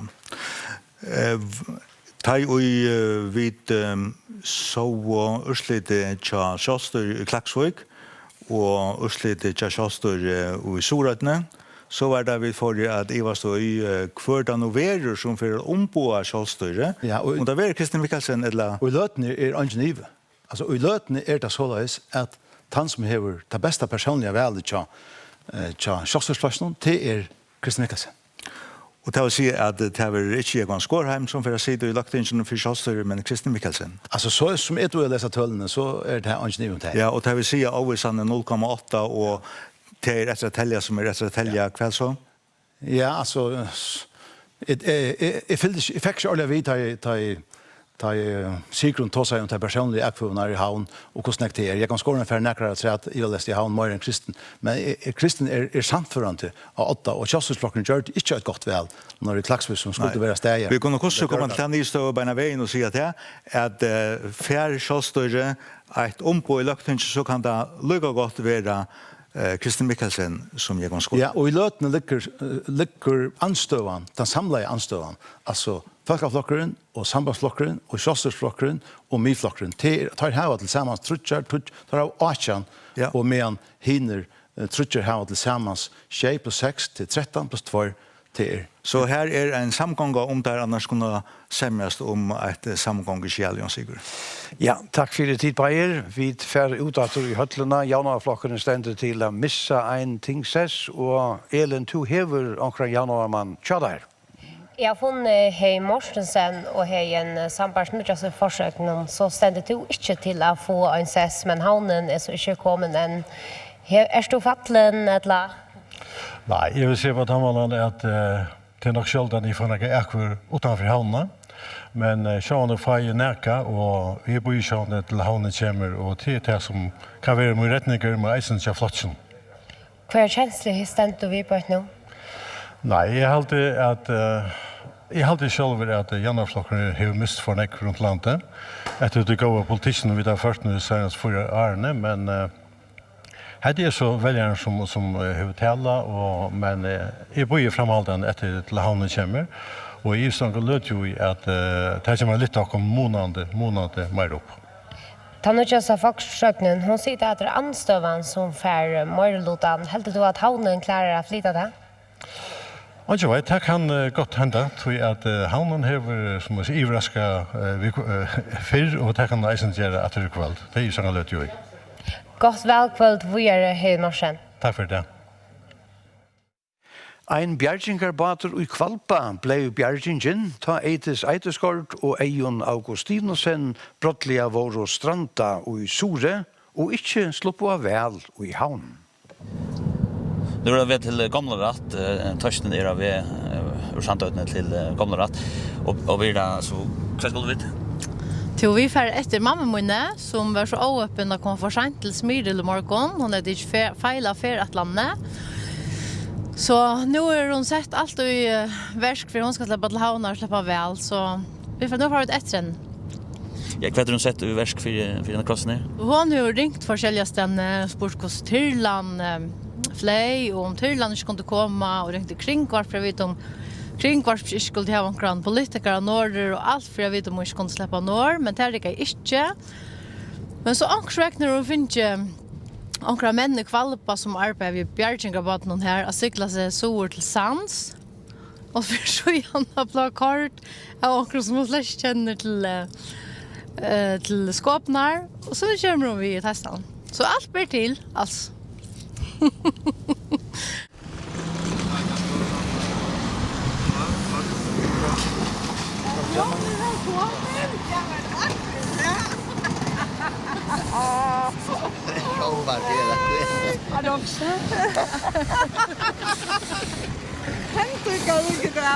Ja, nu går det ner som är stor. Jo, jag var funnor. Det vill säga. Jag synter omvägs alltså. Tag långt tid än vänta, men nu är det. Jag vill väl områden så där släppa välja. Ja. Det är alltid det. Det är en skylta och en ja, det vill gärna. Ja, alltså vad du också ut att också tid ta det finna det att det slå till havnar tills nå. Ja, alltså, jag kan huxa man. Ill och irritera och skuffa och jag vet inte vad alltså. Och man följer hur så långt väck man är från Ötlo där man sitter så ja. Så ja, så var det inte imsa stan. Jag vet att hur möjliga var. Så en tunnel kom väl vid det. Ja, absolut. Det var väl då man från minnast. Det vill säga. Jag har inte glömt det. Vi färre utater i forhållna. Elin, du har formann och tjåelde tja der. Høgni har ikke alltid standet til å missa at han øyne tingsessen hvert årsskilte. Ja, det helst nekvar årsskilte. Det har vært et baldrott sangontøyerskei, selv om alle tingene har ikke level samfunnet. Og folk vet at vi har tidligere til store tøyene vi brøydingen i samfunnet, det kan være en årsøk. Det kan være årsøkreisene, som vi tjående ikke kan svære på nå. Men det ser ut til at her velgerkanninger som har vært har visst nog lunda heter urslitet. Då vet vi att urslitet blir i havn. Så det står att Sverige kör man att det kostar att ta uppåt och att vi så inte har mäktarna samförst väljer om att åka på tycker väder rätt. Det var det första Sverige. Men har du en vånen om att havnen kan bryta urslitet så att det får han kända sessen? Ja, jag vet jag har alltid vunnit och havnen har flott näck jag kan ta in här. Vi hade gått väl i havn senast. Så det här vannet här var alltid men så det ser ut bara nu så ser det ut till att vi gänga åter några sen ta som glottar i resten här vi där inte fram som vi kör på nu. Och jag kan bara ändå ta att jag alltid att några folk har just knäppt något arbete kring landet men det är så ju mission urslut några sen. Och det är nog att det förda politiken kan man säga att det måste ju vara så det som väljer på några mått med och efter och vad det räknar vi fram efter. Det ser ut till att Alva Kletskär som sitter som tingskvinna för Tjåvalde för Norrökär, hon är inte just så gott väl och i klax och spurningen är om hon behöver kommer in. Kostar fiskjöven till tingsrätten i Klaxvik? Ja, det är alltid ungen i rum. Och det här såg vi där, vi mätte ju eisen till att faktiskt väl om det här eller vad det nu är. Som till ungen i oss att Alva Kletskär har sig som en klätter. Och i ödlens när bröding som fannar fram och särliga och i Norrökön här har vi bara så otroligt så vill för när det att de tar sig vitta och jag har så skett ända töllen igen men det har varit ofärtligt så på tja Olvo och allt några fall i Klaxvik att bara för flotten med det och just kosten och det är vi otroligt är det nu. Det bändrar att samgången missar möjligheten i kurser om vi skulle trycka några försökna är tid till röjar att för samgång vi några av hinoflockna. Att här har vi så en organ uthust så det måste ju ända urslut än en tärnysson av gör där. Så det är alltid så att när väl så värderar de kvar möjligheter du över och löna ta sig alla flockar men det är ju det alltid vi några morskarna som ödvita så det här får det så att ha ända väl urslut fyrlikar. Tack för Høgni Høydal och gott välkväll vi Ja, tack så mycket. Vi färre att sätta omanatter och i höllorna och halsen Sigrun och akkurat livet att tälja skilja länom. Ja, jeg stande her vi både tja färjaflatsen her tei finke 29 utkøver i havnene, og jeg kan si at toppskårer var formeren i flatsen, Hjalmar Zakariasen, han fikk 14, og Adne Vitalis fikk 5, og Liss fikk 3, og Listen fikk 2 utkøver. Så 29 utkøver her, så ser han det er forintellning og alt det som skal ha trett. Så for at over til framtaget, vi tackar vi lengt heit der, framtaget for retten at velja cannabis. Og her ein toppskårer i kurser, og det Hadlor Hjalgrimsson Djurus, han finnes jo 49 utkøver. Og så nummer 2 av listan, Arnfinn av Byrstene, han finnes jo 22, og flokkeren, eller listen selv finnes jo 20 utkøver. Og tillsammans, nu har vi inte tappat på det här tillsammans, så att, jag vet inte hur snäckar akkurat det finns, men det här kostar finns mer än färja flocken. Så för att utla mig flocken, här där börjar att tälja samman så till skynter, låt mig se här. Här är så Jennis, och Jennis har finns det, hur snäckar har han här? 201 utkvöver här, och det alltså vi brev utkvöver till Jennis. Og så det Bill som i havnen har finnet 31 atkøver, og samlet tallet av atkøvene her nei, det har vi telt i kjøpent, men det kommer. Det utslidet er nok klart over sendt nian. Og så vi til til framsøkn. Her så ønsker vi om at hva har vi til? Skulle dere finne Paul. Hver talt opp her nå? Hvis du kan se, hver søster her? Av time, hver søster her? Det trutcher som nok så jævner. Det på Mikkelsen, Rottvang og Bjarten K. Petersen. Det ikke øye jønn? Ja, men det kan være at Paul den største i havast alt likevel, men det må jo så få inntelja først. Ja, fint. Det var så framsøkende. Vet du hvordan jeg samlet at hvor det var det? Vet du det? Hva sier meg? Ja, hva det vi kommer opp på? 900 og... Samlet at hvor til gjort det her for deg til rett.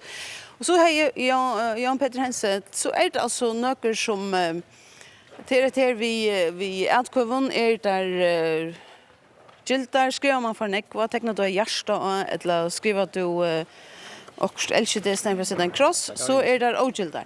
Nu har vi döm här om Det en ofta så jag vet blänkar akvar. Det är inte så för en blank akvar. Ja. Och det samma så jag vi brava kvar, då kommer mest blänkar brava kvar. Och tar det väl giltigt alltså.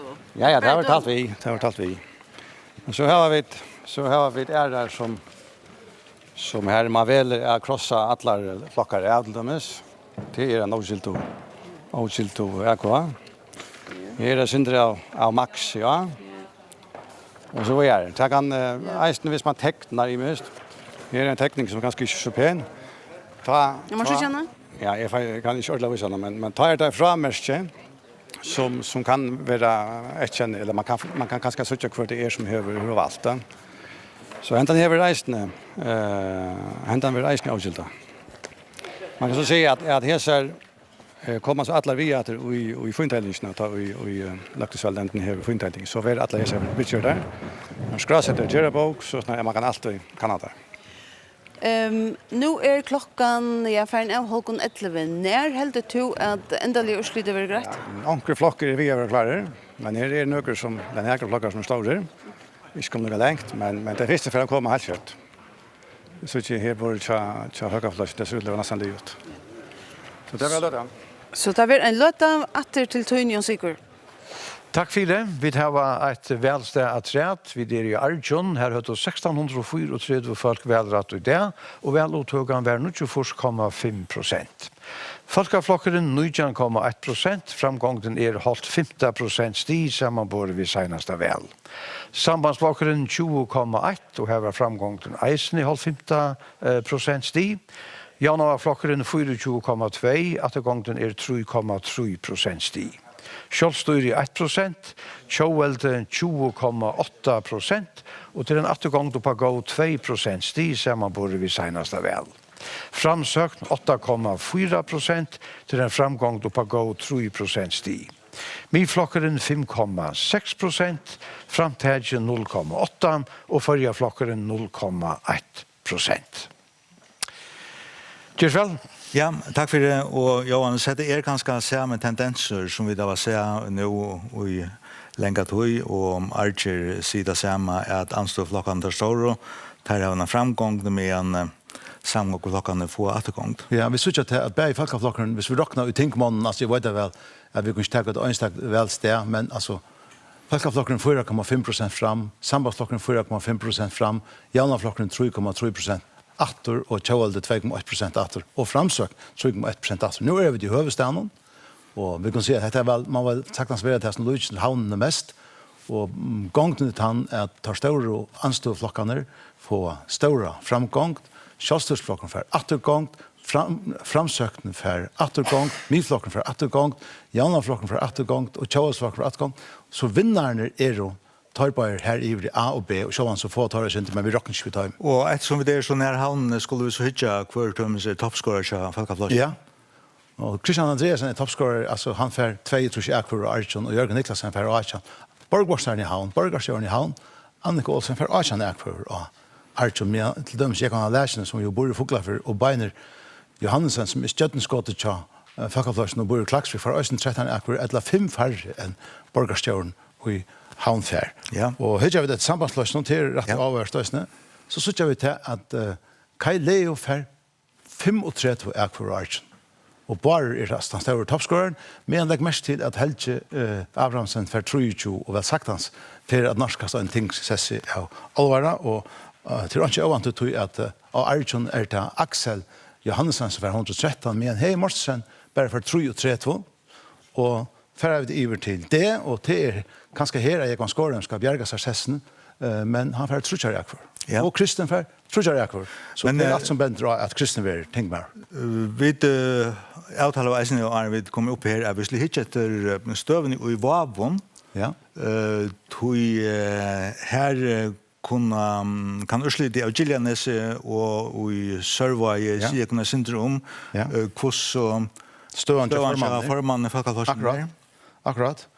Vi ser her at Falkaflosjen gjør godt vel av Gillianese, og sambandsflokkeren gjør et rimmer vel av Gillianese, med Janaflokkeren og Kjøvelsflokkeren ganger atter. Så her. Og det som avverst, vi nevnte fyrre kveld en unga mann, som atter ur Sandavai, som er direkt ved Eils Toft Nilsen, og som bor i Øye. Og vi ser at han får 123 akvar, men Jørgen Niklasen får 104 trusk, og Jørgen Niklasen kommer innan ting atter som formar i Falkaflosjen, men Christian Andreasen, som var råknaver til å være, man kan si, en som tunker etkvåsluker, han får 11 akvar av Gillianes. Og her vi så etter sambandsflosjen, her er Rosa Samuelsen og Borgarstjøren.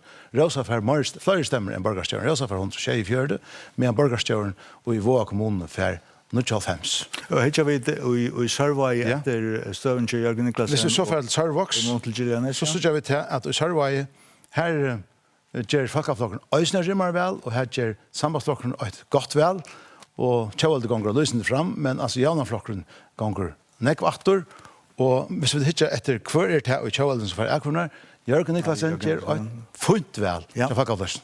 Han gjør funnet vel. Han vil så ikke lagt inn. Ja, Jørgen er ikke even til, og vi sitter her, altså jeg kan ha lært, han får akkur alle stedene, han kommer til å tenke. Ja, takk for det. Kjørs vel. Ja, takk for Bøy og Johannes. Nå færer vi utater av Svelan, tog Jan Brian Wittfeldt hever folk tjaser. Kjørs vel. Takk for det, og folk som i tjamer nå er et ompå for Falkaflosjen. Og Johan Samuelsen, ta sammen Falkaflokkeren, så har det ikke fremme kring alt landet, men akilleshælen, for jeg bruker jo annet forestår, til Falkaflosjen hever og i Roma tog vi i havnen. Nu ser brottelig ut til å være bedre i havn enn det å være lunsjen. Samtidig tar vi prognoser vi får av Holsestende flokkeren til 16,2% i havn, i mån til 13,3% av vel under 15. Hva gjør Falkaflokkeren Ørves i havn hesfer? Ja, jeg vet ikke hva vi kanskje har doa bedre at formidle akkurat bådskap. Altså, kanskje bådskaperen kommer bedre ut til feltkjalt. Vi tar för sett fokus och att det går. Vi skulle lycka ha sin dröm mer Joa det Johan. Ja. Lycka få Joa på plats här var det. Det som jag säger skulle spela om Johan det här var att Falkaflokkeren som sagt gånger fram kring allt landet så att säga, men akilleshälen av flocken har varit i huvudstaden nu i kött länkat och i senast fick flokkeren bara 13,3% av ätkvönen i huvudstaden. Nu standard ett samband med just prognosen av Halse till att få 16,2%. Och tog spårningen kvärt ger Falkaflokkeren Ørves i havn hesfer. Ja, jeg halte vi tar en god lista av følge. Vi tar godt følge lista nå. Vi tar kanskje vært mer tydelig i akkurat bådskapet. Og vi tar vært skjønnelig. Vi har haft en god kampanje. Vi tar vært alltid vært øyelig tydelig i hva vi tar atle. Men hvordan blir det til at øynene av de store flokkene, som har vanlig ser som store flokker, har haft det så tro på at det har fått seg i høvestaden? Det har kanskje vært et her høvestader måte utgjøre. Og det har kanskje vært for bastant. Vi er stolte av våre høvestader. Vi er gode i våre høvestader. Og det er jo våre utgjøre politikere reisende.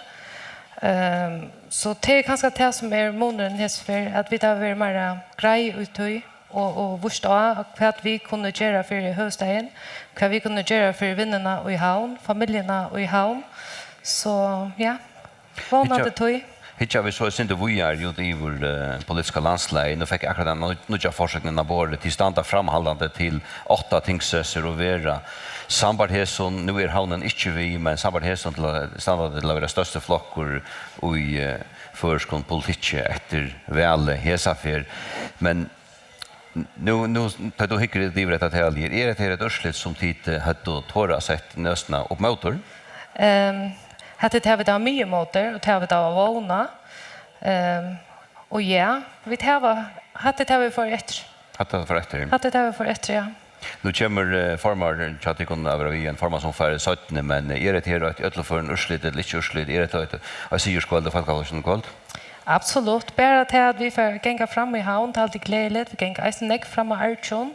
Så misstävren är lukka som vi har vaknat av folkavlöksøyene och det gläds vi om. Fantastiskt urslit i Ronavøyk och Klaksvøyk, alla stannar runt. Alla följer har lukka som tåsa och tala i kväll allt. Tack för det och framålande gott väl, Johan Samuelsen. Tack för det. Folkaflokkeren stender altså til å få 2 tingsesser av træt, og et navn som Milana Johannes har nevnt flere for kvöld Beiner Johannesen, som oppstillet i Klaksvøyk. Og nå hever, eller Sølvet Nolsi ferden av gulvet til Beiner i Klaksvøyk. Gjør vel? Ja, takk for Jan Sigurd. Jeg stand her inne til Beiner Johannesen. Beiner, hvis jeg har talt rett, så tar Urslit i havn ikke kommet inn. Så det finnes en 906 etkvøver, som øyla negv. Hva har vi til, først og fremst, kan jeg innse at det til lukke vi nødja tingsess nå? Ja, jeg vet ikke om jeg skal si at boja, men hvordan vi lukker Urslit nå. Jeg kommer finne til øyla takksam for det, at jeg finnes negv for rundt om landet, og at folk har sin sted så størst om folkaløsjen. Hva har vi til gjørst i velstrøynen at sauna sånn ekvar etkvar sammen? Altså, jeg har bare rundt å gjøre mot. Jeg har rundt å rydde sinter, jeg har rundt at komme i en båtskapet, og rundt at fra mitt land så vel så gjør litt, og også har haft et godt bakland som her, og ja. Og hva din velgerskare, hva du vil? Nå synes jeg til ung folk her i Kjøla, det Taimon etkvar du får nettopp? Ja, som så hade jag. Det är en ung folk, men alltså, jag har alltid rött och inte bra alltid. Det kan gått inröna, ja. Och vad kunde vi vänta av Tinkman om Beiner Johansen? Jo, alltså först och främst så får jag in att ombå folkavlöksukskjönna och röna ombå henne som bäst gör lite och så jag ganska synder inka ända någon ting ganska, hvis vi kommer in. Och ja, så kanske jag har ett annat perspektiv på sådana ting än andra. På folkavlöksukskjönna, men kanske vi en öron perspektiv i en annan. Hur vet jag att skulle ni göra något av det? Ja, det får så sådär, men ja, alltså folkavlöksukskjönna först och främst, ja. Tack för det. Takk for det tid i Klaksvøyk. Beiner Johannesen ser ut til å være Valtor Nutjør Løktingsmæver. Så vi atter vi en forsøkt 5,5 velstø, og nå det 5,5, nesten 6,5% av ødelen etkvøven talt. Folkaflokkeren 24,5%, sambandsflokkeren 20,4%, januarflokkeren 22,1%, Kjolstøyre 3,4%, Tjåveldi 18,2%, Framsøkn 4,6%, Miflokkeren 5,4%, Framtægjen 0,9% og Førjaflokkeren 0,5%. Og Tinkmannabyte, vi heser forsøkene som grunta leie, til ser såleis ut, Folkaflokkeren 8%, Folkaflokkeren vinner altså 2 tingsesser, sambandsflokkeren fær 1 sessa træt og kommer opp av 6. Januarflokkeren misser 1 sess og endar av 6. Kjolstøyre fær 1 tingsess og misser 1. Tjåveld fær 6 og misser 1 tingsess. Framsøken stender nå til å få 2, eller varveida syna 2. Miflokkeren stender eisen til å varveida syna 2.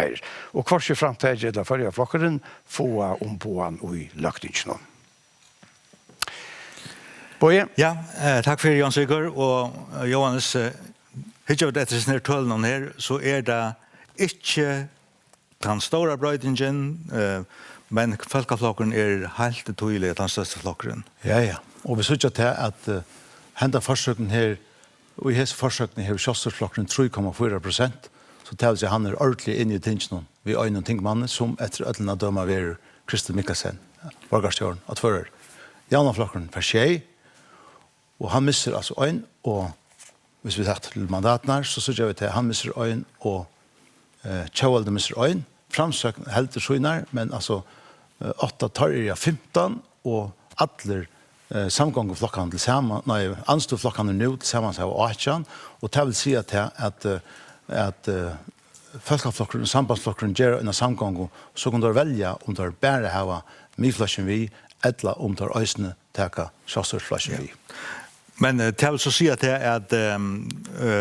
det nægger mulig for at tar verande samgångflokkene som vi har i løgtingen, det at her kunne skipene samgång, hvis det tager mye-flotjen og kjøstøren? Nei, altså rundt lokust, så halde jeg at folk ikke taler, og du sørst til at folkeflokkene blir 4,5 og sambandsflokkene blir 20,4. Det vil si at tar av 45% er på bare tar på. Hvis du tar hesa bare her, så har det bare 40%.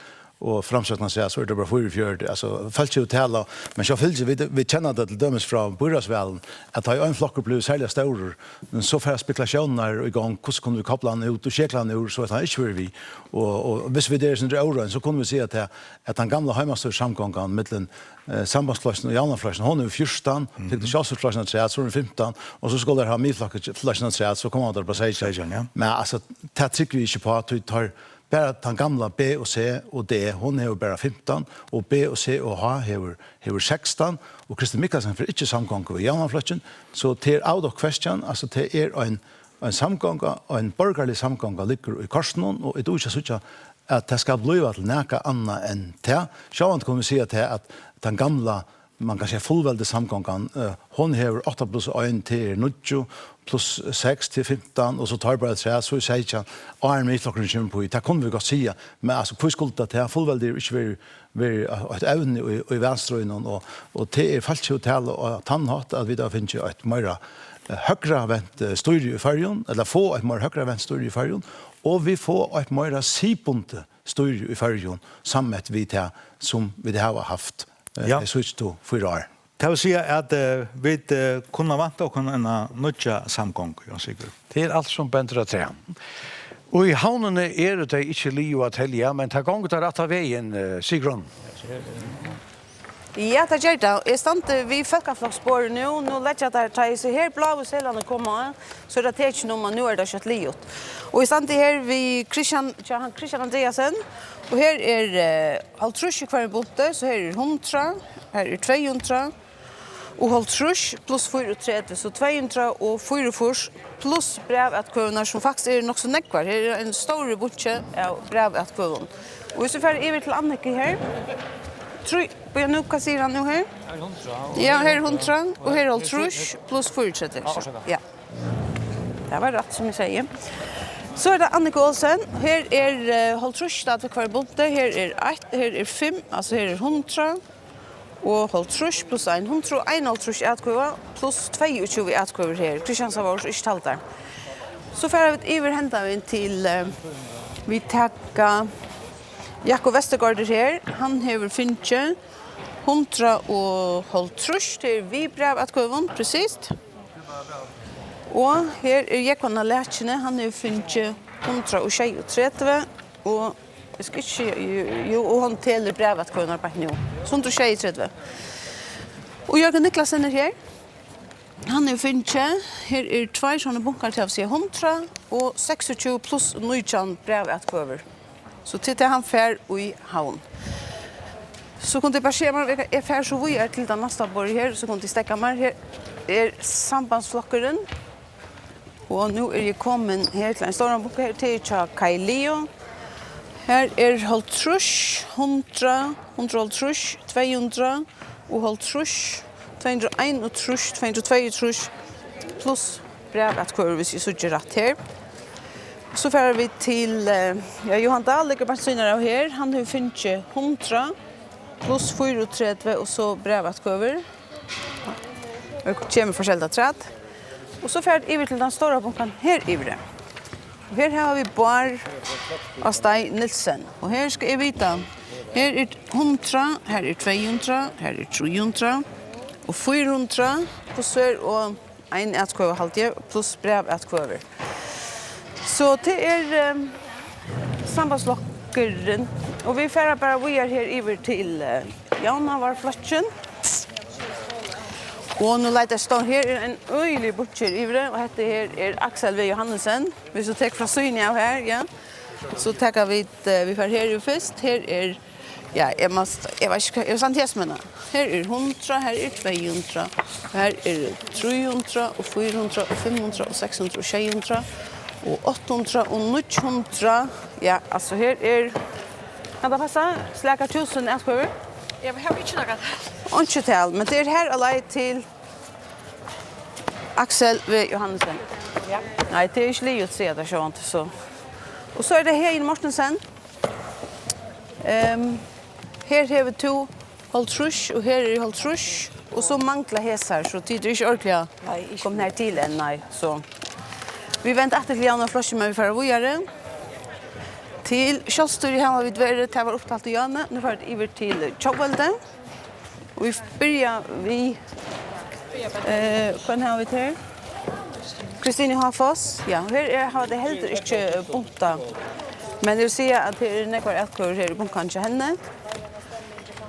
Ja, vi får lycka här till kan har vi till kvar rätt Höjdal.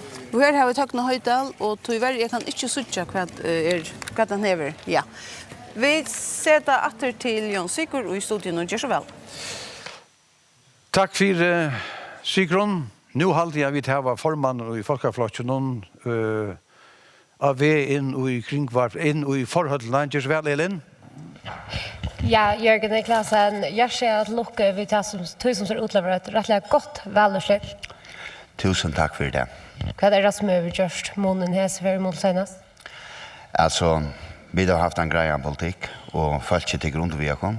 Men det har vi till sövna av det ösnä har haft otroliga stärkan lista, Brian lista, ett störst backland och en otroliga goda kampanj och det har vi till sövna. Och som det ser ut så klarar det kom bättre här i Soröjsnon än det gör det till underfärna väl. Är det att det är välävne som ställer upp nu som är görs? Det kan det väl vara, men som du sagt, vi gänga fram om allt landet.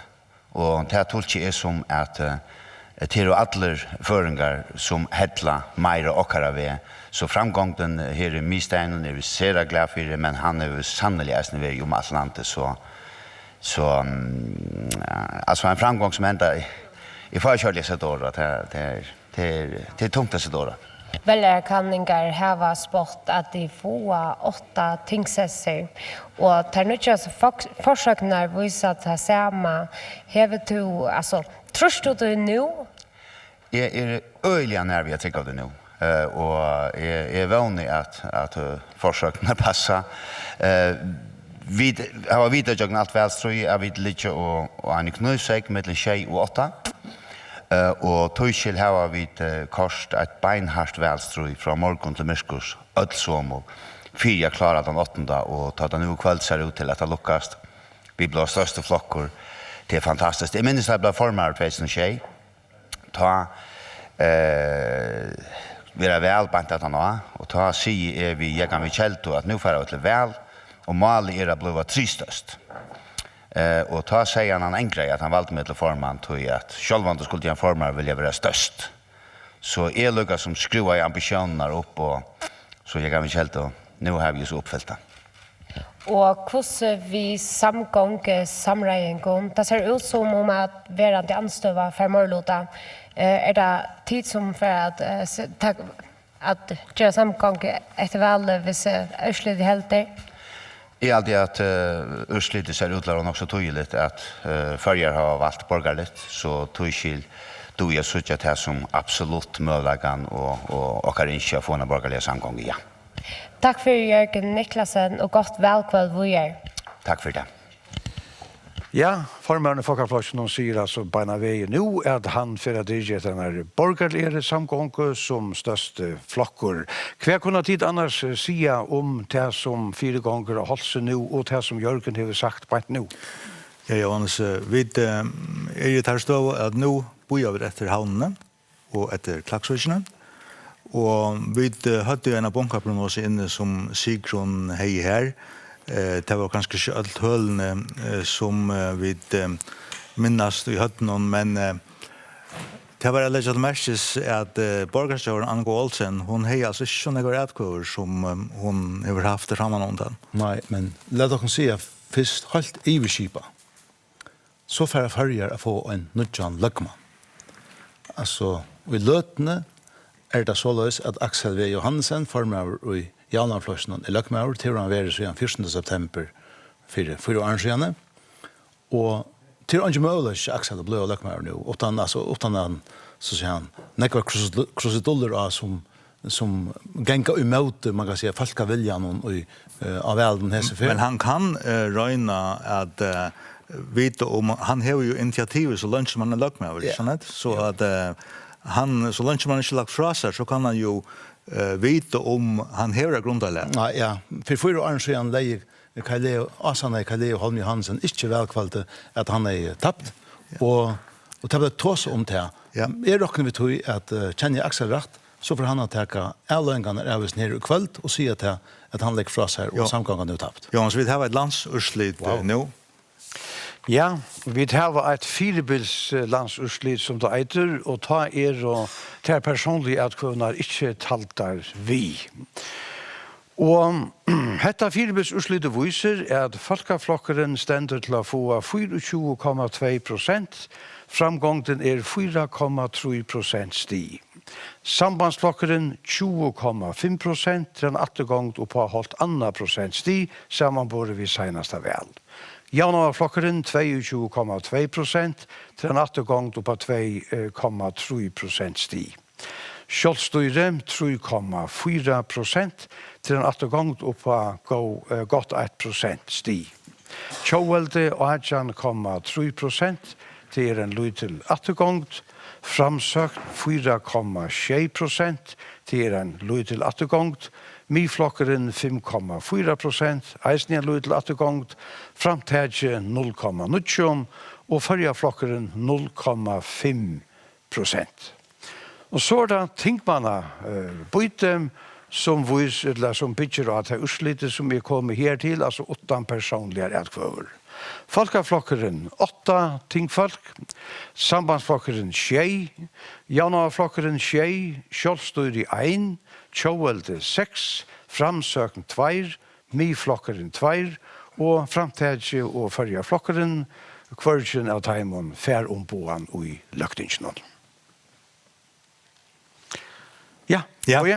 Takk for Jan Sigurd. Og Johannes, nå har vi så et landsurslit. Her stod at det kunne komme noen rettinger, men det er så landsurslit uten at det personlige avkunner at suttje enn. Men dette gjør så til at alle avkunner opptalt der, og det gjør så dette her bøyte som Jan Sigurd akkurat vil lise. Ja, og vi synes at det veluttøkene som, det er ofte en skumma om veluttøkene. Dette er fantastisk kveld, vi får oppått større veluttøk enn vi har hatt før. Sørst var en 8,2, og i kveld lentron av 8. Og Lydsen lakker en sørst, men fremvis en avmetelig god veluttøka. Og østlig av velen, til å fortelle dere til, hvis vi tar ivelite først, så synes vi til at sambandsflokkeren og folkaflokkeren har 44,6% av stemmen, med jaunaflokkeren og kjøvelde har bare 4,5% av stemmen. Og vi synes at det er framsøkt han av flokkene og i samgångene som steg seg best. Han er bare en attergang på 0,2. Og vi synes at det er kjøvelde nå at enda stod seg ikke så galt, bare en attergang på 0,3, men jaunaflokkerne har en attergang på 2,3. Store vinneren av kveld til folkaflokkeren, som har en framgang på 4,3, som gjør, som vi ser her, at tar færre fra 6 og til 8 tingmenn, medan sambandsflokkeren som Magnus Rasmussen säger, han vånar att ha vunnit annat sätt, och det gör det. Så nu har det tjej. Men om vi tar hina tallna att som du hejer framför, akkurat hesa, så hade jag isne att man kan säga nu kommer inte till att tala fram vid framgång och återgång där, men jo, nu är det här, men jag helt med säga att ja, men av anståflocken så är det bara folkaflocken som har en framgång. Ja. Tog att sambandsflocken har en liten återgång. Ja. Och det samma har myflocken. Ja. Så att det är alltså folkaflocken som är orsaken till att anståan för Marlotan. Alltså vi kunde också säga till att tandflocken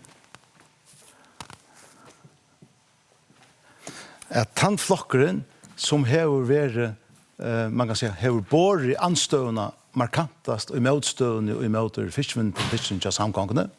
Och tandflockeren som har varit markantast och i motor till en bröjting som gjort där att hus vi pleier kalla för de etiska ökene, han har finnet till stora framgångna i kväll. Det är inte snakk om det. Alltså till en sier till sibundna som jag säger och till en sier till alltså konservativa högravänta och han har folkaflockeren vunnit.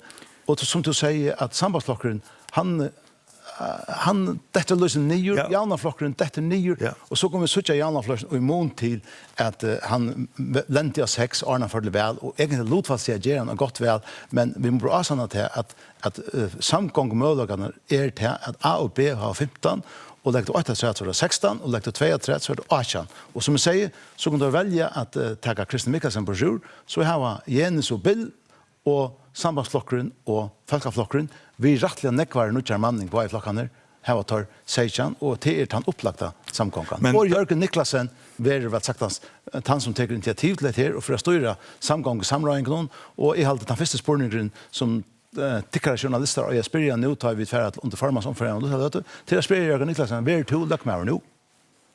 Ja.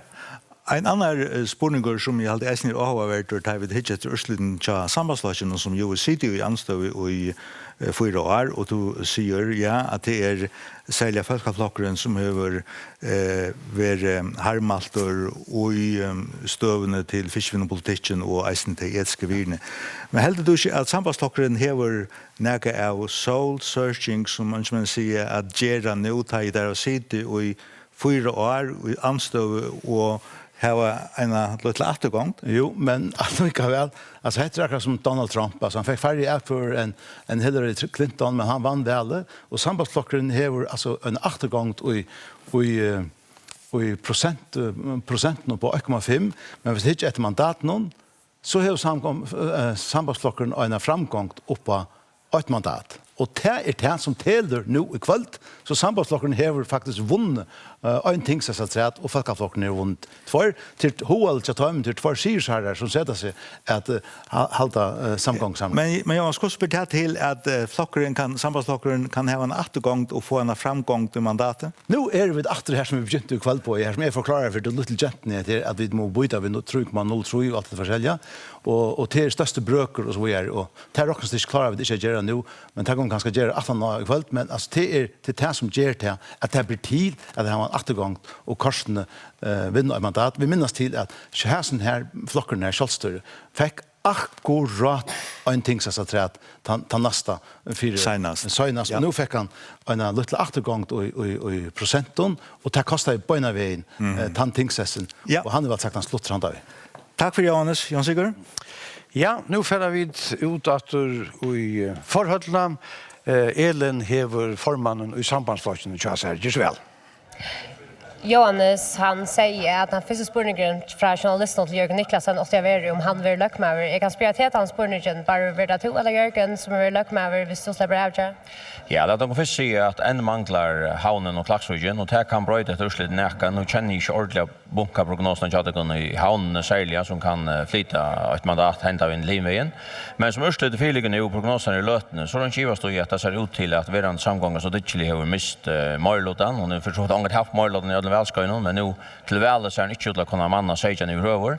Og det gjør så til at det blir, kan man si, flere samgångmuligheter åpner, men det må så ta at det endelig gjørs litt filiker. Flere samganger med lager 18. Onkel vil være vi at du frutja til jaunarflasjen, men vi til formannen i myflasjen sier du ikke at hjertet ikke har lastet vekk undanfærende samganger som var tid Folkeflokkeren og myflokkeren. Hver ligger hjertet i kveld? Nei, det jeg sier ikke sier det. Jeg vågner i stadvek mot hjertet eller vinstro som tjater de fleste mennesker som jeg kjenner. Men jeg sier til at den underforna samgången jeg arbeider vel sammen. Til det gjør det vi. Høyre støyene våre troplar og så videre, så arbeider vi vel sammen og stå sammen om tingene. Og det rikker jeg vel. Men hinveien, Ørslyden, ta havnene kommer vi, så tar ikke jeg støv til hva vi vil velge affære. Det är också vill vi att du ständigt faktiskt är en sån likla stöv till att du kan färra på vägar, du kan samsvara vid jaunarflasjen, du kan hjälpa samgång med tandvägen, att du kan färra samman vid ansövning. Har du inte nägat du helt vill? Jo, det har vi, men det är inte något som jag inte än, till att jag vill söka första ända lyssligt, till att utfra försöket står diskuterat här, så var vi för en 8 och vi 1,5%, du får ett mandat att säga. Och jag vill söka till att det var helt rätt, till att urslitet till åkken senaste väl var 18,6% och nu finner vi 20,5% till, alltså en framgång på 1,8%. Tror jag det sida, lät att kunna bo in till havnen kommer, så må vi täcka det härifrån. Och du vill stadverk inte säga om du får efter lökmansessen? Ja, men lökmansessen är inte näka man säger som han vill ha eller han många andra få. Han är näka som man kommer fram till under en samgång samröjning och så tar man stöv till ändliga kvarverer lökmaur och kokosnäck landstyrdsfolk för en kvar. Tack för Bar Nilsen för mer sambandslasjon. Gjør så vel. Bar Nilsen vil altså ikke binda seg til næg avvist enn. Han bor etter Ursliden og Holsem. Og om Sigrun, hver lujer er at telje opp på Holse? Du tar lujer tja nøkronflokken, og det er sindre etter tja nøkronflokken, men i stand her vi både tja framsøk, og her øyelig tatt i middelen nummer 1 og nummer 3. Det 15 entkøyer som skiljer nummer 1 og nummer 3. Og Lars Black, hver fremster her vi bor, eller fleste hver vi heter bor? Til hetta vele så det Rott Vank, som finnes 205 stemmer her i havn, og på Mikkelsen finnes 200, og så har vi den som heter Bjarne K. Petersen, han finnes 150. Så ja, det tatt løp. Så 115 etkøver i middelen nummer 1 og 3 her vi framsøkt. Så færer vi lykka en tur iver etter her til Telja ender iver vi Jaunavarflokksbåre. Her det i gang til, men det begynner å lykkes til Axel her. Brev at kunna vara talt där, så det är stadig ett fjättler till Axel i förhåll till, nu har vi glömt pinnen, så nu må jag sätta inte nämna vi. Och så kommer vi till ett ungt och nytt välävne här, Inchelun Ström, som hever, efter resten bunkna döma, så hever hon 100 och 200 och håll trusch plus 3 och 30, och så det brev att kunna att 3, så 103 fors, nej, orsaka 203 fors att gå över till Inchelun som det ser ut nu. Till så här vi Jauna och Borre. Så får vi över till Tjåvelde som vi inte ordentligt fänger skil av Johanne. Här Kristina Hafoss. Hur snackar vi här till Kristina? Ja. 202 till Kristina. Så får vi över sända vi in till hur är det här som har en stor boka här. Hvor det her? Her Høgne Høydal. Og hvordan er det her? Brevet kvøvene ikke kommer vi 636 vanligere. 636 vanligere pluss brev at kvøver. Ja, det så her fra Tjåveld nå. Så halte vi tatt en lengre tur over til sambandsflotjen her. Nå tog at her standa det vi enden av båren, og det alltid godt tekt. Nu får vi över här till Bar Astay Nilsen. Nu får vi att tälja ända lia här, halde jag. Här 100, här 200, här 300 och 400 och 1 plus 36 brev att kvöver. Så 433 hvis jag läser rätt här till Bar Nilsen. Och han nästaste bunchen här vill jag mätt Kailio. Och Kailio han finns 100, 200 och håll trusch plus 12 och plus 42 brev att gå över nu. Så det det största som här vi sambandsspåret. Så får vi över till Folkeflokken. Kanske vi där finns ett enda tal här nu.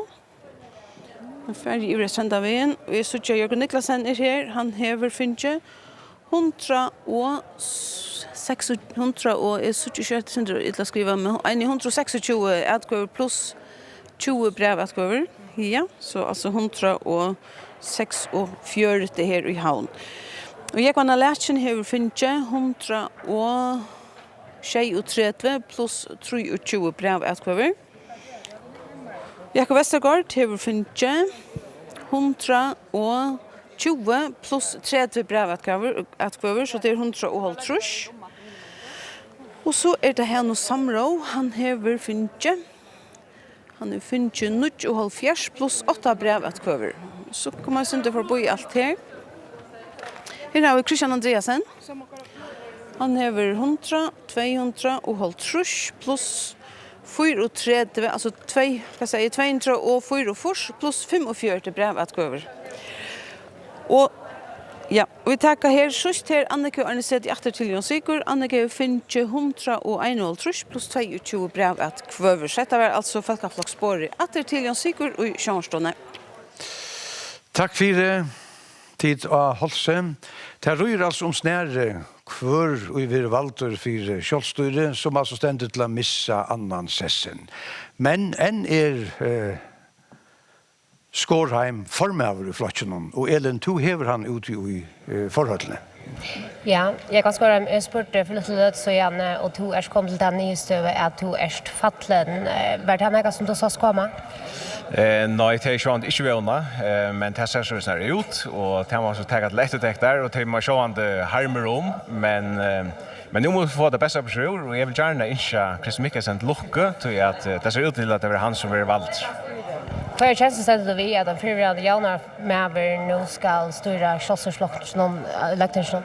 Ja, han är förvärrande Jalnar Mäver, men han blev kort ut ur Jalnar Flocken. Jag har alltid Chris ständigt för några fin ting och helst att det kommer till innanför fiskvinjörje och också att det kommer till utgärning förjon. Så på tammatan följer musiken. Och jag har alltid bara till att nu är det också uppgåva som flockar att vi får så näck på sjur som gör det och att vi får komma in i en samgång efter. Kvad med du själv vara orsakena till ringa urslita? Ja, det kan vara allt möjligt. Och det är för att jag brukar näkva ut av nästa dövn till att huxa väl om. Men det är inte just att det här är en ölig agänger in i flashen och det är ströj och det blir att göra det här och att vi missar utgåvor. Och det är kanske det som är hänt för nu. Och det är ju också arbet nu.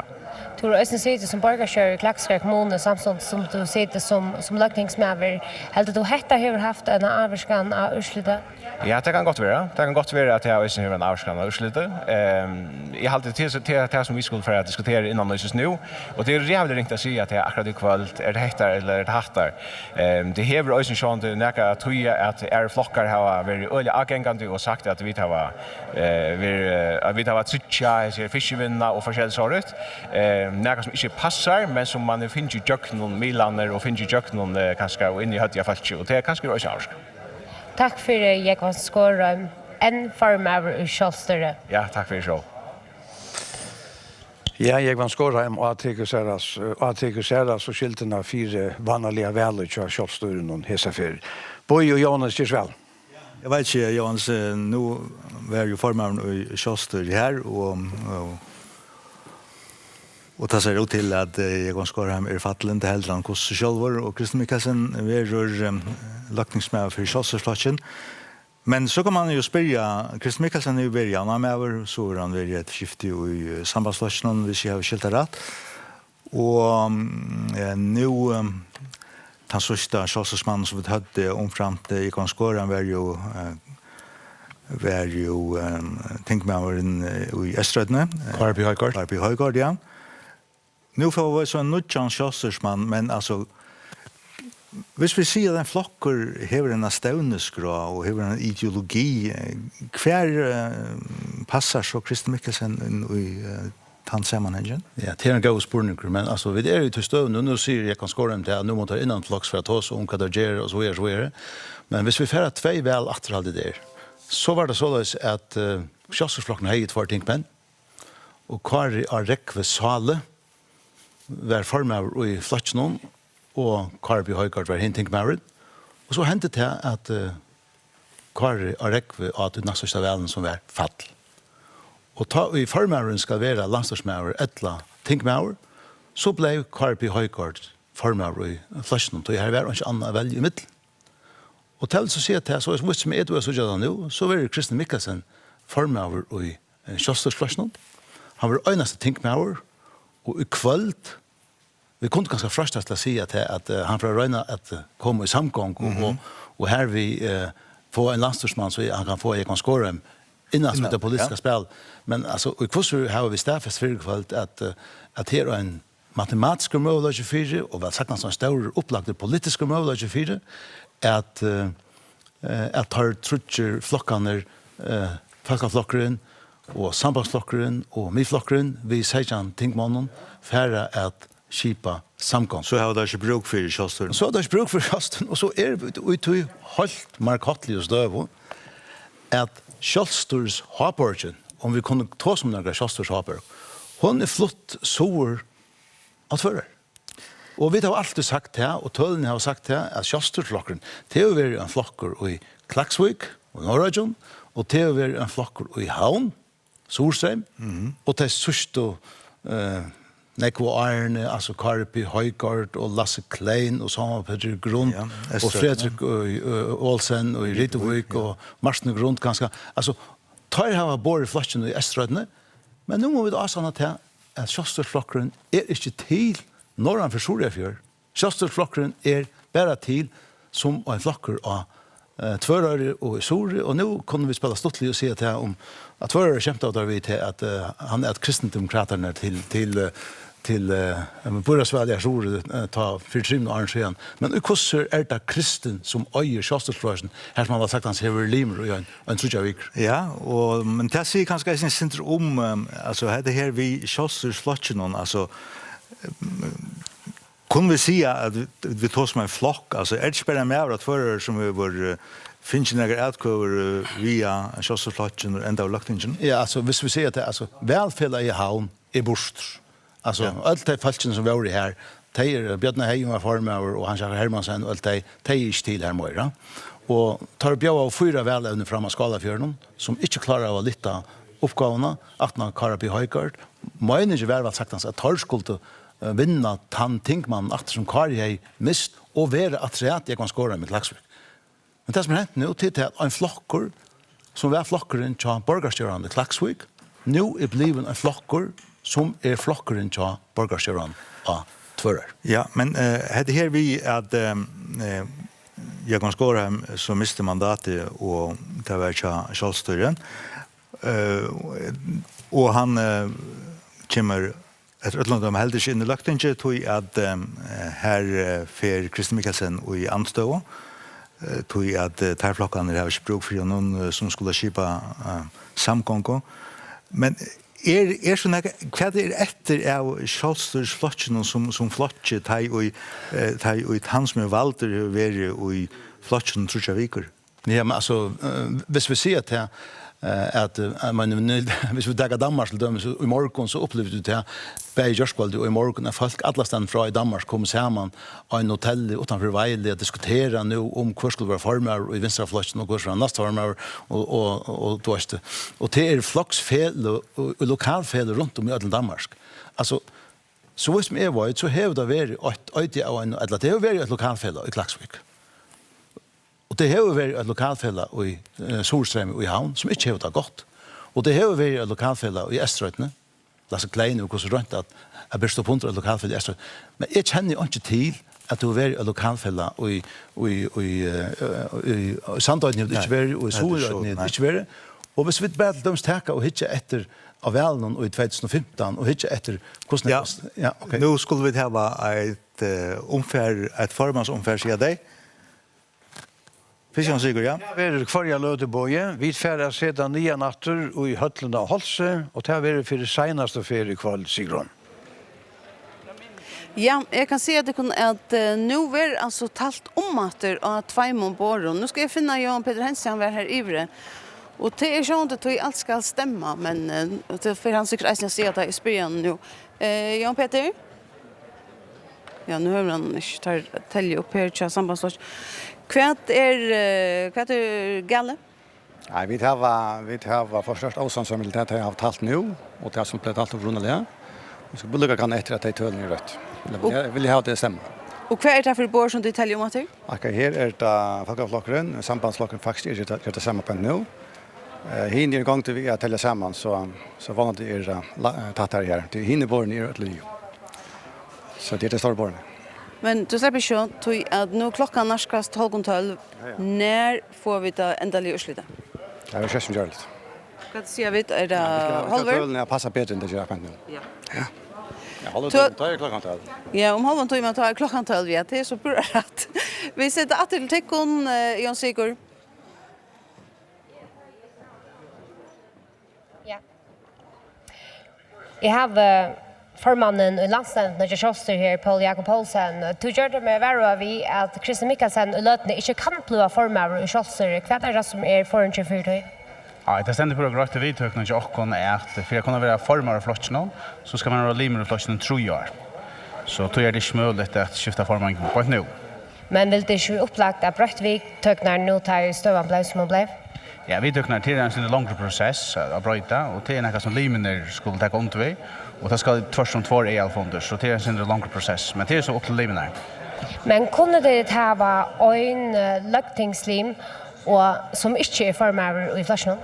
Ja, det säger vi töknar. Vi töknar säger att han ska vara limer 3 år och omöjligt vara tänkt med oss. Men hinve så har vi inte möjlighet att komma av landstyret så kanske vi tar en landstyrsman istället för. Men är det inte problematiskt för flottsnån? Hvis nu att Christer Mikkelsen vägnar Kjoster inte blir parsad landstyret att han inte är formar i flottsnån? Nej, det var inte inte. Alltså, det är pura grått och i vidtökna så jag vet inte om det är något troblad. Tack för Paul Jakob Poulsen, formar landstyret, nämnt till Kjoster. Jag får flytta med Sindre Iver här. Tui at som skilje av lännen så är detta en ny valter folkafloksmävrig. Till lucka Christian Andreasen. Jo, tack för det. Tack för det. Du har haft några plakater, stora plakater. Hur det avvarska väl till din firman? Det var inte, det är kanske avvarska, det var inte. Men jag var runt att göra det arbete till det var inte jag var runt att skriva läsarbrev och skriva ut faltare och sånt. Så jag var runt att marknadsfört med självan och flatchen. Och det var Lukas Nöklund alltid.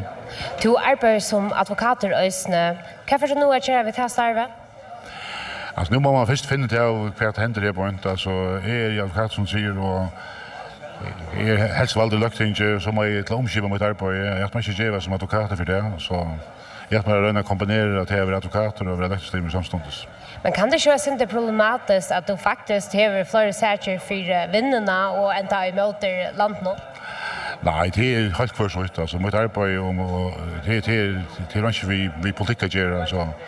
Så är omboj, jag menar, dagliga arbete, bäg tjöväldsfolk, jauna folk, och det är många politiska lid i arbete som advokater, det är själv. Men så först att kunna huxa stöver som uppståndare hver man ganska man överväger kan man kan göra i sin privata virke, det är själv.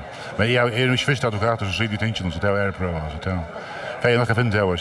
Men du är ganska känd för att vara en toppadvokat någon i förrjön och du har nekvar pengasärska män som klienter. Är det inte problematiskt att sitta i lögtingen samståndet som du ombådar? Det är aldrig inte. Vi har haft vinnelsrådgivare i lögtingen förr och jag har alltid gått att lögtingen har en sammansättning. Så det är inte bara kan man säga allmänt starvsfolk och funktionärer som sitter här. Det är inte gott att vinnelsfolk kommer in i lögtingen. Lögtingen ska ha en bra sammansättning och det är absolut hörsligt att advokater har inte sitt lögtingen och det är aldrig faktiskt lögtingen är bruk för det alltså. Du, det är väl sen framundra att du kanske först efter formannses någon i fackaflationen. Är det något du? Alltså, jag har hört det ofta, det är slett i högstad som jag har stött upp för att hjälpa fackaflationen. Jag fick en avvedan här i hamnen och det tar jag lite efter mig något lunch och så säger jag till det. Och jag har så tidigt här som en uppgave och som en utfordring, spännande, äckliga sträva, men och kanske bli valt här ikväll och det är väldigt glad för det och man tackar alla som har stolat med.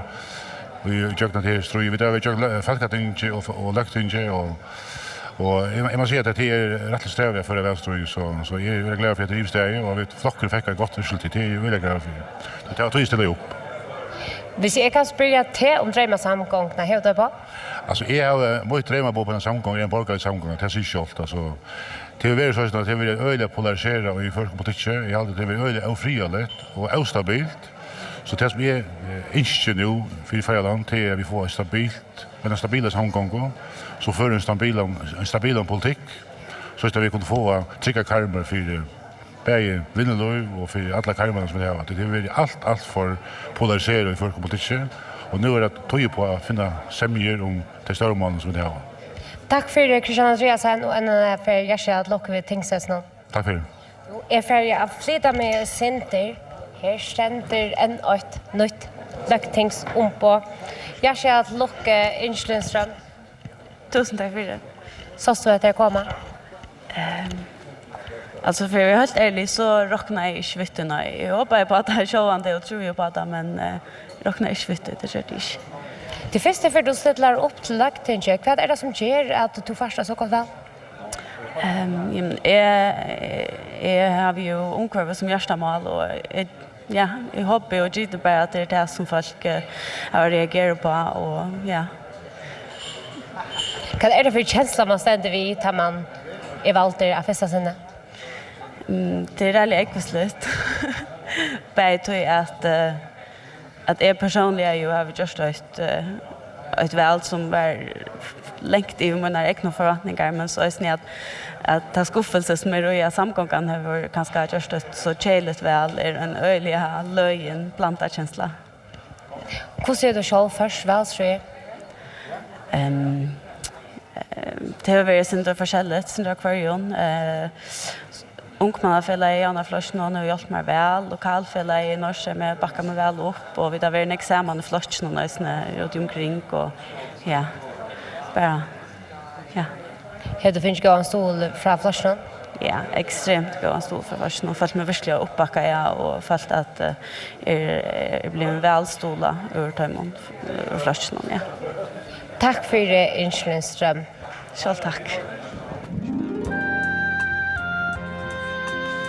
Ja, Bjørn Jørgen fra Amatøyer. Jeg kan det være stått lese i sin vel nu. Nei, men jeg har alltid det mest opplagte å nevne Tarnutje flokkene, som Johnny mener det i olvara, men det har haft nek stått innslø, med landet til man spurte om fiskvinner ikke bare, men man sværer vinner hjemme så er. Trors to på en brøya semja om fiskvinner lovgavene etter vel. Arnfinn av Børsene? Framtidskje.fo.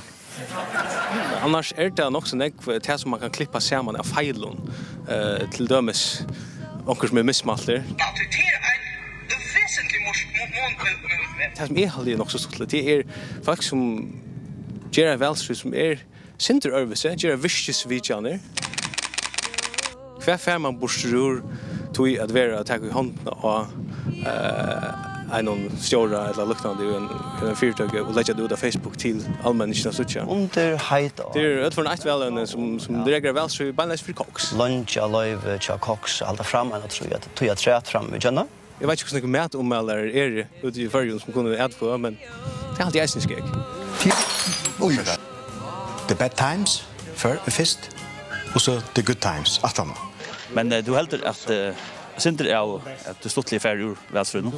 Ja, absolut. Alltså tror jag att det är mer professionella har teach över vi söker till flera folk som arbetar fullt ut i fyra flockarna och jag som vill hålla in som värskatlarna folk. Vi kör det inte bjötna för någon skott. Och tror vi det mer polera. Alltså jag menar så vi att det suttligaste har varit Jakob Westergaard som ropar eller att det har varit undrasfyr så show. Det har alltid är sig nog sån immun till för förra åren så egentligen.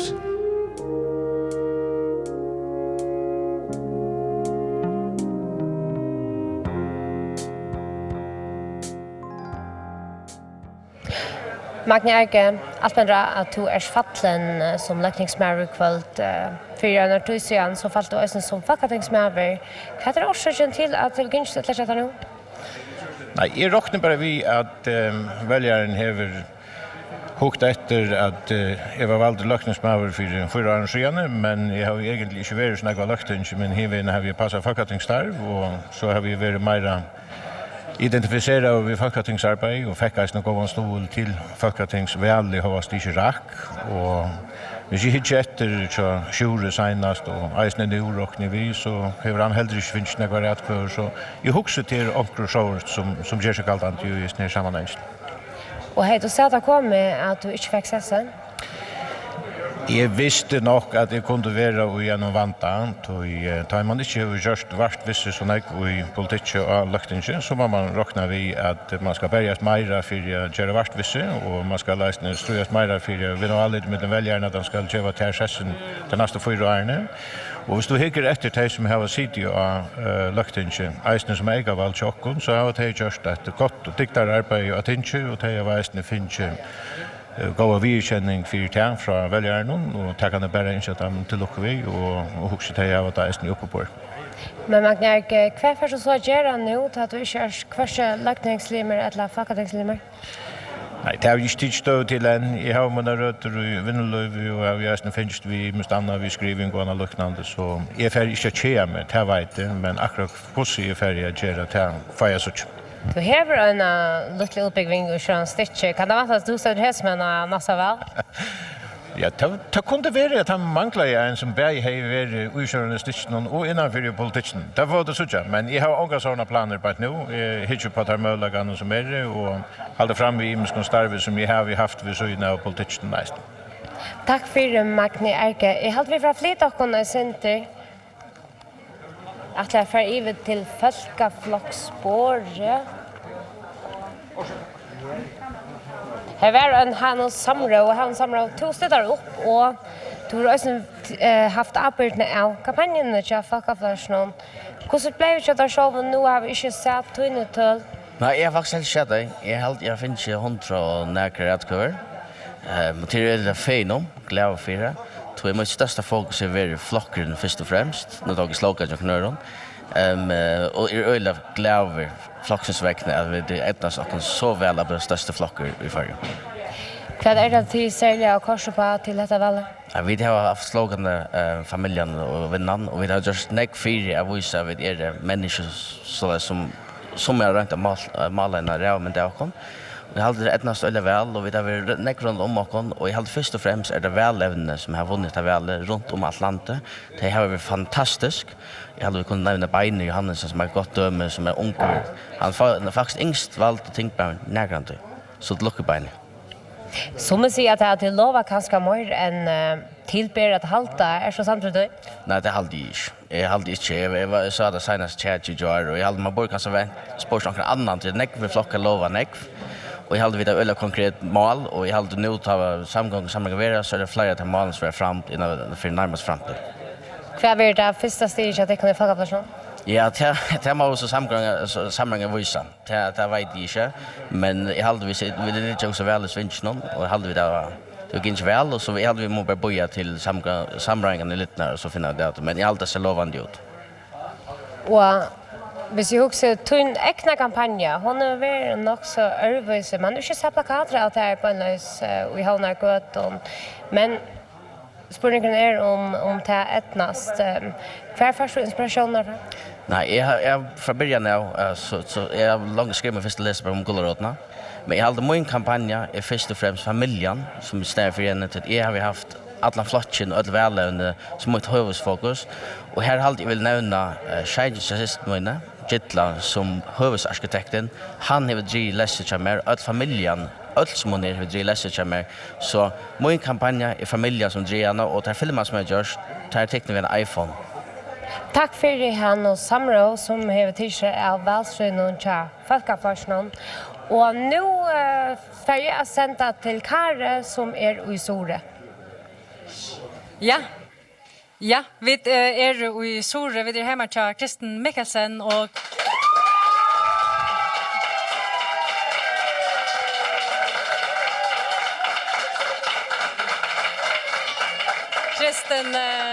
Kristen, hjärtliga till lucka. Tack för det. Vad är känslan till arbetet nu?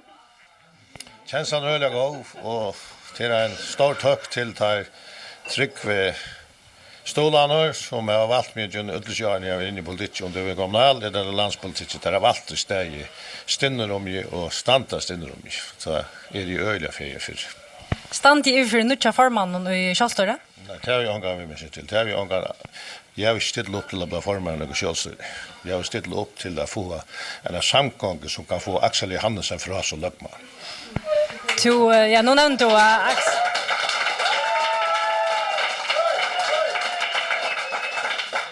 Det var ju så att du kan bli avgörande. Vad sägs du av samgång och möjligheten? Nej, det är färg inte som ensamadler och en flott att se några samgångmål. Det är man tar sig vi hinner flockan om. Jag finns att det är så lucka här näck folk och jag får hoppas först att det framhållande gott kväll till samman med någon närmast och vi sätter åter till Jan Brian. Tack för det. Ja, tack för det. Och här är det formen när vi att ta plats. Vi stappar när vi skulle i halt vi formans omfärre. Och det är formans omfärre här så vi för att få röjna få gröj och politiska stövne så är som ständer på nu och här vi självande mått vi kvar kan tälja upp i sejchan samman vi kvarjon.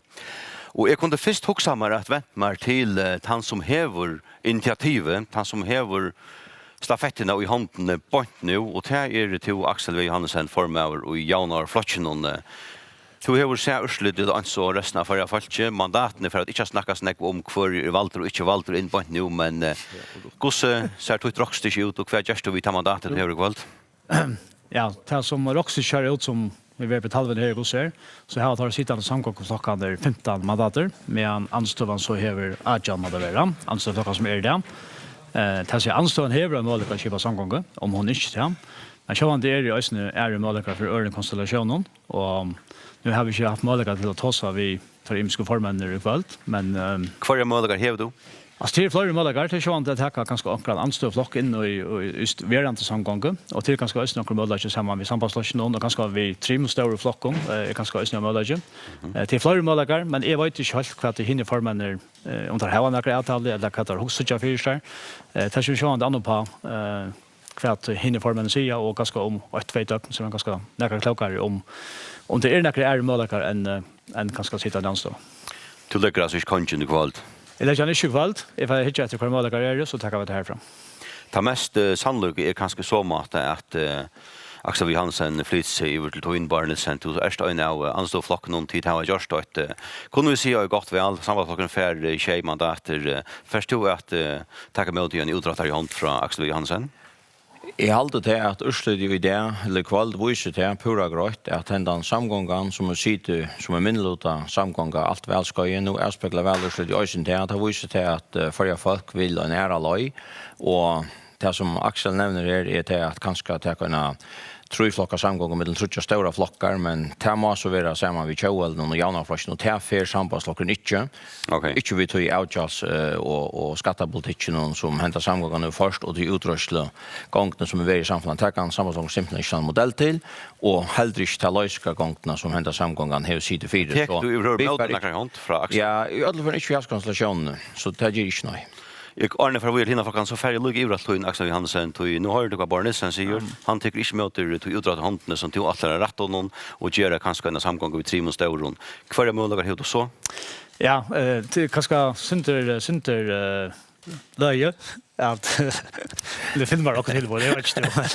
Att stanna här och säga kvar möjligheter är det. Ta man ju tossa för men det men det är så mycket nära möjligheter och tar du inte ihop bara. Ja, det ska man Seijan som spela helt med mat så kan det tälja samman Seijan samman vi Chovalde framsökning med flashen samman vi sambatten framsökning med flashen till är det nära möjligheter kanske inte mest upplagda möjligheter men det är det nära möjligheter så måste söka om det blir till och en möjlighet som nämnde till större flockar till så sambandet Chovalde men det verkar inte som bara så nästan är så högt för framåt har du långt ut just flockarflashen så här är angivera affären. Nej, det är något som jag har sagt där väl det sånt att vi så tog som har vänt men ut Jörgen Niklasen to erst kunnu vi säga Sigursharren i kväll folkaflocken är störste flockor 8 mandater har det 8 tinglimmer har det finche kvärt just to vi ta urslit i kväll alltså är ju med till jag färg nummer urslit och tacksamma och färdiga att tacka ödlan. Han är många väljare någon och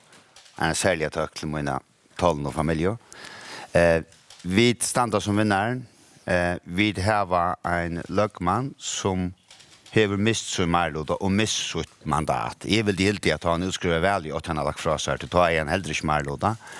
Han er jo så valgt ut i huset 25%, eller var det 24,9% av forrige falske, som og vit og åkere väljare. Men då har du Axel Hansen säger han leter inte mandatet fra seg kvalitet. Men jeg kan säga för i åkken 8, som allt tyder på vidvera, att vi halta att Axel V. Johansen har mist sitt mandat och är lägga fra seg, så vi får peka ut en nödjan samrangalär. Hvis det händer, han ger han så inte kvalt, det har du just säga, så är det största flockor. Kvärt görs du så, vi tar mandatet, kvar i tog en samgång, kvärt färs du efter? Alltså, jag halte att senaste välskaj hevda vare öliga knuskarst med en samgång och anstov. Anstovan har steg rättliga väl samman och i flesta målen, och inte alltid det är mycket flockar, men öliga väl samman, medan samgången har tvingat sig själva att vara samman. Så tror vill de helt ta det mest logiska så alltså jag vill det helt fyra varandra anstoflockar kasta samman. Jag vill det helt att ha mest logiskt ut för utslitningen. Jag hade fått över valt anstövna och att vi så i anstövna tog oss samman och funnit där kvar var sammanhangarlejer ju så gång det ska vara samgångskäll.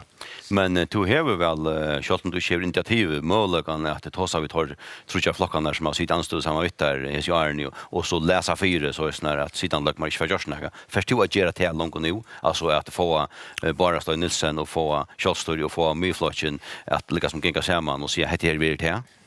Ja, så sjående, man har reisen tog seg sammen åren, og til gosses ja, og hva ble så slett vi prater om? Til så gosses mot på og på kvett i eire henta nå, og så mot her sjående svære for seg. Og bare sånn, sen tog han stått svære for å gjøre resten av panelen, og er det noe som samarbeidsflokken for dette? Jag har sagt att alla tøyner vi kan samstarva vi alla, men väl urslut ju det har gjort det ganska att det mest upplagt han ena samgången som vi då ser för. Men då det är sagt så hade inte alla möjligheter skulle avskrivas, men jag har haft initiativ och i godskyr inte fortsätta att sidan lagman till att samgången så digitalt haft väl i kväll, vi sätter urslut här som fyrlig och passar. Och tog jag alltid initiativ att för ska gevas läst så är det att tann som helst så kunna skipa en möjlighet att färre initiativ till att pröva skipa en möjlighet. Men tandkonstellationen som Jörg Niklasen för efter, alltså Folkaflockaren, Sambandsflockaren, Myflockaren och Kjallstöre, är det också att gå samgångar för det? Ja, det är en möjlighet, men är ju yngst att det var en möjlighet att skipa en stora bröja samgångar nu för att få stabilitet. Då ser han ut. Så är borgaren att du kan få en samgång som är arbetsför. Hur ser han stora bröja samgångar? Ja, det kunde vara arbetsför, men jag till jauna flocken nu det utlocka så ber det inte till till värre. Jag vill inte att det bär till. Hur ser han så utan bröja? Nej, jag säger det. Jag får inte känna mig tjaual i jauna vi tog politiken som är för att bäja löjska vägen och avtjans och skattaböcken och så vidare. Tog du inte så att firmar att det blir till att köpa en truflockarsköden. Så det kunde så vara tjaual i folkavlocken och vid, men det tvivlar på om tar flockan är vi på. Men vi utlocka ångan, men i halvt det att urslit i det är så mycket grått till samgångarna om att tid här i Smörlådan, tid här i Smörlådan falsknon och tog i halvt att samgången eller samgångelöjaren och lätt initiativ för sig på en väg. En liten spurning till att jag inte kan Arne för djuret nätter. Visst nu är hända konstellationen vi bara inte kallt för en han ser ganska som en mest upplagda möjliga to erst och i så fall formar ut till största flotchen. Är det så att kräva från fackaflotchen att jag Niklasen vill lucka mer? Ta i summarized så sitter ju undergrove. Men är det mest upplagda att jag Niklasen vill lucka mer som omvald största? Det må vi finna där vi fela. Oftast är det väl så att största flockar har haft luckman, men det är ju svårt alltid så det finner du där. Du säger ju anglet någon det var gester här i Välströn att du sa väl för där jag Niklasen kunde bli lucka mer. Ja, jag hade spårning var näka om jag kunde bli lucka mer. Det kan jag. Ja. Och nu är det väl som säger att största flockar i förrjun. Ända där vi tog vi blev samtrum till så sjön det där. Så färar vi vidare till resten av panelen och det här är rösten är flockar. Högni Höjdal, tjaualdiger, ikke et godt velkommen å si at de takker et skratt, kan man nesten si. Hva stender du etter vi i kveld? Ja, jeg får først at ikke ta en blokk som jeg har vunnet veldig, og takker velstrøy som ferger, og så først jeg takker alle dem som jeg har stålokken, og just når harballene strøyen som det har vært, og Herma som teg, nå vet jeg ikke utslutning enn, Herma som teg som har tidst det her, så strøy jo ikke kommet inn etter. Och initiativet Lokos som är valt. Och tacka alla som har stått Lokon. Men det är inte liv om det vi tar tidigare släp för sån här samgångsguiden. Det kostar att ha arbete. Men nu ständer du en urslit i kval. Ja. Och särskilt du för där att du kan komma åter i en samgång och vi har en urslit som det ligger i kval. Ja, men det är utvisat för att köra en gång. Vi får köra alltid. Hur skulle hon vara så? Ja, det var torskat här säga. Alltså men vi tar sagt att vi så att nu är en samgång som är möjliga. Hon så inte mer då nu. Nej, men vi håller eisen att man ska röna alla möjliga för det. Och vi får göra allt. För det mest upplagda möjliga kvar kan köra det komma in i en samgång och vi har en urslit där borden kval. Nej, det är ju möjliga som alltså vi hade så nämnde. Fyra få sejan. Och det kräver ju att du kan bli samt och normalt.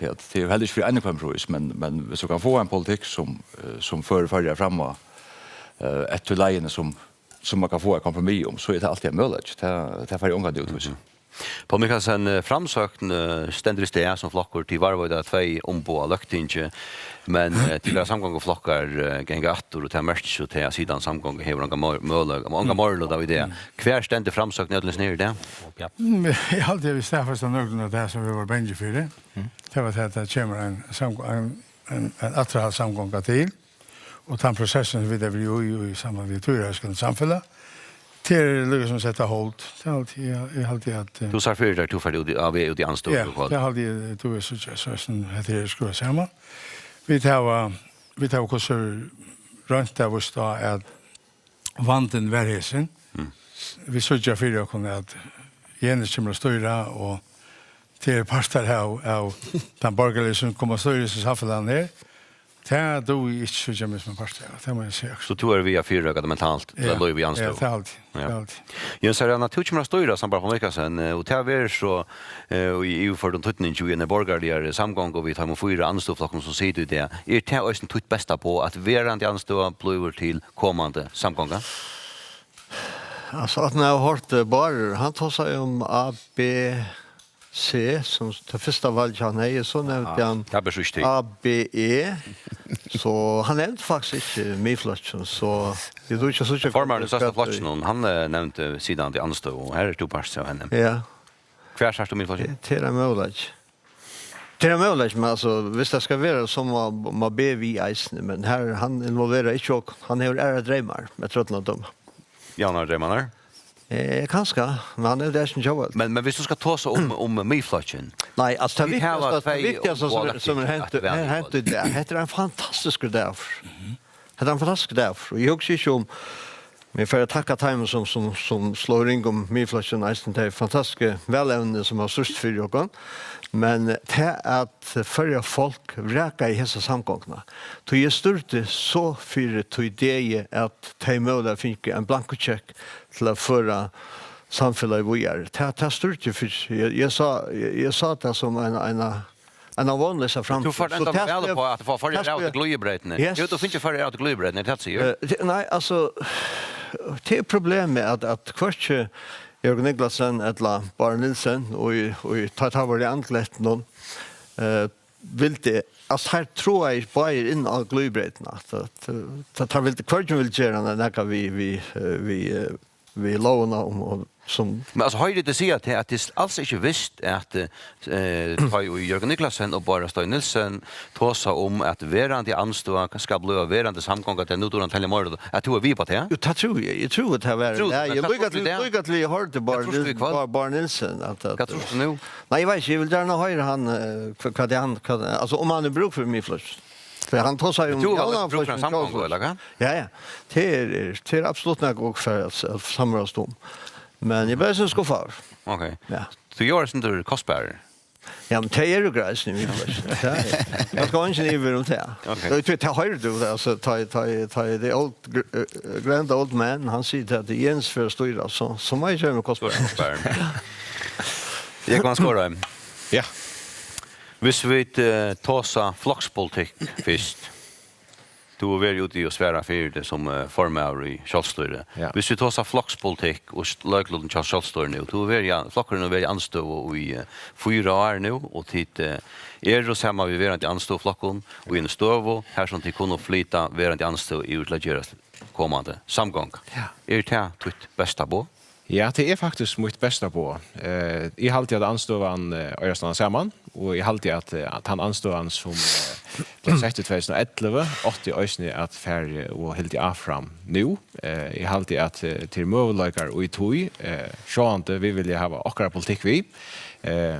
Så är det att det kommer passa en samgångskälla. Men det som är viktigast nu alltid är att Lökmäver inser och sin själver att mandatet är färg ur hans ronton och att man fär omkring nutchan till det var sammanhang. Men Kjolstor är inte vi på några är konstellation en samma vi Milflösnon, Folkaflösnon och Sambandsflösnon alltså. Jag säger inte att det inte vi på några är konstellation. Jag säger att jag alltid att det är en konstellation man kunde rätt först. Och jag tycker också möjligheter att jag har kunnat vara en god samgång som har kunnat forska för att rätta kaos. Jag kan inte låta vara spela det allt annat lika att du har fallen som tänker med Christian Mikkelsen är tänker med om både Kjolstor helt och klara vi tänker mannen. Ja, det har vi. Det var inte vanligt med men ja, det har vi. Jag har klara vi tänker mannen och det är vi samtrum att vi har alltid till så som ska föra fram från det. Okej. Jag ska lucka få här nutjo flockarna vi ösn kvartsnatikon är ombara tinche efter väl Arnfinna börsen framtäcke för 0,9% av ätkvöven svärande till 390 ätkvöver. Vad säger du till avslut? Look at Jens. Nej, jag ser framtäcke som testen där väl upprunaligt att jag fick sin sier och är väl förgångt. Och under väl någon har vi så hade komma mal vid hus man skulle och jag finns ju dokumenterat det som jag ville. Och är dock inte vi att alltså allt det allvar som vi har sagt att det blir skilt för en onkelgerna min på sjurt i Lockshort. Men kvar ständigt fram till 18 kvällt i kvällt nu. Här det färg alla vägen. Jag har det väl en chatikon Hatlar Jalgren som säger att det är 8 skott på börsen. Hette det och nu sätter ut att dagskrass och för att all in och tävlar det. Är det så enkelt? Är framtiden här vi färdig så eller vad? Alltså jag har först sagt att det tungt mer Geraneka och så gör jag också lugga väl. Det blir inte på hända så är konstant arbete nu. Det kan vara vi gör ett annat event träffar Marie Locks. Det kan gå så. Först har man kul så. Ja, och vi där nere i boen under kväll nere i Tabu ett nytt ställe så är det också vi har kommer här att göra till. Så tid för östen lyckas med fira att tid av inte så. Ja, som det för efter att dagsskra. Ja, jag gärna har en avtal om recept och sånt. Hjalmar Zachariasen, förja flockeren är minste flockor 0,5% ätkvöven 106 trusch ätkvöver och i tale. Var det ströj värst? Ja, allt det var rättliga ströj värst att nu har alla flockar lov att tonla norr om fjäll. Gås för tvärfär. Och vi har finns sett några evner och dagskrav som vi halta att är flockar för att ta som morgon så jo, helt det där. För att hända förra flashen nu. Ja, först för man har ju med att slappa av och så kan man eftermäta om några tider om man har att halta fram. Vi halta stadigt vi tar en gåan boskap. Men ver väl ska i 4 år så är det långa boja. Klarar att ha lov i som förra flashen så långt. Ja. Det är det. Inte problem. Yes. Tack för det först. Vi färra lycka att flytta oss ur kringvarshöllen och som formas omfärd någon. Tog att vi har lyckas som röra sin rand om oss här personliga ätkvunnar och kvör är inne och kvör är ute. Och tog färra vi ett ivra halsa fratta för att här sig grund kvåse gånger och halsa via tälja att lära sig ätkvunnar. Alltså, hessa bunkarna här. Ja, jag kan säga nu, alltså, en minut och i midnatt så är det alltså Leo att tälja här och bara nu, ska du lust här lugga? 243, 33, 6, 33.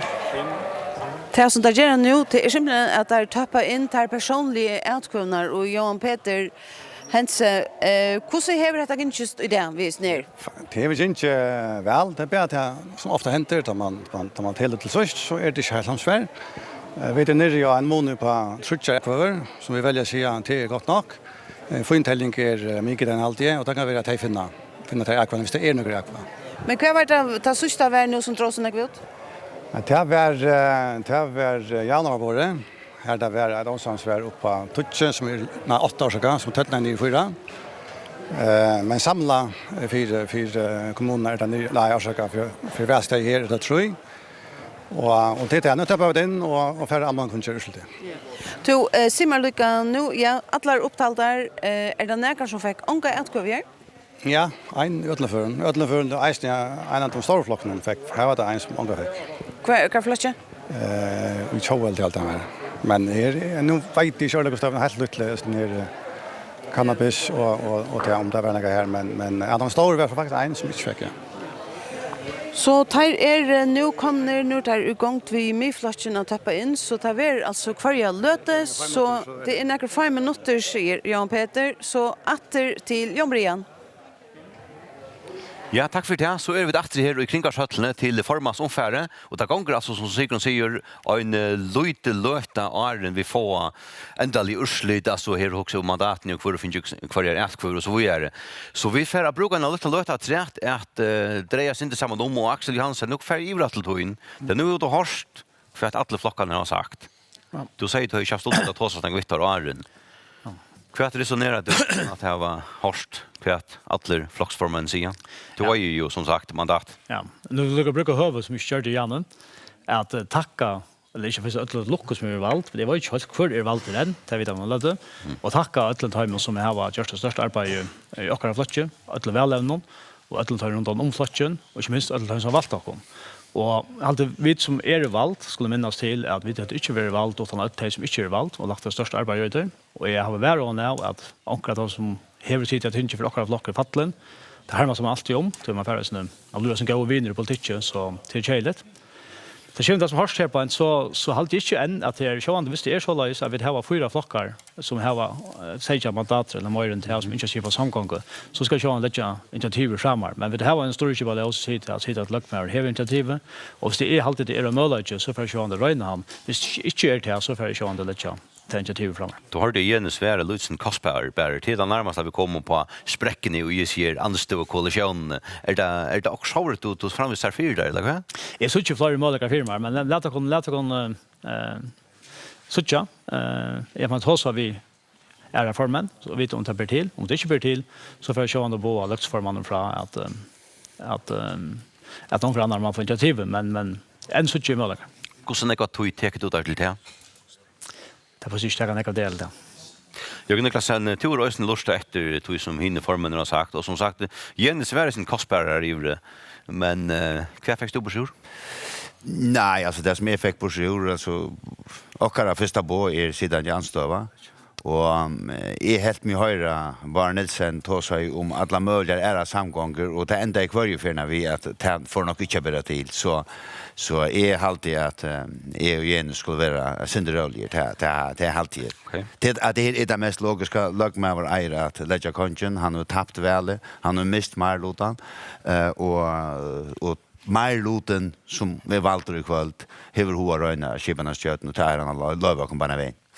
Har stått på en grundet la Jens i Kasper till det säger han. Ja, jag alltid att nu utlägger Jörgen texten ner till jag alltid Jens uttolkar att det är nämnt med det BCE nej var vara möjligt till sambandslock för inte samgång vi C och E alltså Chow eller Jan av Lotchen så nämnde jag just i möjligheten ABC som är utlockat till att Jan har utlockat folk av Lotchen så jag alltid det urslutet gör så självt att vi löten så att det går sig ut att det mest upplagt är ja, verande anstå och vi kunde också ha en stabila samgång och ta vurst vi från 2001 till 15 ta det inte vara reine till näka och truste var öjligt och så vidare men vi stod väl samman hade en öjlig stabila samgång och det har alltid samfället i förjar och förjar folk har bruk för det. Men här till mig lika för att du kom så knappt genom mig Johan att jag glömde att tacka väljer någon och tacka alla de som har stått samman om flocken och ger sån välsyn i allt över mäkna arbete som vi görs och faktiskt är vi det öliga fein för att vi sammanslagen i bästa tog och närkanterna få ett rättliga gott väl alltid ofta är det så att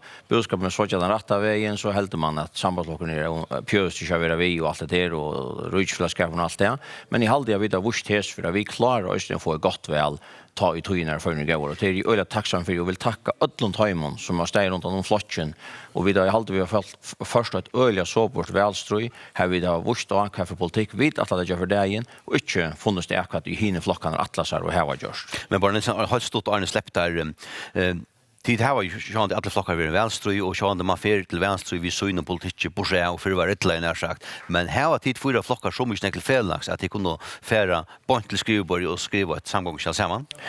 Ja, det här var vi nog.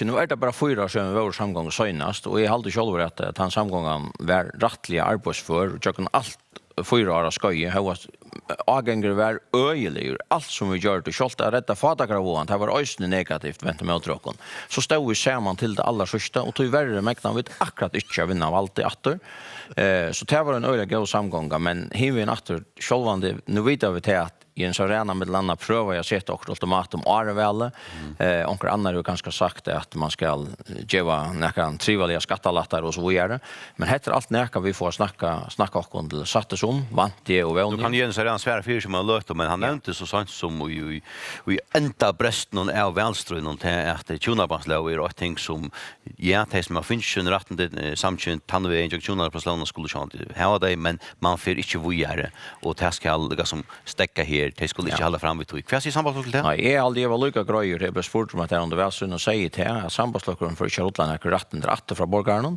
och att vi och åkara flotcha är det ett smål och vi har att han politiken i flotchen att här ständigt för personen alltså lökteslimmen frujer och att det är akkurat det som han ett sin bästa men vi säger inte att han säger att du ska allt vad så? Ja, men det är det som säger, vi tar också åkara politik och vi tar åkara standpunkter och här är det frutja kvar önstöken väljande att äta ett sin bästa samföring så här är det så i flotchen jockon och sambandslocken fer ångande in och tar rätten dratt från borgaren det har vi ångande gjort att alla de helt tjejer. Så håll i färbar var inte ultunien så nu snackar sin om till något du kanske stoltligare snacka vi folk än om folk. Det är jag. Ja. Två hur som nämnde Jan var rättliga markanter vänster att kämpa tunabanslåna. Och nu ständ du här vid Lincoln till en möjliga kommande samgång. Kvätjer, myflockar vid tunabanslåna och rätten till samtynt under så maten. Nej, jag vill börja med att säga jag är glad för att jag har skrivit Bar av Stein Nilsen ur drömmen. Han har några drömmar om ära samgång men han väldigt klart ut att han vill gärna ha samgång i Mifloss. Ja. Och tacka det härifrån. Men kvätjer du jag skiljer inte akkurat. Jag skiljer inte akkurat sätter han stiger santen här så lösnar det. Jag skiljer inte akkurat vad han menar vid han säger att då spelar jag tomma nu. Ja, börja nu. Okej. Han säger till att man tar sig rätten från folk. Det är samtrum. Det finns ju som vi nämnde just kväll en spilta vörre. Och hon inte tagar från dem alltså Tjonabaslån. Låt mig förklara det. Det finns ju spilta vörre. Ta Tjonabaslån som samgången samtyckte. Och hon inte tagar henne från dem. Men också helg inte spilta vörrena framgiv. Och tämmerst ju. Tjonabaslån ska brötas. Om det är det samma som bara Stein Nilsen tossar om till han säger att man täger inte några från folket. Nej, och kunde inte ta vörna från folket. Men om man tossar om kan göra det nu framåt. Ja, här säger hon brötas. Men jag vet inte vad han helt tror. Tjonabaslån ska brötas. Brötas till kvärt, säger du? Nej, det vill jag sammanhänga för vissa. Är det ett ultimativt krav från Miflossen? Nej, man får inte in sammanhänga med ultimativt krav. Men hur så är det också... Men du får inte väl på det? Vi ultimativt krav. Nej, att Tjonabaslån ska brötas. Ja, det är så. Nu får jag samlas om vad du kan få jökten av tog. Och för alla flockar får inte väl vid Imeskon. Vällyfton och Imeskon som åker Instja och Atla. Men och vita väl att alla flockar får inte till jökten som där Atla. Det är 5 långt. Andra flockar för det. Okej, så du är kanske till att tossa vi som matan? Till tossa vi? Vad helt det du? Och för samlingar vi öppnar sinne.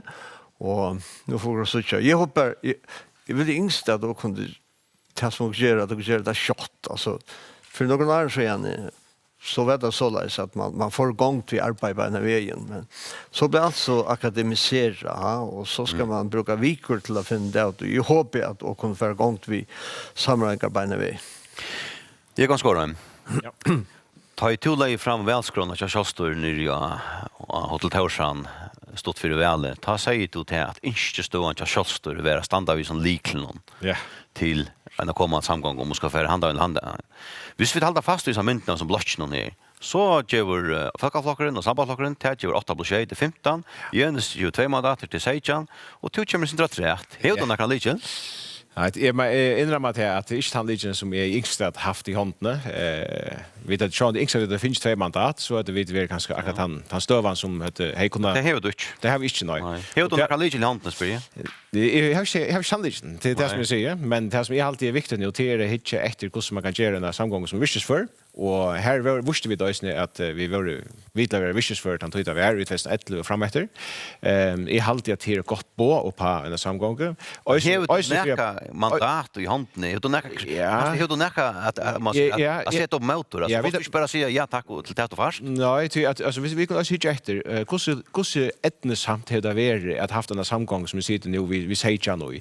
Det är inte alltid att det är den bästa lösningen för att få. Och grannar vill sagt att det är den starkaste samgången. Ja, det vill inte säga. Här allt med himmel gör och det är torsk för vi får tingen gjort I lagt tingen. Tog akkurat att det var så tepers. Här kan det vara 4 månader att det här var Achan. Det kan också vara 4 månader att vi lyssnar bröttre. Men du jag är inte inte hur sällan jag trumf I armen till att göra det kostbärande något som Jens kan. Nej, det är och till det som måste inte bara säga att du säger ja tack till att fast. Nej, det är vi inte inte göra att vi har lagt en vänskap fram och det här vänskapen för vi då är för efter inne I samgångsskäl och I alltid att akkurat hattar telnäka om en samgång inte att show sig att switch cheap vi kan bara säga lemon det kan också vara så att en person spårning skåra det är också ett personligt element och just när för det här till att för självstyr på en samgång och så brödet att tunna stå markant så kan stå till dömes bliva landstorsmäver eller att du kan bliva första mäver som så för sig att jag inte nöjes du chans vägna säga ja tack jag sagt kvärt Jörgen bjöder. Nej, det är helt skönt där. Det är nu det Christer Mikkelsen som valter. Jag har inte lucka några för när det och utvarsnon och är sannes. Men det första som till det vi för att diskutera här idag Jesus och akkurat bo på vad det kommer samgång ska vara till att det ska vara han nuvarande anstova så är det att vi kunde få bröttan politicians mer så för mer är det inte personlig passion av det till det som vi blir samtrum innan oss. Tack för först och nu fratt I öran som är att nu är urslyte och halse klart och här vi är alltså ända urslyte men vi färra först I hals till in Sigrun gör väl. Ja, du får nämligen inte endelig urslyte fra mer. Vi lägger det inn I teltene og få en lekkere grafikk også. Men Jan Peter har vi gjort det som stender I lovene til at ettersom opptellingen jo allmenn, så skal folk kunne komme inn I hitja med det vi talt opp, så skulle urslytene I eisene leses hardt opp, simpelthen 1-4 og anna etter. Og nå leser han høyre listan tja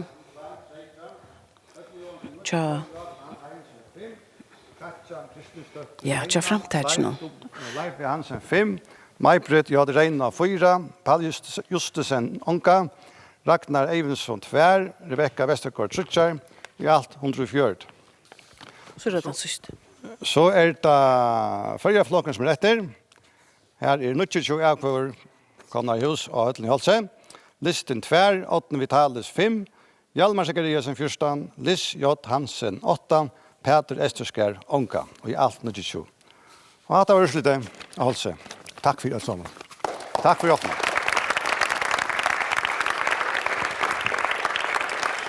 Ja, nu det alltså liot.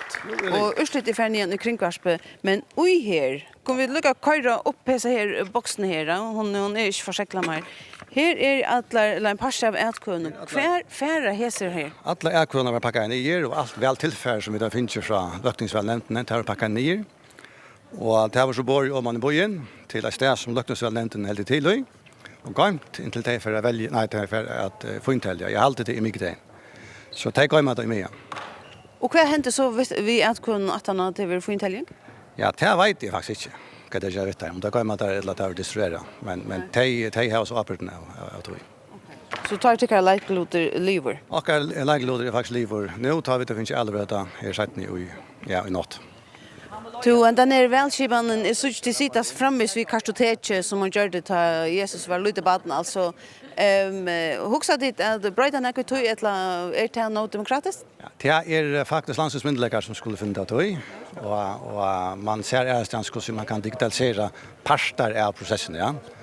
Man giver stå I det ting som kunde vi göra lättare. Bäj så faktiskt själv man är inte också som skulle som man säger avgreja väl. Och det snackar inte om att själv ägro Gräsland utstå vara være et helgild og lukknande.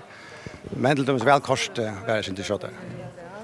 Så det är alltså upp till landets myndigheter att göra. Det är här som kipar för väl, ja. Vi tackar för hesa för och vi sätter nu för sista för nian efter till Jan Sigurd. Gör så väl. Tack för Sigrun, så stannar vi bara vid Hettabor, Johannes.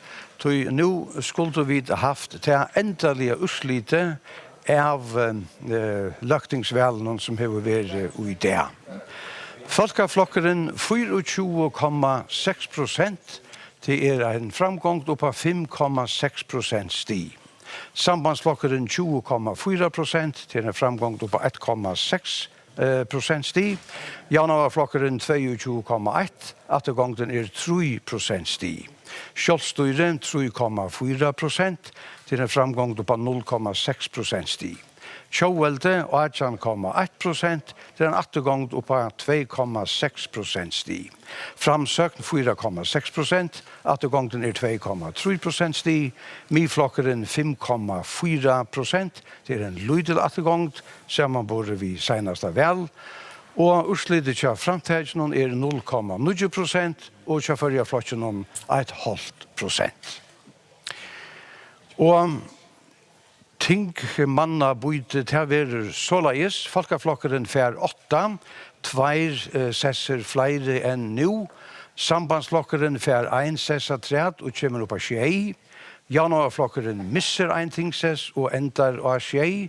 Kjolstøyre misser eisne 1 og fær 1 sess. Tjåvelde misser 1 og endar av 6 tingsesson. Framsøkn varveider synar 2. Teger miflokkeren eisene, og kvarskje framteger etla førja flokkeren og få omboan i løktingsnom. Ja, og så skulle vi haft alt klart til at manna nudja løktinge. Tja, folkeflokkenen Beinder Johannesen, 995 personlige atkvøver. Jekvanna Lækjene, 600, Jakob Vestergaard, 690, Jørgen Niklasen, 624, Jekvanna Lækjene, 600, Christian Andreasen, 503, Jakob Mikkelsen, 594, One Rasmussen, 404, Elisabeth Mercedes Gunnlaugstøtter, 401 atkvøver. Og tja sambandsflokkenen Bara Stein Nilsen, 1220 personlige atkvøver, Magnus Rasmussen, 575, Helge Abrahamsen, 498, Kaili Holm Johannesen, 408, Frimod Rasmussen, 306, Rosa Samuelsen, 314, og Johan Dahl har finnet 276 atkvøver. Januarflokkeren Axel V. Johannesen, 326 atkvøver. Ingeluin Didriksen Strøm, 543. Henrik Old, 434. Heien Mortensen, 425. Jone Nolse Johansen, 322. Johannes Johansen, 244. Og Bjarni Hammer, 271 atkvøver. Og tja, kjolstøyren Kristin Mikkelsen Valter, han fikk 298 atkvøver.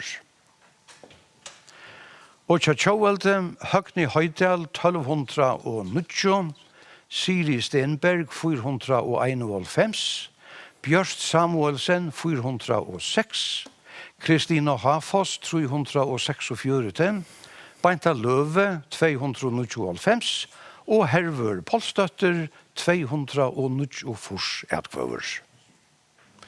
Framsøkt, her hever Bjarne K. Pedersen, finner 200 atkvøver, og Paul Mikkelsen, 205. Og myflokkeren Jennis Arena, 472, og Bill Justinusen, 371 atkvøver. Ja, og tar bare flokkerne som stidler opp første fyr. Det vil si framtidje, og førre flokkeren fikk å ånke om på han i Tinche, og av velen i det. Ja, Johannes? Ja? Vi får et synder ørvelse mannaløkting næsta velskei. Det må vi si, ja. Så vidt som talte med han til les, så var utskiftingen 13 folk. Og det rettelig han ekv? Det rettelig han ekv. Vi bare plankt å snakke om at det har fjers noen, ja, det er et øyelig. Ja, og så var det 1994, da jeg tar større skrattle være. Men det faktisk, sørst var det 11, og nå det 13, men så var det til en forskjøting med flokkene. Men her det ikke alt avgjørst enn.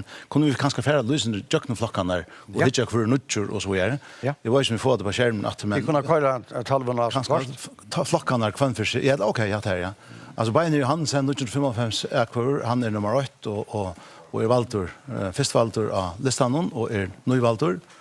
Og vi sier at det Christian Andreasen, 5-3, han nøyvaltur, og Unni Rasmussen, han nøyvaltur. Og det vil så si at her jo, altså, 3 nøyvalt av Falkaflokkslistanen, men det som avverst, det sånn at vi råkner vi i kveld at Falkaflokkeren kommer sangkong, og det vil si at det Hein Zachariasen, Annika Olsen, Brantur Sandøy, og så en som heter Johan Eli Lyngvei Paulsen, tar lukka som man kan säga känna färre med en tingsesse hvis Falkaflokkeren kommer i samgång. Og vi visste at det var en større utskifting til sambandsløsning til trutcher av 6, det var ikke opphatter, Bjørn, Edmund og Magne, og vi sier at Bar og Magnus og Atvalder og Helge, som Abrahamsen, som var hei 300 akkurat sørst, og som ikke var valder, han kommer loende inn ved 498, Kai Lea kommer inn etter, og så sier vi at nødje mauren til sambanden i Klaksvik, eller Norrøyjon, til Frimund Rasmussen som sambandsfellet i Norrøyjon stiller opp i stedet for Bjørn Kalsø. Han valgt ved 386 akkurat maskinmålstære, stjåre og en av øyeren i KSS Skibasmin i Klaksvik. Jeg har slett ikke rønt seg hva kommunalpolitikk eller landspolitikk for. Rosa Samuelsson kommer inn natur, og Johan Dahl kommer inn natur. Og så det den neste plassen. Jasper Langgaard, han kan boje etter at få ting på hvis det var samgång. Og her Johansen og Edvard Jakobsen som føringer det, hun kanskje for i det, hun kanskje kommer inn etter ting.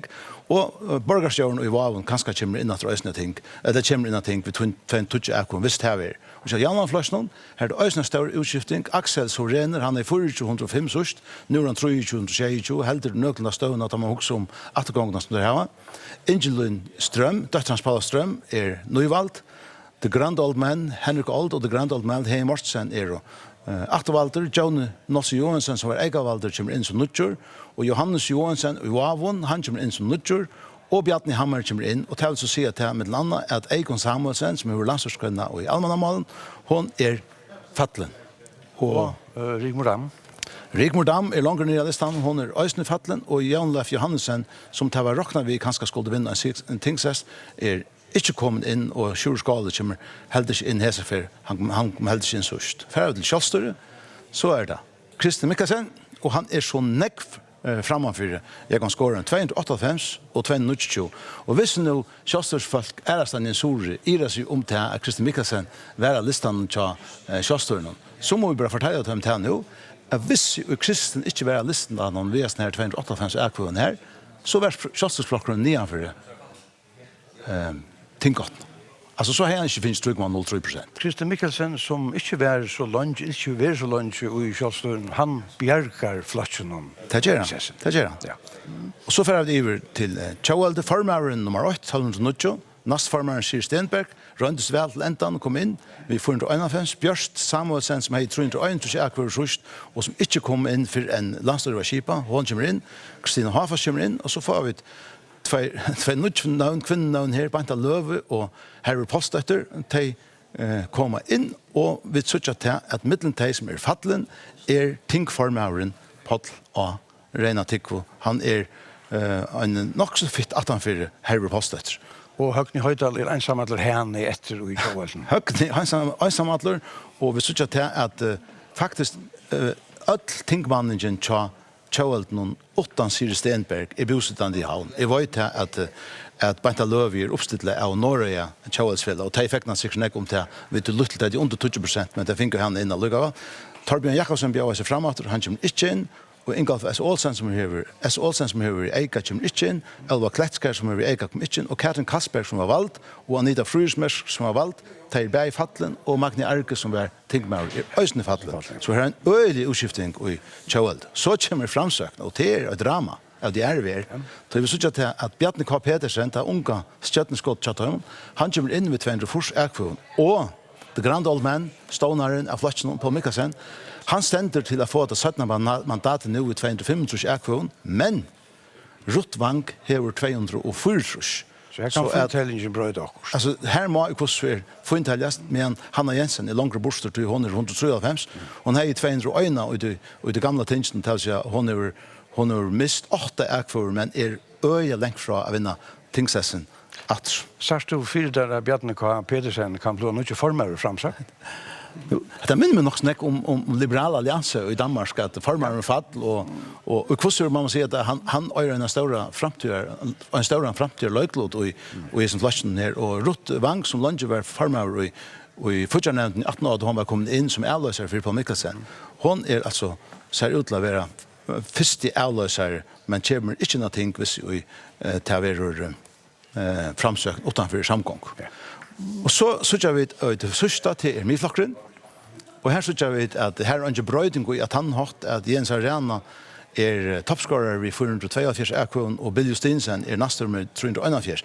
Men vi hadde kanskje råknet vi at Tordur Niklasen for at så å si, vinne seg etter av 3 plasser, og her vi har mulighet å komme ting hvis vi til døms Bill Justinsen, eller kanskje Jens Arena Hesfer, ved landstørsmauer, men vi synes at det er det ikke, tror jeg vi synes at det er en unge mauren Norge og i Kvannasund, Abbasson er just en framstøv som snakket om før. Som prater stilt opp for sambandsløs. Stefan Klein Paulsen hever 243 ekvar, og er klart nummer 3 til at Hørder holdt nere i 144 ekvar. Så store brøytingar, og hvis vi hittar vi kanskje teka og hittar jøkken kan kjøtt, hvordan det kvinner er valgt av ting, så synes vi til at alltså vi kan gå ut fra på Mikkelsen var den sessen her, så synes vi at Høgni Høyda sitter sammen med 1, 2, 3, 4, 5 kvinnor, og vi synes til at i januarflasjonen sitter akkurat sammen med 1 kvinnor, så 6, og vi synes til at Rosa er den øyneste i sambanden, så 6, og Elisabeth er den eneste. Så dette var ikke et godt kvinnevel. Det kunne det ikke skje. Og hvis vi ikke langer nye hver kommer inn og så er, så synes jeg at Etva og Eites kunne komme inn, og Annika kan komme inn, og nei, til det her kommer til. Så dette var ikke veldig her som kvinneomboende av Førja Løgtinget fikk et størst frambrott. Stora takk for det og i kvöld. Du hever ena for en sikra og jeg greier å komme fra Øtlund først og i badna hatt om hvordan vi kommer mal, og nå har du utlagt teksten vel ena for at det. Stora takk for det. Sjølver takk. Ja, dette var Løgtingsvelle 2019.